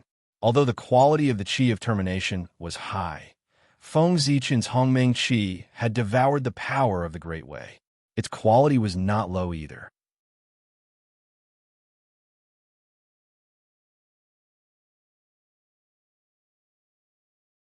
Chapter 895. If it was condensed a little, it would not be weaker than the power of the end and would have the power to fight against it. As a power at the eternal level, even if it had not reached the great accomplishment stage, the Hongming qi was still a trump card. This qi of the end is so mysterious. If someone can master it and use it to destroy the chaos, it might be possible to achieve the eternal realm. After condensing the Hongming qi, Feng Zichen had a deeper understanding of the qi of the end. He felt that this was also a way to reach the eternal realm. He could imagine a scene. In the depths of the endless chaos, there was a supreme deity who set off the nirvana, tribulation, and destroyed the entire chaos. In this scene, where everything turned into nothingness, only he existed eternally and was not affected by the tribulation. Wasn't this a manifestation of eternity? Thinking of this, Feng Zichen's mind became more and more picturesque. Then, he suddenly realized that perhaps, in a place he did not know, there was indeed such an expert. Every time the end of an era came, the nirvana tribulation would be set off. The more he thought about it, the more Feng Zichen felt that it was very possible. At the same time, another bold guess appeared in his mind. After reincarnation, was there really no one who completely understood the reincarnation Great Way and jumped out of reincarnation to achieve the eternal realm? Perhaps, as early as that unknown era, there was already someone who controlled reincarnation and lived eternally. Of course, this was all Feng Zichen's guess. It might not be true. After coming back to his senses, Feng Zichen collected his thoughts and turned to walk into the world. Whether or not someone achieved the eternal realm, it had nothing to do with him. It was more important for him to take care of himself. Decay, dead silence, no hope. Feng Zichen came in a hurry last time and did not carefully sense this world. Now that he carefully sensed it, he found that the world was filled with the aura of decay, giving people a feeling of lethargy. It was like a group of old men who were about to die and would not live long. Sigh. This world seems to have survived the reincarnation tribulation, but it has paid an unimaginable price for it. It has exhausted all its potential and is on the verge of collapse, with no possibility of recovery. Now, the reason why this realm still existed was because of the eternal substance in the realm. Once the eternal substance disappeared, this realm would be destroyed and completely disappear. The further in he went, the more Feng Zichen discovered that the situation in this world was shocking. The final qi affected every aspect of this world. In this world, the lifespan of a mortal was extremely short. Basically, it was only 60 to 70 years. The lifespan of a cultivator was not as long as Feng Zichen imagined. Celestial immortals only had a lifespan of 5,000 years. Shin immortals could live for 50,000 years, and golden immortals could not live forever, only having a lifespan of 560,000 years. Dao Lord Tai could live forever, but he couldn't touch the qi of the end. Otherwise, he would still die. Moreover, many connate Daos in this world had been corroded by the final qi and could not be cultivated. If one were to forcefully cultivate these innate Daos, the higher one's cultivation level, the faster one would die. This was a piece of good news. The fewer connate Daos that could be cultivated in this world, the more it meant that this world's cultivation world was narrower and could not produce any experts. But at the same time, Feng Zichen also discovered a piece of bad news. This world was moving unswervingly toward the untainted land at an extremely slow speed. This was truly a calamity. The final chi was indestructible. It would grow stronger and stronger as it devoured more and more power. What did this mean? It meant that if this world was really connected to the untainted land, then the final chi of this world would surge toward the untainted land and devour the entire untainted land, causing the untainted land to end up like this world. This world was a huge source of pollution. It could turn other worlds into the same state as it was. Therefore, these worlds could not be allowed to get close to the untainted land. This world had to be destroyed. Otherwise, even if the untainted land was not destroyed, it would enter the age of Dharma ending. Suddenly, Feng Zichen thought of the earth in his previous life. Wasn't it the age of Dharma ending? No, the age of Dharma ending? Originally, Feng Zichen thought that it was the result of the natural degeneration of the untainted land. But after sensing the situation of this world, he felt that he seemed to understand something. The Earth's degeneration should have nothing to do with the untainted land itself. It was this world that crashed into it, causing the final chi to descend into the untainted land and drag the entire world into the age of Dharma ending. And because the untainted land shared the pressure, the living beings of this world were freed. They called themselves the God race and settled down in the untainted land. It was a very reasonable guess. Feng Zichen felt that he had most likely touched the truth of the decline of the untainted land in his previous life. It was related to this world. After all, there had been no major calamities in the untainted land since the journey to the west. Moreover, the journey to the west was a deal between the saints. It might affect the human race, but it did not affect the untainted land. If that was the case, why did the untainted land decline inexplicably after the journey to the west? The answer was here. After the journey to the west, this world crashed into it. First, it destroyed the 3,000 worlds that were still being nurtured. Then, after accumulating enough power, it swallowed the untainted land. This world was a source of disaster. For the future of the untainted land, it could not be left alive. He thought about how he had worked so hard to create the untainted land into what it was today. Moreover, he was about to obtain the position of celestial emperor that he had planned for countless years. Under such circumstances, if the untainted land was dragged into the abyss by this world, Feng Zichen would definitely go crazy. Therefore, this world had to be destroyed. No one could stop his determination to destroy the world. Originally, Feng Zichen was still thinking about how he would deal with himself if he refined the eternal matter of this world and caused the destruction of this world. But now, Feng Zichen was not worried about this at all. What was the use of keeping a world that was the source of disaster? Moreover, any world that was unfavorable to the untainted land should be destroyed. This was not a matter of right or wrong, but a matter of standpoint. Being born in the untainted land, one had to have such a standpoint.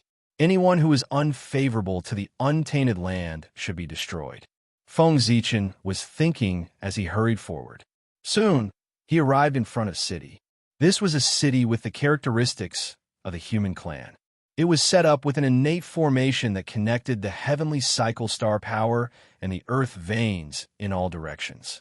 At first glance, one could tell that this was a method that Feng Zichen often used when he was young. Compared with the traditional style of this world, it was out of place. Zichen's city. This was the name of this city. Well, it had the same name as Feng Zichen. Obviously, this city was related to Feng Zichen. It was a city that was established by his 3 disciples. It was named Zichen to commemorate Feng Zichen.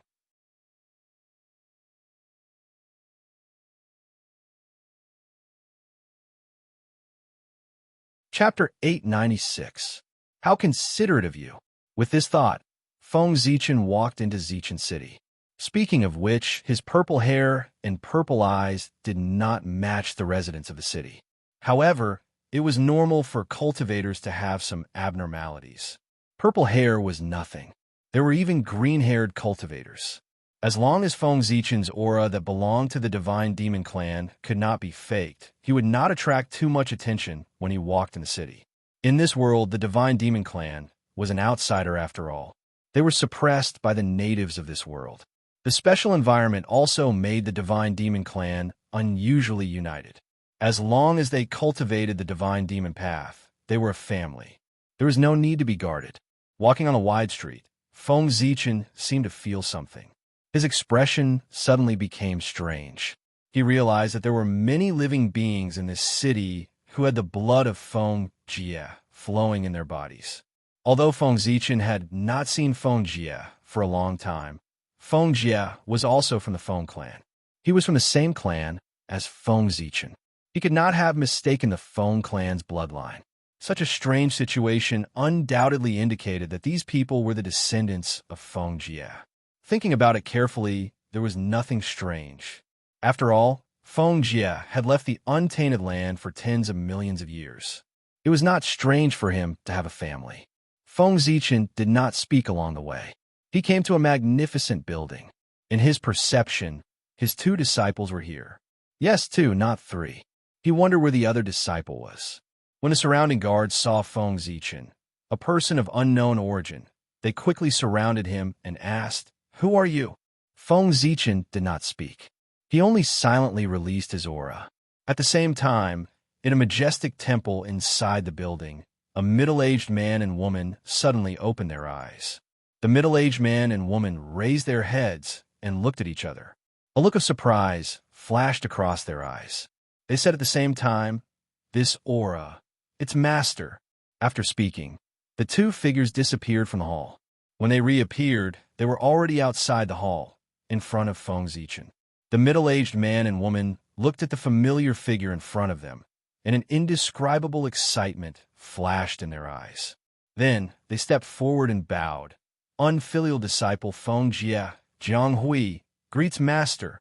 After being separated for countless years, they finally met again. Even with Feng Zichen's cultivation, his Tao heart still rippled. Feng Zichen quickly stepped forward and helped Feng Jie and Jiang Hui up. He said with some self-blame, "It has been hard on you all these years." Feng Jie and Jiang Hui were indeed suffering. This could be seen from their appearances. The 2 of them had already reached the realm of the primordial Taoist priests. Logically speaking, they should be able to stay young forever. Looking at their appearance, they looked older than Feng Zichen, which was a sign of mental and physical exhaustion. The appearance of a cultivator was related to his mentality. When his Tao heart was old, he would also be old, no longer as vigorous as when he was young. Feng Jie and Jiang Hui were like this. They were clearly overwhelmed by life. After exchanging greetings with the 2, Feng Zichen suddenly asked, "Where's Jiang Xiong? Why don't I see him?" Hearing this, Jiang Hui's eyes turned red. She said with some self-blame, "It's all my fault. In order to save me, my brother was plotted against by the Angel Clan's holy king. He had an accident and is now recuperating in the Temple of Life." Oh, Feng Zichen nodded and didn't say anything. But in his heart, he had sentenced the Angel Holy King to death.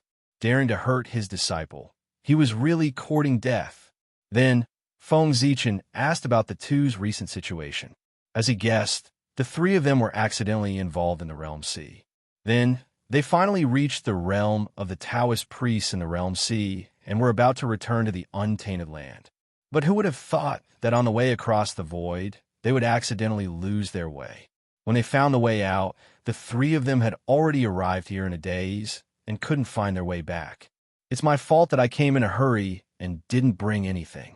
Otherwise, I would definitely give you a big gift. But I'll remember it for now. When I return to the untainted land, I will give you a big gift." Looking at Feng Jie and Jiang Hui in front of him, Feng Zichen said with some regret, Feng Jie was indeed married. He married Jiang Hui, and the witness was Jiang Xiong. After going through so many difficulties and dangers, the two of them finally came together. It was also a beautiful story, but it was a pity that Feng Zichen came in a hurry and didn't bring anything. He couldn't give his two disciples a wedding gift. The two of them hurriedly said, "It's already a sin that we didn't tell Master that we got married. How dare we ask for a gift?" Pointing at Feng Jie, Feng Zichen said with a smile, "It's not urgent. Let's talk about it when we return to the untainted land." The two of them didn't ask when they would return to the untainted land, because when they saw Feng Zichen, they knew that it was inevitable that they would return to the untainted land. Then, the two of them called their several children over and paid respects to Feng Zichen, their grandmaster. Feng Jie and Jiang Hui had a total of 3 children, all of whom were outstanding. The eldest son had already reached the realm of Taoist priests. Such talent was first class in the untainted land. The other 2 sons were not bad either. Although they hadn't reached the realm of primordial Taoist priests, they were not far away. If they returned to the untainted land, they would be able to prove their Taoism after some practice. As for Feng Jie and Jiang Hui, they had already reached the realm of perfection of Taoist priests. If it weren't for the restriction of this world, they would have entered the realm of sage-to-be. Glancing at the 3 sons of Feng Jie, Feng Zichen praised them. They are all good children. Even in the whole human tribe, there are few who can be compared with them. Speaking of this, Feng Zichen's tone changed, and he said helplessly, "It's a pity that I didn't bring anything with me this time. I can't even take out a greeting gift." This was really Feng Zichen's mistake. His incarnation had been focused on cultivation, and he didn't care much about worldly things. Therefore, he had nothing but the Hongmeng's sword in his hand. The 3rd son said, I don't dare. The younger generation didn't need it, but Feng Zichen had to give it to them. He secretly remembered this in his heart, and decided to make up for it when he returned to the untainted land. After chatting for a while, Feng Zichen proposed to see Jiang Xiong. The two of them didn't have any objections. They gladly accepted the order and took him to the Fane of Life. Feng Zichen didn't ask why Jiang Xiong was recuperating in the Fane of Life. There were only 2 reasons. One was that Jiang Xiong had an old relationship with the Fane of Life. The other was that Feng Jie had paid a huge price. But looking at Feng Jie, Feng Zichen estimated that the second possibility was unlikely. It should be the first one, that Jiang Xiong had something to do with someone in the Fane of Life. The Fane of Life? When he heard this name, the first thing that came to his mind was the Goddess of Life. There were many stories. Feng Zichen was not a gossipy person. If Feng Jie and the others didn't say, he didn't ask. This kind of thing, after a long time, he would naturally know.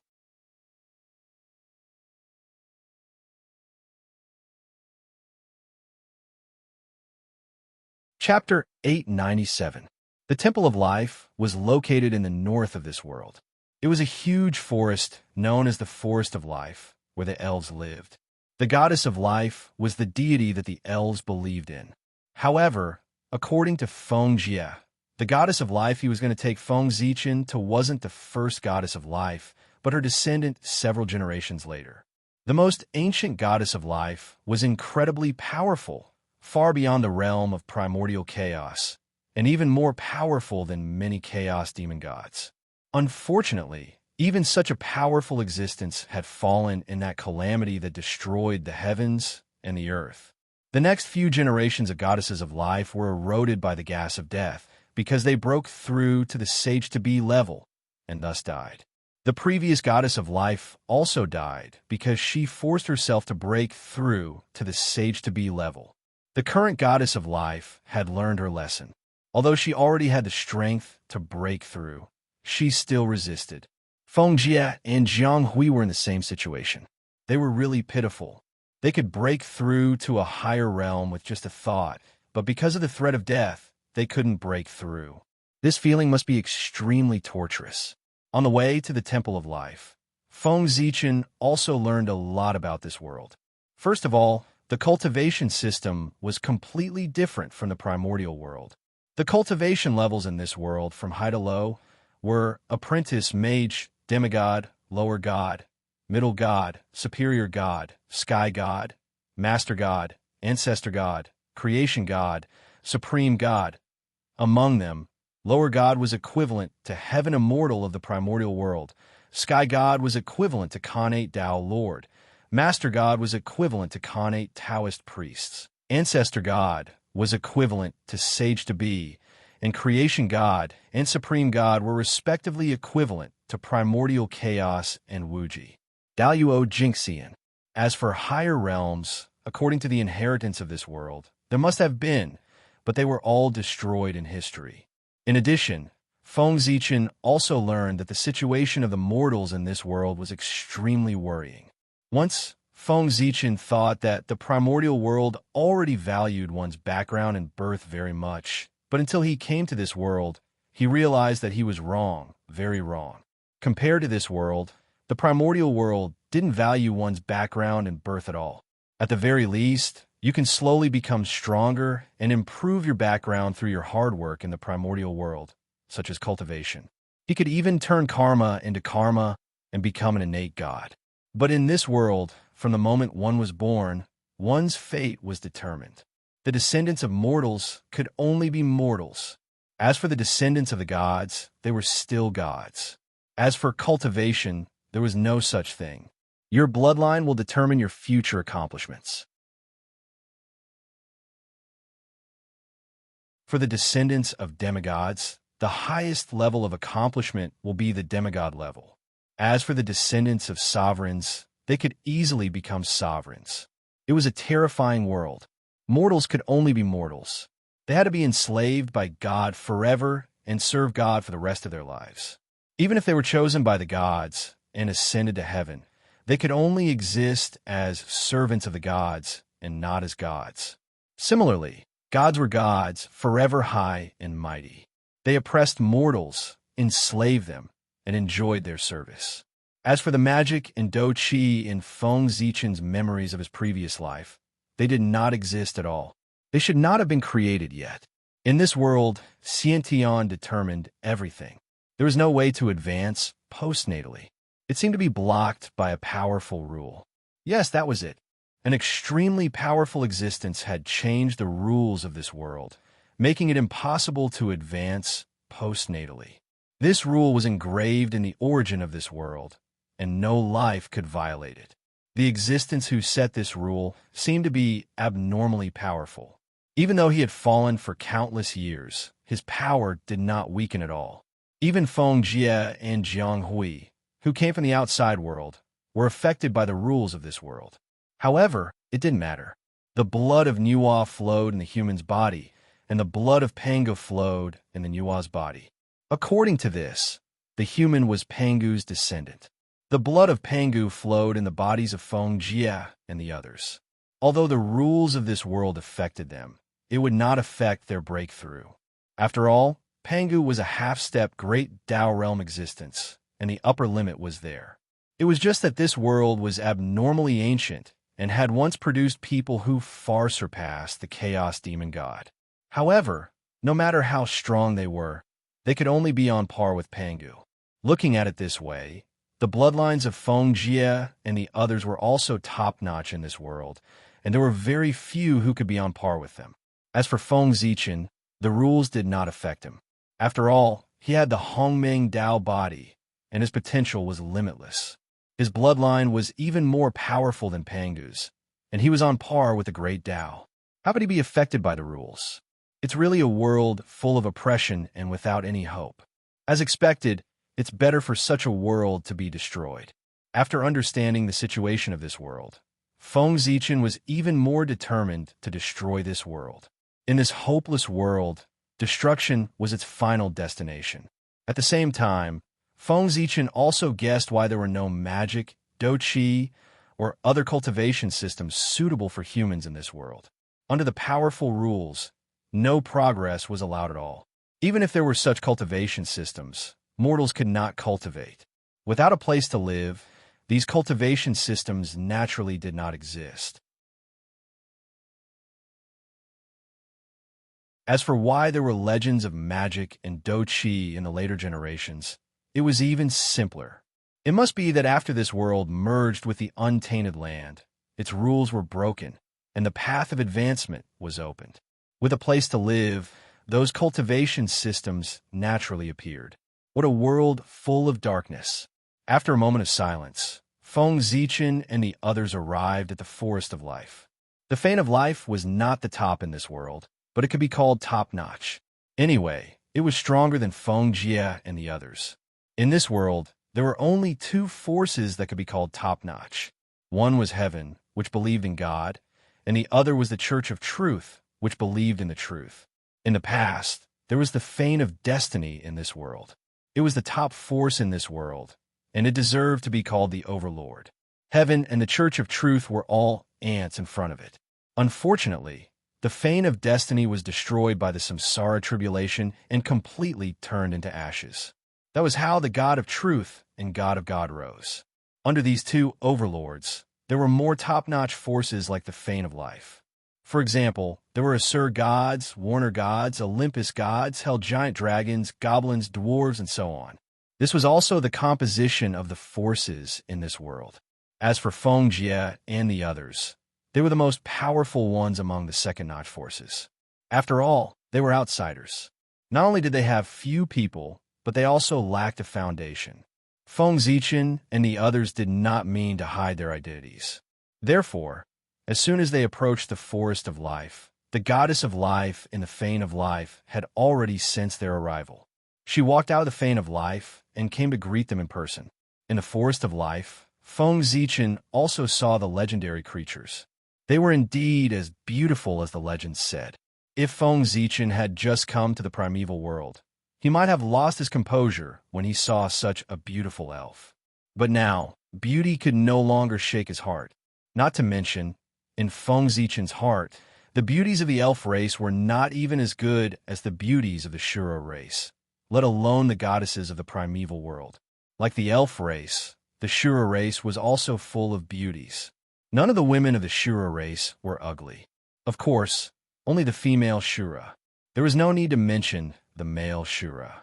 After waiting for a while, a beautiful goddess with long green hair and prominent facial features came to Feng Zichen and the others.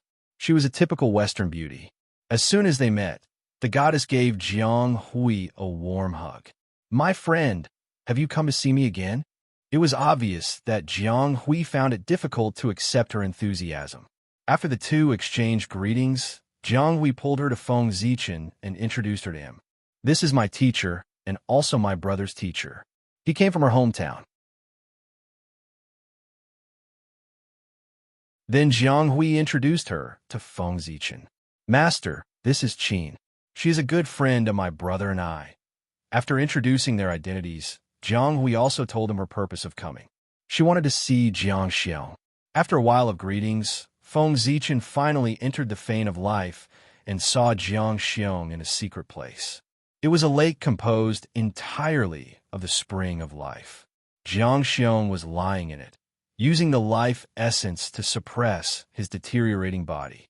However, the effect of this was not very good. This could be seen from Jiang Xiong's appearance. The young man who used to be in high spirits was now old. He looked like a centenarian, and there was a decaying smell on his body. This was a sign that he was about to fall. Feng Zichen already knew how Jiang Xiong was injured. To be precise, Jiang Xiong was not injured.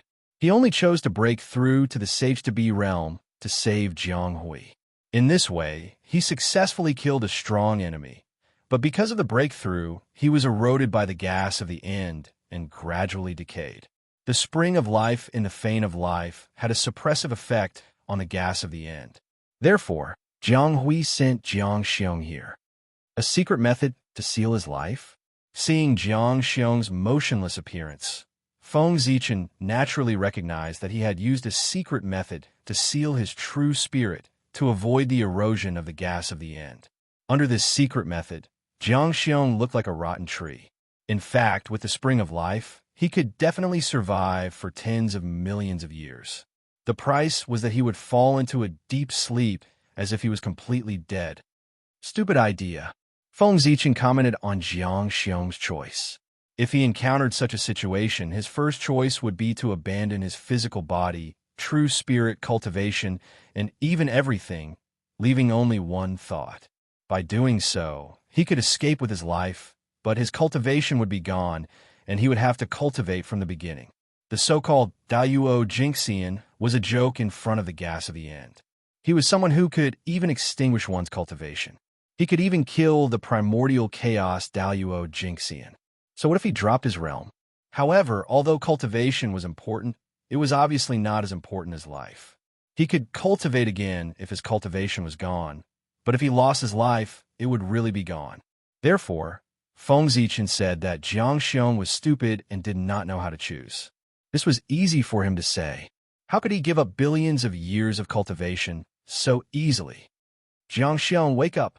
Feng Zichen stepped forward gently and used a magical power to wake Jiang Xiong up. The next moment, the sleeping Jiang Xiong opened his eyes. At first, he was confused for a moment. Then he saw Feng Zichen. Excitement flashed in his eyes. Jiang Xiong struggled to get up and saluted Feng Zichen.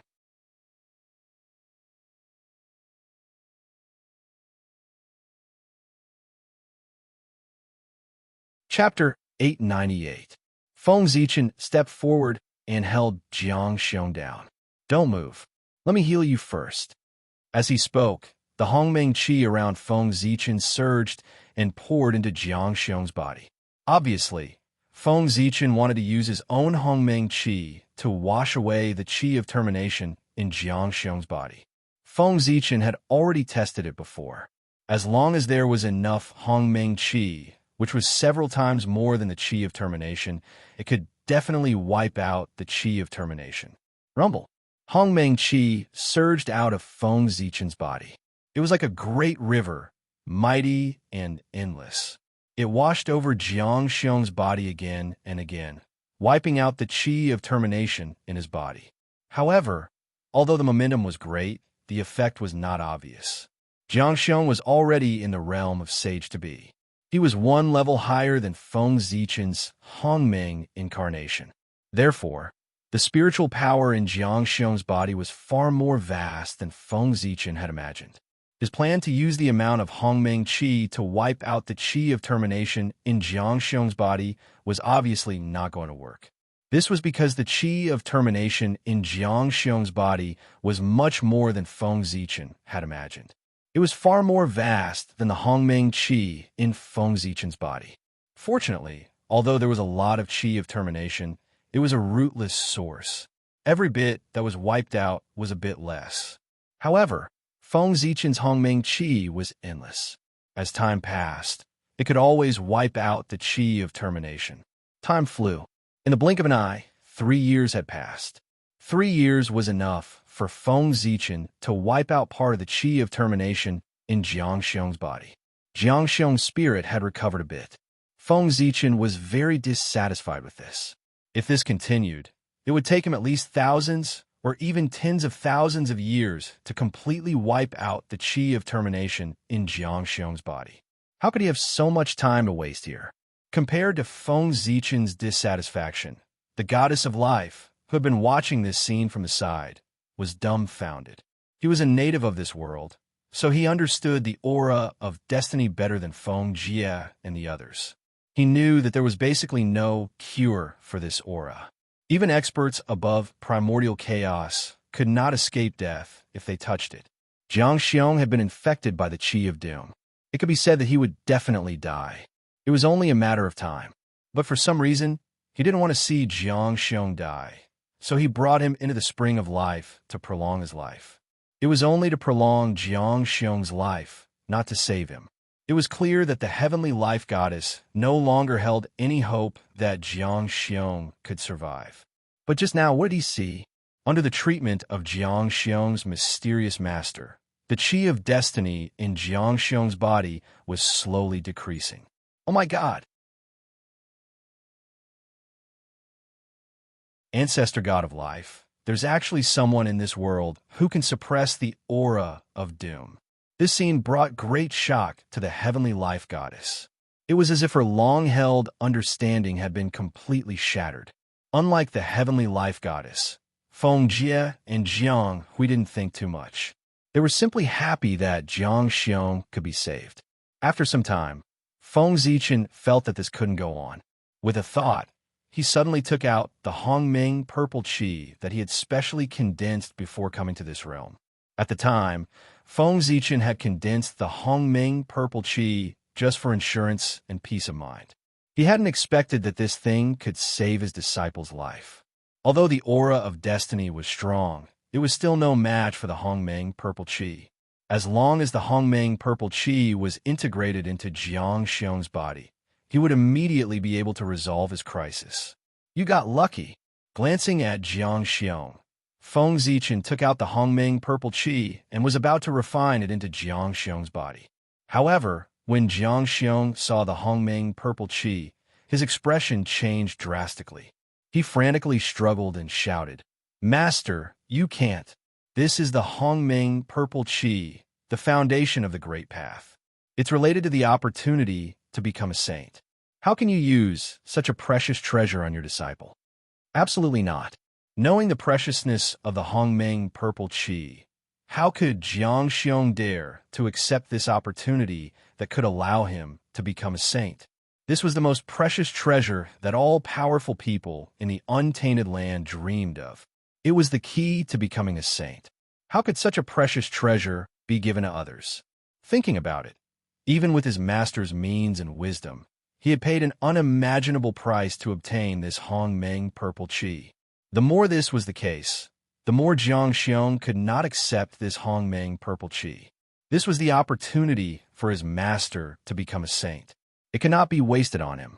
Feng Zichen did not know that Jiang Xiong had already imagined a fierce battle for the Hongming qi. He was afraid that the untainted land would be destroyed. On the side, Feng Jie and Jiang Hui were shocked when they saw Feng Zichen take out the Hongming purple qi to save Jiang Xiong. Immediately, their expressions changed drastically and they became extremely conflicted. They were worried about Jiang Xiong's safety, but they did not want to see Feng Zichen lose a Hongming purple qi. They were really conflicted to the extreme. As for the goddess of life, although she did not know the origin of the Hongming purple qi, she knew that it was an unimaginable treasure when she saw their expressions. At the same time, she also knew that it was a treasure that could deal with the qi of the end. Looking at the expressions of the three, Feng Zichen knew what they were thinking. He was both gratified and amused. Perhaps in their eyes, their master had not yet become a saint. Right?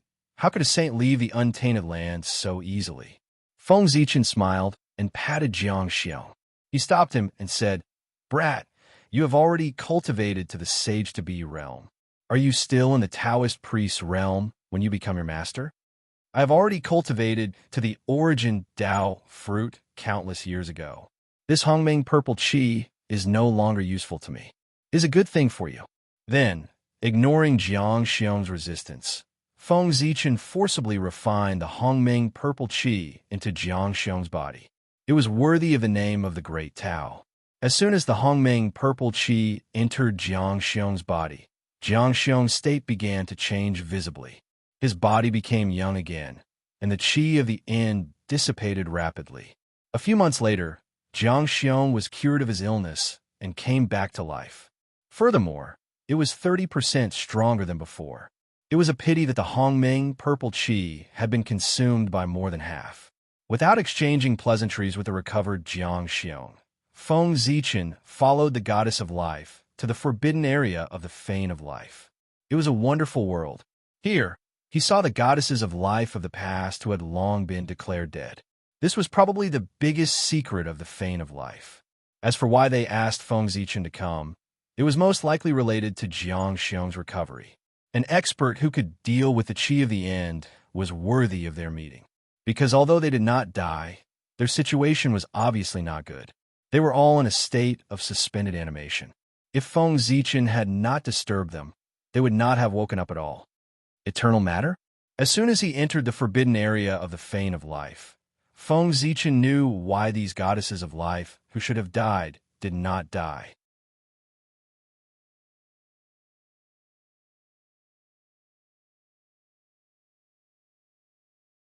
Chapter 899. Everything was related to the eternal matter here. That's right. Feng Zichen felt the existence of some eternal matter in the forbidden area of the Temple of Life. Although it wasn't much, it was enough to suppress the chi of destiny in the bodies of the living beings here. Suppressing, but not solving, it showed the lack of eternal matter here. An old voice suddenly sounded in Feng Zichen's ears. Expert from another world, the Temple of Life welcomes you.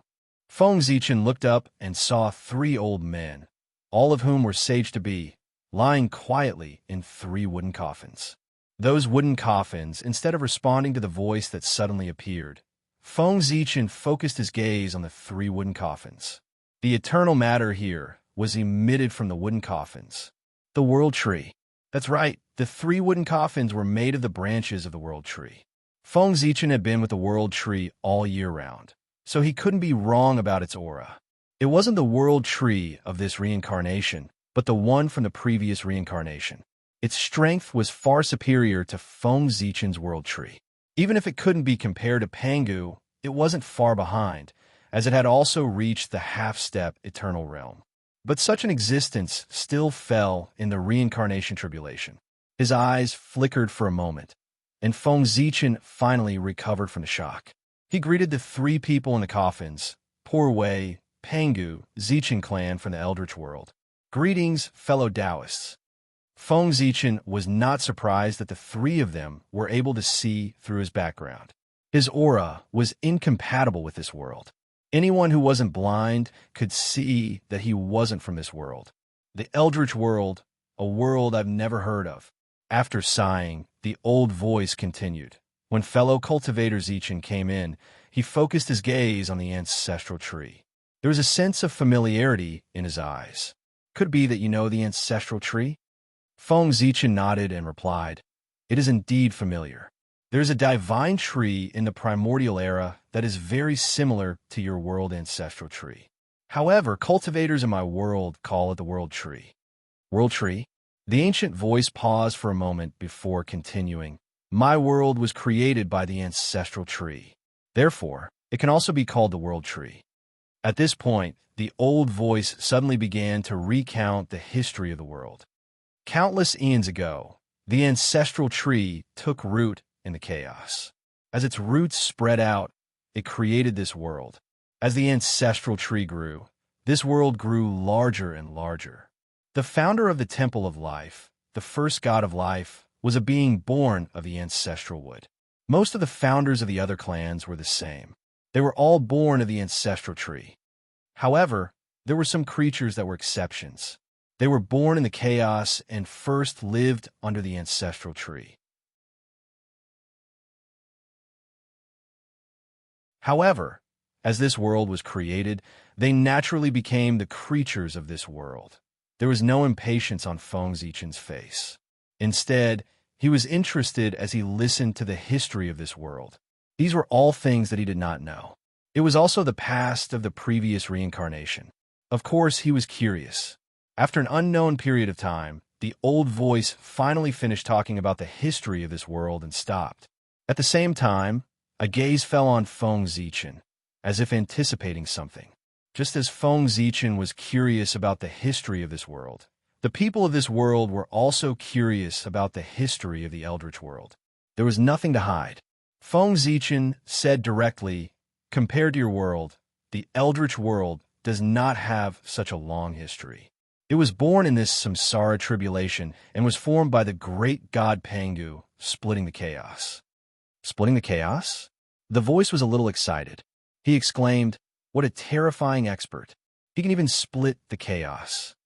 Nodding, Feng Zichen said in agreement, The great god Pangu is indeed very strong. He can be called the most powerful person in the chaos. He is the strongest existence under the great Tao. He is one step away from entering the eternal realm. This was clearly telling the other party that there was a supreme expert in the Eldritch world. If he had any thoughts that he should not have, he should get rid of them as soon as possible. Hearing this, the other party was speechless for a long time. After a long while, he said, With such an expert in the Eldritch world, can he solve the hidden dangers of our world? Feng Zichen shook his head and said, No, your world has been destroyed long ago. It is just relying on the eternal substance to barely survive. Unless the great Tao personally intervenes, it is useless for anyone to come. The other party was not disappointed. Obviously, he already knew the answer. He just continued to ask, then, do you have the ability to solve the hidden dangers in our bodies? This time, Feng Zichen did not disappoint them. He nodded and said, if you pay a huge price, you can indeed get rid of the hidden dangers in your bodies. You should have seen it just now. It is the power that the poor Wei used to save her disciple. It is called the Hongming Purple Qi. It is the foundation of the great Tao. It is the most precious treasure in the world. Even the Qi of the end cannot damage it at all. After chatting for a long time, they finally got to the point. The reason why the three former life goddesses called Feng Zichen over was not because of the Hongming Qi in his hands. Although the coffin made by the world tree could suppress the Qi of the end in their bodies, it could not solve the hidden dangers in their bodies. Otherwise, they would not be aging day by day. After a long time, they would also die. Therefore, they had their eyes on Feng Zichen. They wanted to ask for a wisp of Hongming Purple Qi from him to solve their hidden dangers. Another old voice sounded. It directly asked Feng Zichen, do you have any other Hongming Purple Qi in your hands? It was time for the transaction. Feng Zichen said, Poor Wei does not have any Hongming Purple Qi in her hands for the time being. However, she has a lot in the untainted land. If you can take out suitable treasures, Poor Wei is willing to be the middleman in exchange for 3 wisps of Hongming Purple Qi for you. Feng Zichen did not lack Hongming Purple Qi. Every 1,000,000 years, he could create a wisp of Hongming Purple Qi.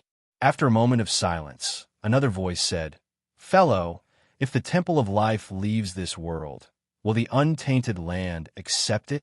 Hearing this, Feng Zichen did not answer immediately. Instead, he began to think seriously. It was not a big deal to let the Temple of Life join the untainted land. However, why? You are an outsider. Firstly, you have no merit. Secondly, you have no contribution. What right do you have to enter the untainted land? What right do you have to join the untainted land? Therefore, after a moment of silence, Feng Zichen shook his head and refused. I'm afraid that's not possible. Moreover, even if Poor Wei agrees, it's useless. I'm not the only one who has the final say in the untainted land. Feng Zichen lied. He, who was about to become a celestial emperor, was actually qualified to let the Temple of Life join the untainted land.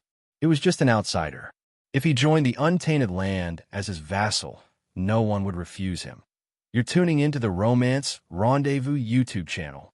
We're so grateful for your support, and don't forget to subscribe to join us on this incredible journey through captivating stories.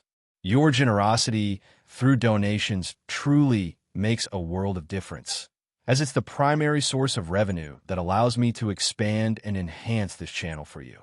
Thank you from the bottom of my heart for being a part of this adventure.